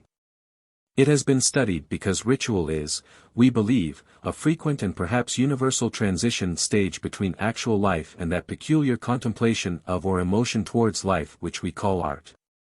All our long examination of beast dances, May Day festivals and even of Greek drama has had just this for its object, to make clear that art, save perhaps in a few specially gifted natures, did not arise straight out of life, but out of that collective emphasis of the needs and desires of life which we have agreed to call ritual. Our formal argument is now over and ritual may drop out of the discussion. But we would guard against a possible misunderstanding. We would not be taken to imply that ritual is obsolete and must drop out of life, giving place to the art it has engendered. It may well be that, for certain temperaments, ritual is a perennial need. Nature specially gifted can live lives that are emotionally vivid, even in the rare high air of art or science, but many, perhaps most of us, breathe more freely in the medium, literally the midway space, of some collective ritual. Moreover, for those of us who are not artists or original thinkers, the life of the imagination, and even of the emotions, has been perhaps too long lived at second hand, received from the artist ready-made and felt. Today, owing largely to the progress of science, and a host of other causes social and economic, life grows daily fuller and freer, and every manifestation of life is regarded with a new reverence. With this fresh outpouring of the spirit, this fuller consciousness of life, there comes a need for first-hand emotion and expression, and that expression is found for all classes in a revival of the ritual dance. Some of the strenuous, exciting, self-expressive dances of today are of the soil and some exotic, but, based as they mostly are on very primitive ritual, they stand as singular evidence of this real recurrent need. Art in these latter days goes back as it were on her own steps, recrossing the ritual bridge back to life. It remains to ask what, in the light of this ritual origin, is the function of art. How do we relate it to other forms of life, to science, to religion, to morality, to philosophy? These are big-sounding questions, and towards their solution only hints here and there can be offered, stray thoughts that have grown up out of this study of ritual origins and which, because they have helped the writer, are offered, with no thought of dogmatism, to the reader. We English are not supposed to be an artistic people, yet art, in some form or another, bulks large in the national life. We have theatres, a national gallery, we have art schools, our tradesmen provide for us art furniture, we even hear, absurdly enough, of art colors. Moreover, all this is not a matter of mere antiquarian interest, we do not simply go and admire the beauty of the past in museums, a movement towards or about art is all alive and astir among us. We have new developments of the theatre, problem plays, Reinhardt productions, Gordon Craig scenery, Russian ballets. We have new schools of painting treading on each other's heels with breathless rapidity, impressionists, post-impressionists, futurists. Art, or at least the desire for, the interest in, art is assuredly not dead. Moreover, and this is very important, we all feel about art a certain obligation, such as some of us feel about religion. There is an ought about it. Perhaps we do not really care much about pictures and poetry and music, but we feel we ought to. In the case of music, it has happily been at last recognized that if you have not an ear, you cannot care for it, but 2 generations ago, owing to the unfortunate cheapness and popularity of keyed instruments, it was widely held that one half of humanity, the feminine half, ought to play the piano. This ought is, of course, like most social oughts, a very complex product, but its existence is well worth noting. It is worth noting because it indicates a vague feeling that art has a real value, that art is not a mere luxury, nor even a rarefied form of pleasure. No one feels they ought to take pleasure in beautiful scents or in the touch of velvet. They either do or they don't. The first point, then, that must be made clear is that art is of real value to life in a perfectly clear biological sense. It invigorates, enhances, promotes actual, spiritual, and through it physical life. This from our historical account we should at the outset expect, because we have seen art, by way of ritual, arose out of life. And yet the statement is a sort of paradox, for we have seen also that art differs from ritual just in this, that in art, whether of the spectator or the creator, the motor reactions, i.e., practical life, the life of doing, is for the time checked. This is of the essence of the artist's vision, that he sees things detached and therefore more vividly, more completely, and in a different light. This is of the essence of the artist's emotion, that it is purified from personal desire. But, though the artist's vision and emotion alike are modified, purified, they are not devitalized. Far from that, by detachment from action they are focused and intensified. Life is enhanced, only it is a different kind of life, it is the life of the image world, of the imagination. It is the spiritual and human life, as differentiated from the life we share with animals. It is a life we all, as human beings, possess in some, but very varying, degrees. And the natural man will always view the spiritual man askance, because he is not practical. But the life of imagination, cut off from practical reaction as it is, becomes in turn a motor force causing new emotions, and so pervading the general life, and thus ultimately becoming practical. No one function is completely cut off from another. The main function of art is probably to intensify and purify emotion, but it is substantially certain that, if we did not feel, we could not think and should not act. Still it remains true that, in artistic contemplation and in the realms of the artist's imagination not only are practical motor reactions cut off, but intelligence is suffused in, and to some extent subordinated to, emotion. One function, then, of art is to feed and nurture the imagination and the spirit, and thereby enhance and invigorate the whole of human life. This is far removed from the view that the end of art is to give pleasure. Art does usually cause pleasure, singular and intense, and to that which causes such pleasure we give the name of beauty. But to produce and enjoy beauty is not the function of art. Beauty, or rather, the sensation of beauty, is what the Greeks would call an epigygnomenon ti telos, words hard to translate, something between a byproduct and a supervening perfection. A thing like, as Aristotle 54 for once beautifully says of pleasure, the bloom of youth to a healthy young body. That this is so we see most clearly in the simple fact that, when the artist begins to aim direct at beauty, he usually misses it. We all know, perhaps by sad experience, that the man who seeks out pleasure for herself fails to find her. Let him do his work well for that work's sake, exercise his faculties, energize, as Aristotle would say, and he will find pleasure come out unawares to meet him with her shining face. But let him look for her, think of her, even desire her, and she hides her head. A man goes out hunting, thinks of nothing but following the hounds and taking his fences, being in at the death, his day is full, alas, of pleasure, though he has scarcely known it. Let him forget the fox and the fences, think of pleasure, desire her, and he will be in at pleasure's death. So it is with the artist. Let him feel strongly, and see raptly, that is, in complete detachment. Let him cast this, his rapt vision and his intense emotion, into outside form, a statue or a painting.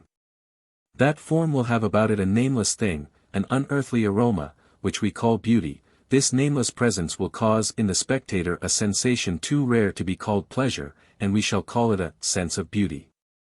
But let the artist aim direct at beauty, and she is gone, gone before we hear the flutter of her wings. The sign manual, the banner, as it were, of artistic creation is for the creative artist not pleasure, but something better called joy. Pleasure, it has been well said, is no more than an instrument contrived by nature to obtain from the individual the preservation and the propagation of life. True joy is not the lure of life, but the consciousness of the triumph of creation. Wherever joy is, creation has been. 55 It may be the joy of a mother in the physical creation of a child. It may be the joy of the merchant adventurer in pushing out new enterprise, or of the engineer in building a bridge, or of the artist in a masterpiece accomplished, but it is always of the thing created. Again, contrast joy with glory. Glory comes with success and is exceedingly pleasant, it is not joyous. Some men say an artist's crown is glory, his deepest satisfaction is in the applause of his fellows. There is no greater mistake. We care for praise just in proportion as we are not sure we have succeeded. To the real creative artist even praise and glory are swallowed up in the supreme joy of creation. Only the artist himself feels the real divine fire, but it flames over into the work of art, and even the spectator warms his hands at the glow. We can now, I think, understand the difference between the artist and true lover of art on the one hand, and the mere aesthete on the other. The aesthete does not produce, or, if he produces, his work is thin and scanty. In this he differs from the artist, he does not feel so strongly and see so clearly that he is forced to utterance. He has no joy, only pleasure. He cannot even feel the reflection of this creative joy. In fact, he does not so much feel as want to feel. He seeks for pleasure, for sensual pleasure as his name says, not for the grosser kinds, but for pleasure of that rarefied kind that we call a sense of beauty. The aesthete, like the flirt, is cold. It is not even that his senses are easily stirred, but he seeks the sensation of stirring, and most often feigns it, not finds it. The aesthete is no more released from his own desires than the practical man, and he is without the practical man's healthy outlet in action. He sees life, not indeed in relation to action, but to his own personal sensation. By this alone he is debarred forever from being an artist. As M. André Brunier has well observed, by the irony of things, when we see life in relation to ourselves we cannot really represent it at all. The profligate thinks he knows women.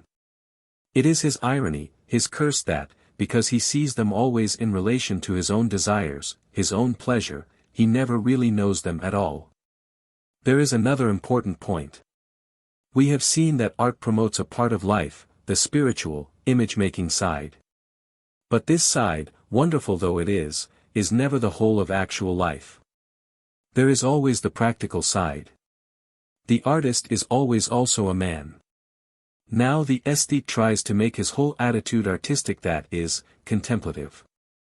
He is always looking and prying and savoring, savourant, as he would say, when he ought to be living. The result is that there is nothing to savour.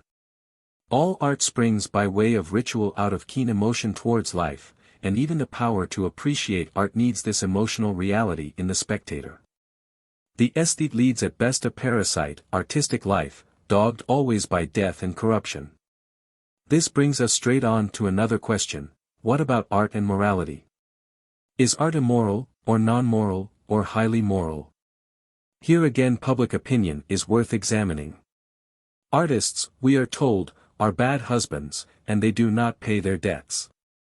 Or if they become good husbands and take to paying their debts, they take also to wallowing in domesticity and produce bad art or none at all, they get tangled in the machinery of practical reactions.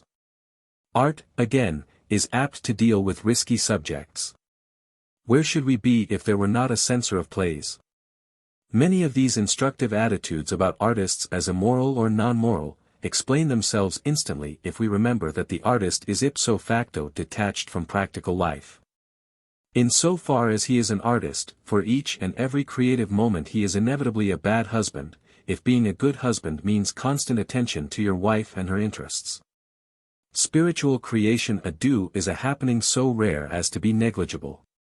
The remoteness of the artist, his essential inherent detachment from motor reaction, explains the perplexities of the normal censor. He, being a practical man, regards emotion and vision, feeling and ideas, as leading to action. He does not see that art arises out of ritual and that even ritual is one remove from practical life. In the censor's world the spectacle of the nude leads straight to desire, so the dancer must be draped. The problem play leads straight to the divorce court, therefore it must be censored. The normal censor apparently knows nothing of that world where motor reactions are cut off, that house made without hands, whose doors are closed on desire, eternal in the heavens. The censor is not for the moment a persona grata, but let us give him his due. He acts according to his lights, and these often quite adequately represent the average darkness. A normal audience contains many practical men whose standard is the same as that of the normal censor. Art that is vision detached from practical reactions is to them an unknown world full of moral risks from which the artist is qua artist immune.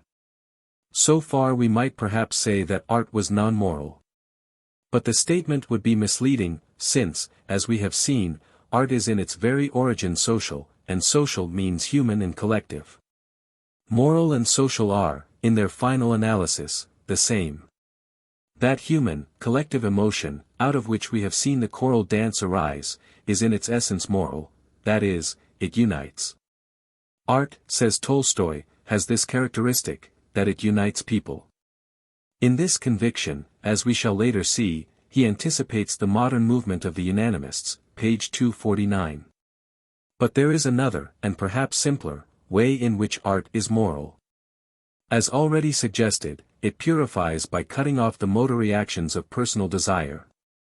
An artist deeply in love with his friend's wife once said, "If only I could paint her and get what I want from her, I could bear it." His wish strikes a chill at first, it sounds egotistic, it has the peculiar, instinctive, inevitable cruelty of the artist, seeing in human nature material for his art. But it shows us the moral side of art. The artist was a good and sensitive man. He saw the misery he had brought and would bring to people he loved, and he saw, or rather felt, a way of escape. He saw that through art, through vision, through detachment, desire might be slain, and the man within him find peace.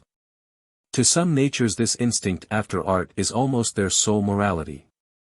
If they find themselves intimately entangled in hate or jealousy or even contempt, so that they are unable to see the object of their hate or jealousy or contempt in a clear, quiet and lovely light, they are restless, miserable, morally out of gear, and they are constrained to fetter or slay personal desire and so find rest. This aloofness, this purgation of emotion from personal passion, art has in common with philosophy. If the philosopher will seek after truth, there must be, says Plotinus, a turning away of the spirit, a detachment. He must aim at contemplation. Action, he says, is a weakening of contemplation. Our word theory, which we use in connection with reasoning and which comes from the same Greek root as theater, means really looking fixedly at contemplation. It is very near in meaning to our imagination. But the philosopher differs from the artist in this: he aims not only at the contemplation of truth, but at the ordering of truths. He seeks to make of the whole universe an intelligible structure. Further, he is not driven by the gadfly of creation, he is not forced to cast his images into visible or audible shape. He is remoter from the push of life. Still, the philosopher, like the artist, lives in a world of his own, with a spell of its own near akin to beauty, and the secret of that spell is the same detachment from the tyranny of practical life. The essence of art, says Santayana, is the steady contemplation of things in their order and worth. He might have been defining philosophy. If art and philosophy are thus near akin, art and science are in their beginning, though not in their final development, contrasted. Science, it seems, begins with the desire for practical utility. Science, as Professor Bergson has told us, has for its initial aim the making of tools for life. Man tries to find out the laws of nature, that is, how natural things behave, in order primarily that he may get the better of them, rule over them, shape them to his ends. That is why science is at first so near akin to magic. The cry of both is, I'll do, and I'll do. But, though the feet of science are thus firmly planted on the solid ground of practical action, her head, too, sometimes touches the highest heavens. The real man of science, like the philosopher, soon comes to seek truth and knowledge for their own sake. In art, in science, in philosophy, there come eventually the same detachment from personal desire and practical reaction. And to artist, man of science, and philosopher alike, through this detachment there comes at times the same peace that passeth all understanding. Attempts have been often made to claim for art the utility, the tool-making property, that characterizes the beginnings of science. Nothing is beautiful, it is sometimes said, that is not useful. The beauty of a jug or a table depends, we are often told, on its perfect adaptation to its use. There is here some confusion of thought and some obvious, but possibly unconscious, special pleading. Much of art, specially decorative art, arises out of utilities, but its aim and its criterion is not utility. Art may be structural, commemorative, magical, what not, may grow up out of all manner of practical needs, but it is not till it is cut loose from these practical needs that art is herself and comes to her own.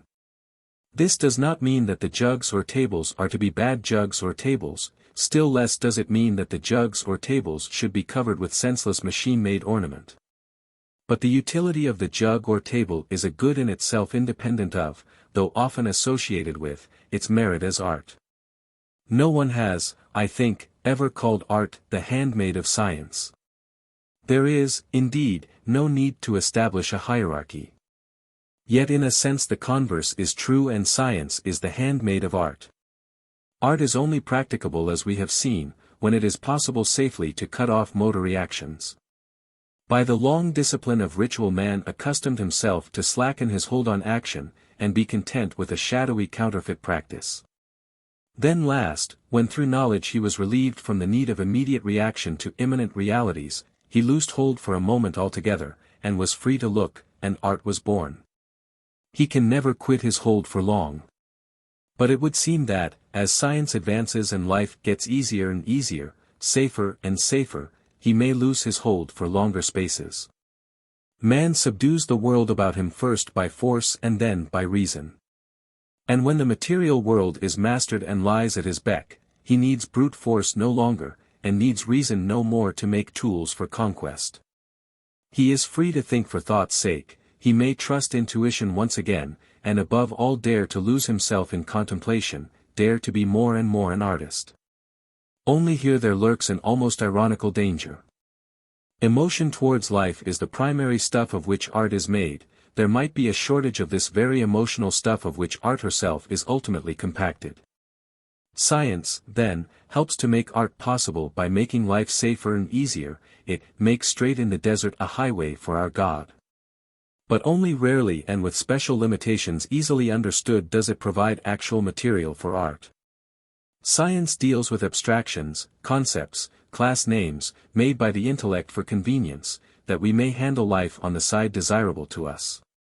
When we classify things, give them class names, we simply mean that we note for convenience that certain actually existing objects have similar qualities, a fact it is convenient for us to know and register. These class names being abstract, that is, bundles of qualities rent away from living actual objects, do not easily stir emotion, and, therefore, do not easily become material for art whose function it is to express and communicate emotion. Particular qualities, like love, honor, faith, may and do stir emotion, and certain bundles of qualities like, for example, motherhood tend towards personification. But the normal class label like horse, man, triangle does not easily become material for art, it remains a practical utility for science. The abstractions, the class names of science are in this respect quite different from those other abstractions or unrealities already studied the gods of primitive religion. The very term we use shows this. Abstractions are things, qualities, dragged away consciously by the intellect, from actual things objectively existing. The primitive gods are personifications, i.e., collective emotions taking shape in imagined form. Dionysus has no more actual, objective existence than the abstract horse. But the god Dionysus was not made by the intellect for practical convenience, he was begotten by emotion, and, therefore, he rebegets it. He and all the other gods are, therefore, the proper material for art, he is, indeed, one of the earliest forms of art. The abstract horse, on the other hand, is the outcome of reflection. We must honor him as of quite extraordinary use for the purposes of practical life, but he leaves us cold and, by the artist, is best neglected. There remains the relation of art to religion. 56 By now, it may be hoped, this relation is transparently clear. The whole object of the present book has been to show how primitive art grew out of ritual, how art is in fact but a later and more sublimated, more detached form of ritual. We saw further that the primitive gods themselves were but projections or, if we like it better, personifications of the rite. They arose straight out of it. Now we say advisedly, primitive gods, and this with no intention of obscurantism. The God of later days, the unknown source of life, the unresolved mystery of the world, is not begotten of a rite, is not, essentially not, the occasion or object of art. With his relation to art which is indeed practically non-existent we have nothing to do. Of the other gods we may safely say that not only are they objects of art, they are its prime material. In a word, primitive theology is an early stage in the formation of art. Each primitive god, like the rite from which he sprang, is a halfway house between practical life and art, he comes into being from a half, but only half, inhibited desire. Is there, then, no difference, except in degree of detachment, between religion and art? Both have the like emotional power, both carry with them a sense of obligation, though the obligation of religion is the stronger. But there is one infallible criterion between the two which is all-important, and of wide-reaching consequences. Primitive religion asserts that her imaginations have objective existence, art more happily makes no such claim. The worshipper of Apollo believes, not only that he has imagined the lovely figure of the god and cast a copy of its shape in stone, but he also believes that in the outside world the god Apollo exists as an object. Now this is certainly untrue. That is, it does not correspond with fact. There is no such thing as the god Apollo, and science makes a clean sweep of Apollon, Dionysus and all such fictitious objectivities. They are idola, idols, phantasms, not objective realities. Apollo fades earlier than Dionysus because the worshipper of Dionysus keeps hold of the reality that he and his church or group have projected the god. He knows that prior, say elaborate you, or, as he would put it, he is one with his god. Religion has this in common with art, that it discredits the actual practical world, but only because it creates a new world and insists on its actuality and objectivity. Why does the conception of a god impose obligation? Just because and in so far as he claims to have objective existence. By giving to his god from the outset objective existence, the worshipper prevents his god from taking his place in that high kingdom of spiritual realities which is the imagination, and sets him down in that lower objective world which always compels practical reaction. What might have been an ideal becomes an idol. Straightway this objectified idol compels all sorts of ritual reactions of prayer and praise and sacrifice. It is as though another and a more exacting and commanding fellow man were added to the universe. But a moment's reflection will show that, when we pass from the vague sense of power or manna felt by the savage to the personal god, to Dionysus or Apollo, though it may seem a setback, it is a real advance. It is the substitution of a human and tolerably humane power for an incalculable whimsical and often cruel force. The idol is a step towards, not a step from, the ideal. Ritual makes these idols, and it is the business of science to shatter them and set the spirit free for contemplation. Ritual must wane that art may wax. But we must never forget that ritual is the bridge by which man passes, the ladder by which he climbs from earth to heaven. The bridge must not be broken till the transit is made. And the time is not yet. We must not pull down the ladder till we are sure the last angel has climbed. Only then, at last, we dare not leave it standing. Earth pulls hard, and it may be that the angels who ascended might descend and be forever fallen. It may be well at the close of our inquiry to test the conclusions at which we have arrived by comparing them with certain endoxa, as Aristotle would call them, that is, opinions and theories actually current at the present moment. We take these contemporary controversies, not implying that they are necessarily of high moment in the history of art, or that they are in any fundamental sense new discoveries, but because they are at this moment current and vital, and consequently form a good test for the adequacy of our doctrines. It will be satisfactory if we find our view includes these current opinions, even if it to some extent modifies them and, it may be hoped, sets them in a new light. We have already considered the theory that holds art to be the creation or pursuit or enjoyment of beauty. The other view falls readily into two groups. 1. The imitation theory, with its modification, the idealization theory, which holds that art either copies nature, or, out of natural materials, improves on her. 2. The expression theory, which holds that the aim of art is to express the emotions and thoughts of the artist. The imitation theory is out of fashion nowadays. Plato and Aristotle held it. Though Aristotle, as we have seen, did not mean by imitating nature quite what we mean today. The imitation theory began to die down with the rise of Romanticism, which stressed the personal, individual emotion of the artist. Whistler dealt it a rude, ill-considered blow by his effective, but really foolish and irrelevant, remark that to attempt to create art by imitating nature was like trying to make music by sitting on the piano. But, as already noted, the imitation theory of art was really killed by the invention of photography. It was impossible for the most insensate not to see that in a work of art, of sculpture, or painting, there was an element of value not to be found in the exact transcript of a photograph. Henceforth the imitation theory lived on only in the weakened form of idealization.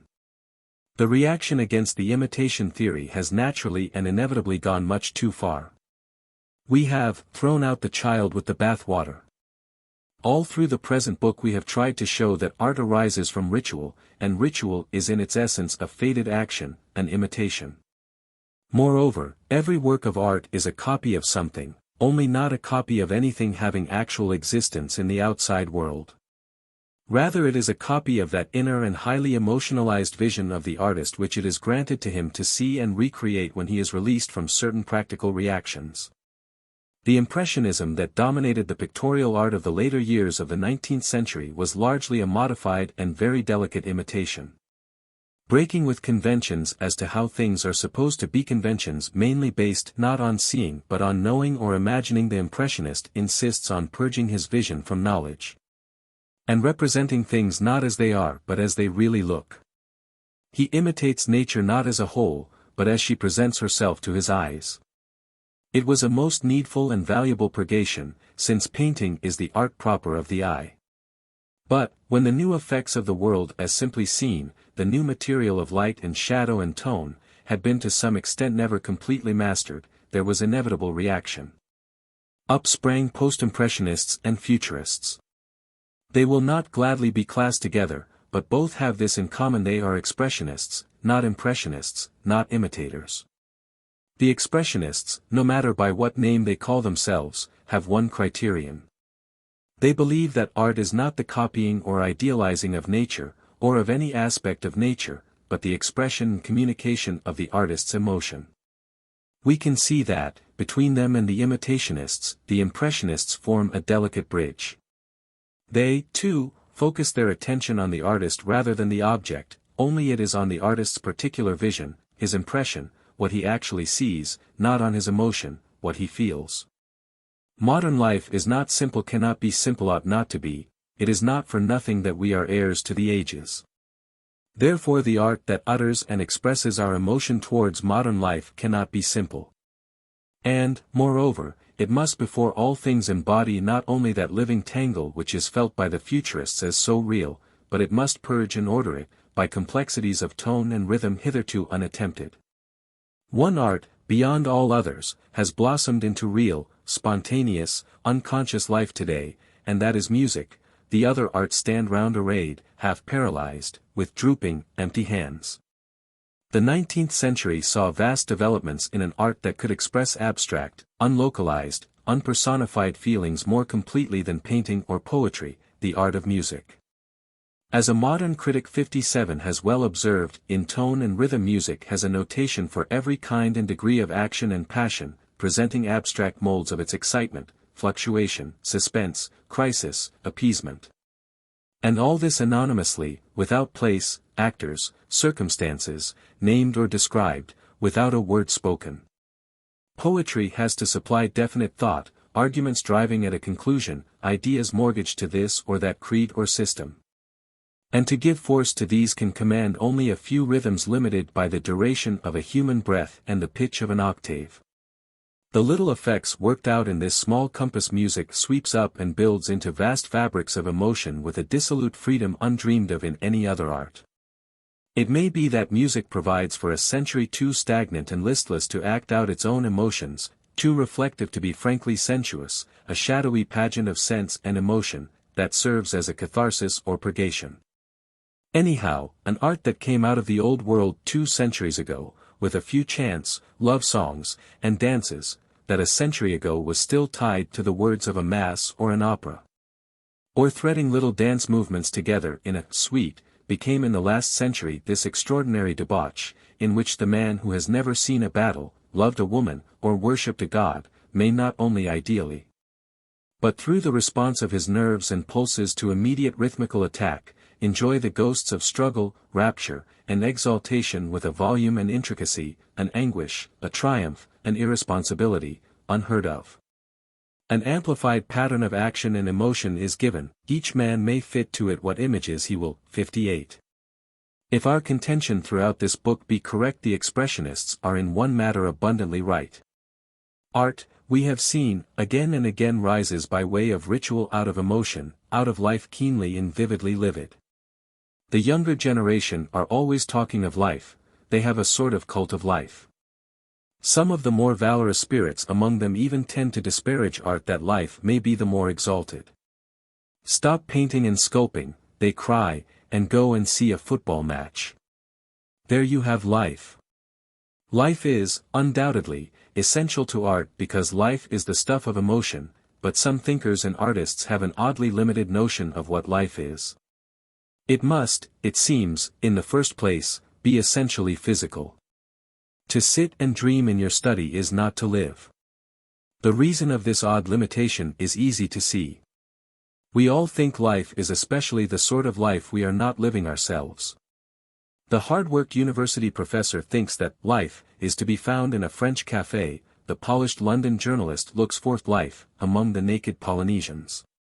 The cult of savagery, and even of simplicity, in every form, simply spells complex civilization and diminished physical vitality. The expressionist is, then, triumphantly right in the stress he lays on emotion. But he is not right if he limits life to certain of its more elementary manifestations, and still less is he right, to our minds, in making life and art in any sense coextensive. Art, as we have seen, sustains and invigorates life, but only does it by withdrawal from these very same elementary forms of life, by inhibiting certain sensuous reactions. In another matter, one section of expressionists, the futurists, are in the main right. The emotion to be expressed is the emotion of today, or still better tomorrow. The mimetic dance arose not only nor chiefly out of reflection on the past, but out of either immediate joy or imminent fear or insistent hope for the future. We are not prepared perhaps to go all lengths, to burn all museums, because of their contagious corruption, though we might be prepared to banish the nude for the space of 10 years. If there is to be any true living art, it must arise, not from the contemplation of Greek statues, not from the revival of folk songs, not even from the reenacting of Greek plays, but from a keen emotion felt towards things and people living today, in modern conditions, including, among other and deeper forms of life, the haste and hurry of the modern street, the whir of motor cars and aeroplanes.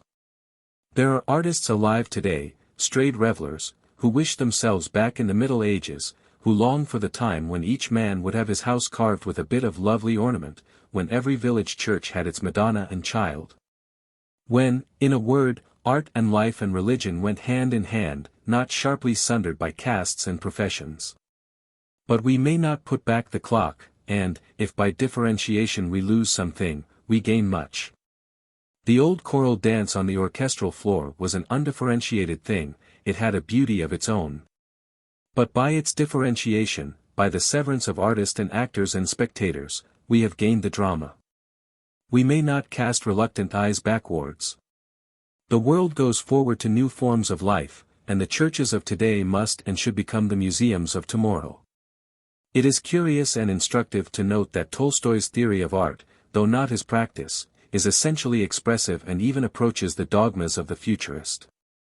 Art is to him just the transmission of personal emotion to others. It may be bad emotion or it may be good emotion, emotion it must be. To take his simple and instructive instance, a boy goes out into a wood and meets a wolf, he is frightened, he comes back and tells the other villagers what he felt, how he went to the wood feeling happy and light-hearted and the wolf came. And what the wolf looked like, and how he began to be frightened. This is, according to Tolstoy, art. Even if the boy never saw a wolf at all, if he had really at another time been frightened, and if he was able to conjure up fear in himself and communicate it to others, that also would be art. The essential is, according to Tolstoy, that he should feel himself and so represent his feeling that he communicates it to others. 59 art schools, art professionalism, art criticism are all useless or worse than useless, because they cannot teach a man to feel. Only life can do that. All art is, according to Tolstoy, good qua art that succeeds in transmitting emotion. But there is good emotion and bad emotion, and the only right material for art is good emotion, and the only good emotion, the only emotion worth expressing, is subsumed, according to Tolstoy, in the religion of the day. This is how he explains the constant affinity in nearly all ages of art and religion. Instead of regarding religion as an early phase of art, he proceeds to define religious perception as the highest social ideal of the moment. As that understanding of the meaning of life which represents the highest level to which men of that society have attained, an understanding defining the highest good at which that society aims. Religious perception in a society, he beautifully adds, is like the direction of a flowing river. If the river flows at all, it must have a direction. Thus, religion, to Tolstoy, is not dogma, not petrifaction, it makes indeed dogma impossible. The religious perception of today flows, Tolstoy says, in the Christian channel towards the union of man in a common brotherhood. It is the business of the modern artist to feel and transmit emotion towards this unity of man. Now it is not our purpose to examine whether Tolstoy's definition of religion is adequate or indeed illuminating.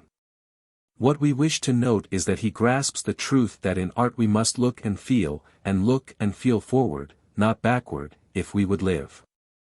Art somehow, like language, is always feeling forward to newer, fuller, subtler emotions.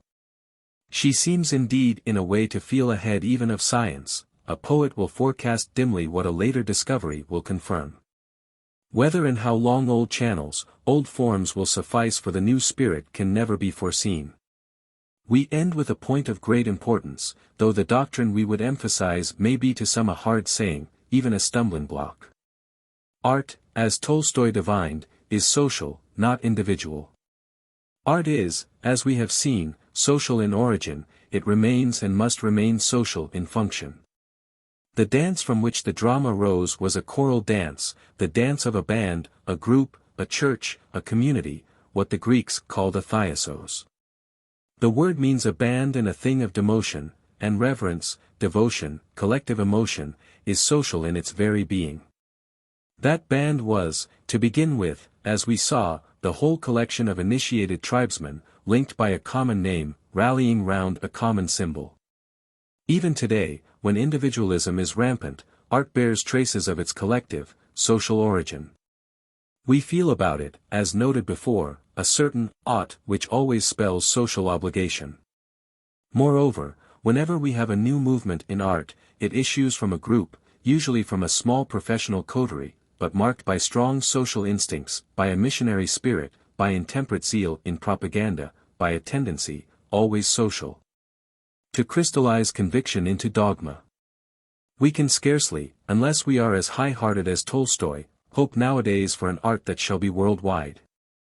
The tribe is extinct, the family in its old rigid form moribund, the social groups we now look to as centers of emotion are the groups of industry, of professionalism and of sheer mutual attraction. Small and strange though such groups may appear, they are real social factors. Now this social, collective element in art is too apt to be forgotten. When an artist claims that expression is the aim of art, he is too apt to mean self-expression only, utterance of individual emotion. Utterance of individual emotion is very closely neighbored by, is almost identical with, self-enhancement. What should be a generous, and in part altruistic, exaltation becomes mere megalomania. This egotism is, of course, a danger inherent in all art. The suspension of motor reactions to the practical world isolates the artist, cuts him off from his fellow men, makes him in a sense an egotist. Art, said Zola, is the world seen through a temperament. But this suspension is, not that he should turn inward to feed on his own vitals, but rather to free him for contemplation. All great art releases from self. The young are often temporary artists. Art, being based on life, calls for a strong vitality. The young are also self-centered and seek self-enhancement. This need of self-expression is a sort of artistic impulse. The young are, partly from sheer immaturity, still more through a foolish convention, shut out from real life, they are secluded, forced to become in a sense artists, or, if they have not the power for that, at least self-aggrandizers. They write lyric poems, they love masquerading, they focus life onto themselves in a way which, later on, life itself makes impossible. This pseudo-art, this self-aggrandizement usually dies a natural death before the age of 30. If it live on, one remedy is, of course, the scientific attitude, that attitude which is bent on considering and discovering the relations of things among themselves, not their personal relation to us. The study of science is a priceless discipline in self-abnegation, but only in negation. It looses us from self, it does not link us to others. The real and natural remedy for the egotism of youth is life, not necessarily the haunting of cafes, or even the watching of football matches, but strenuous activity in the simplest human relations of daily happenings. Whatsoever thy hand findeth to do, do it with thy might. There is always apt to be some discord between the artist and the large practical world in which he lives, but those ages are happiest in which the discord is least. The 19th century, amid its splendid achievements in science and industry, in government and learning, and above all in humanity, illustrates this conflict in an interesting way. To literature, an art which can explain itself, the great public world lent on the whole a reverent and intelligent ear. Its great prose writers were at peace with their audience and were inspired by great public interests. Some of the greatest, for example Tolstoy, produced their finest work on widely human subjects, and numbered their readers and admirers probably by the million. Writers like Dickens, Thackeray, Kingsley, Mill, and Carlyle, even poets like Tennyson and Browning, were full of great public interests and causes, and, in different degrees and at different stages of their lives, were thoroughly and immensely popular. On the other hand, one can find, at the beginning of the period, figures like Blake and Shelley, and all through it a number of painters, the Pre-Raphaelites, the Impressionists, walking like aliens in a Philistine world. Even great figures like Burne-Jones and Whistler were for the greater part of their lives unrecognized or mocked at. Millet reached the attention of the world, but was thought by the stricter fraternity to have in some sense or other sold his soul and committed the great sin of considering the bourgeois. The bourgeois should be despised not partially but completely. His life, his interests, his code of ethics and conduct must all be matters of entire indifference or amused contempt, to the true artist who intends to do his own true work and call his soul his own. At a certain moment, during the 80s and 90s, it looked as if these doctrines were generally accepted, and the divorce between art and the community had become permanent. But it seems as if this attitude, which coincided with a period of reaction in political matters and a recrudescence of a belief in force and unreasoned authority, is already passing away. There are not wanting signs that art, both in painting and sculpture, and in poetry and novel writing, is beginning again to realize its social function, beginning to be impatient of mere individual emotion, beginning to aim at something bigger, more bound up with a feeling towards and for the common weal. Take work like that of Mr. Galsworthy or Mr. Masefield or Mr. Arnold Bennett. Without appraising its merits or demerits, we cannot but note that the social sense is always there, whether it be of a class or of a whole community. In a play like Justice, the writer does not express himself, he does not even merely show the pathos of a single human being's destiny, he sets before us a much bigger thing, man tragically caught and torn in the iron hands of a man-made machine. Society itself. Incarnate law is the protagonist, and, as it happens, the villain of the piece. It is a fragment of Les Miserables over again, in a severer and more restrained technique. An art like this starts, no doubt, from emotion towards personal happenings. There is nothing else from which it can start, but, even as it sets sail for wider seas, it is loosed from personal moorings. Science has given us back something strangely like a world soul, and art is beginning to feel she must utter our emotion towards it. Such art is exposed to an inherent and imminent peril. Its very bigness and newness tends to set up fresh and powerful reactions. Unless, in the process of creation, these can be inhibited, the artist will be lost in the reformer, and the play or the novel turn tract. This does not mean that the artist, if he is strong enough, may not be reformer too, only not at the moment of creation. The art of Mr. Arnold Bennett gets its bigness, its collectivity, in part from extension over time. Far from seeking after beauty, he almost goes out to embrace ugliness. He does not spare us even dullness, that we may get a sense of the long, waste spaces of life, their dreary reality. We are keenly interested in the loves of hero and heroine, but all the time something much bigger is going on. Generation after generation rolls by in ceaseless panorama. It is the life not of Edwin and Hilda, it is the life of the Five Towns.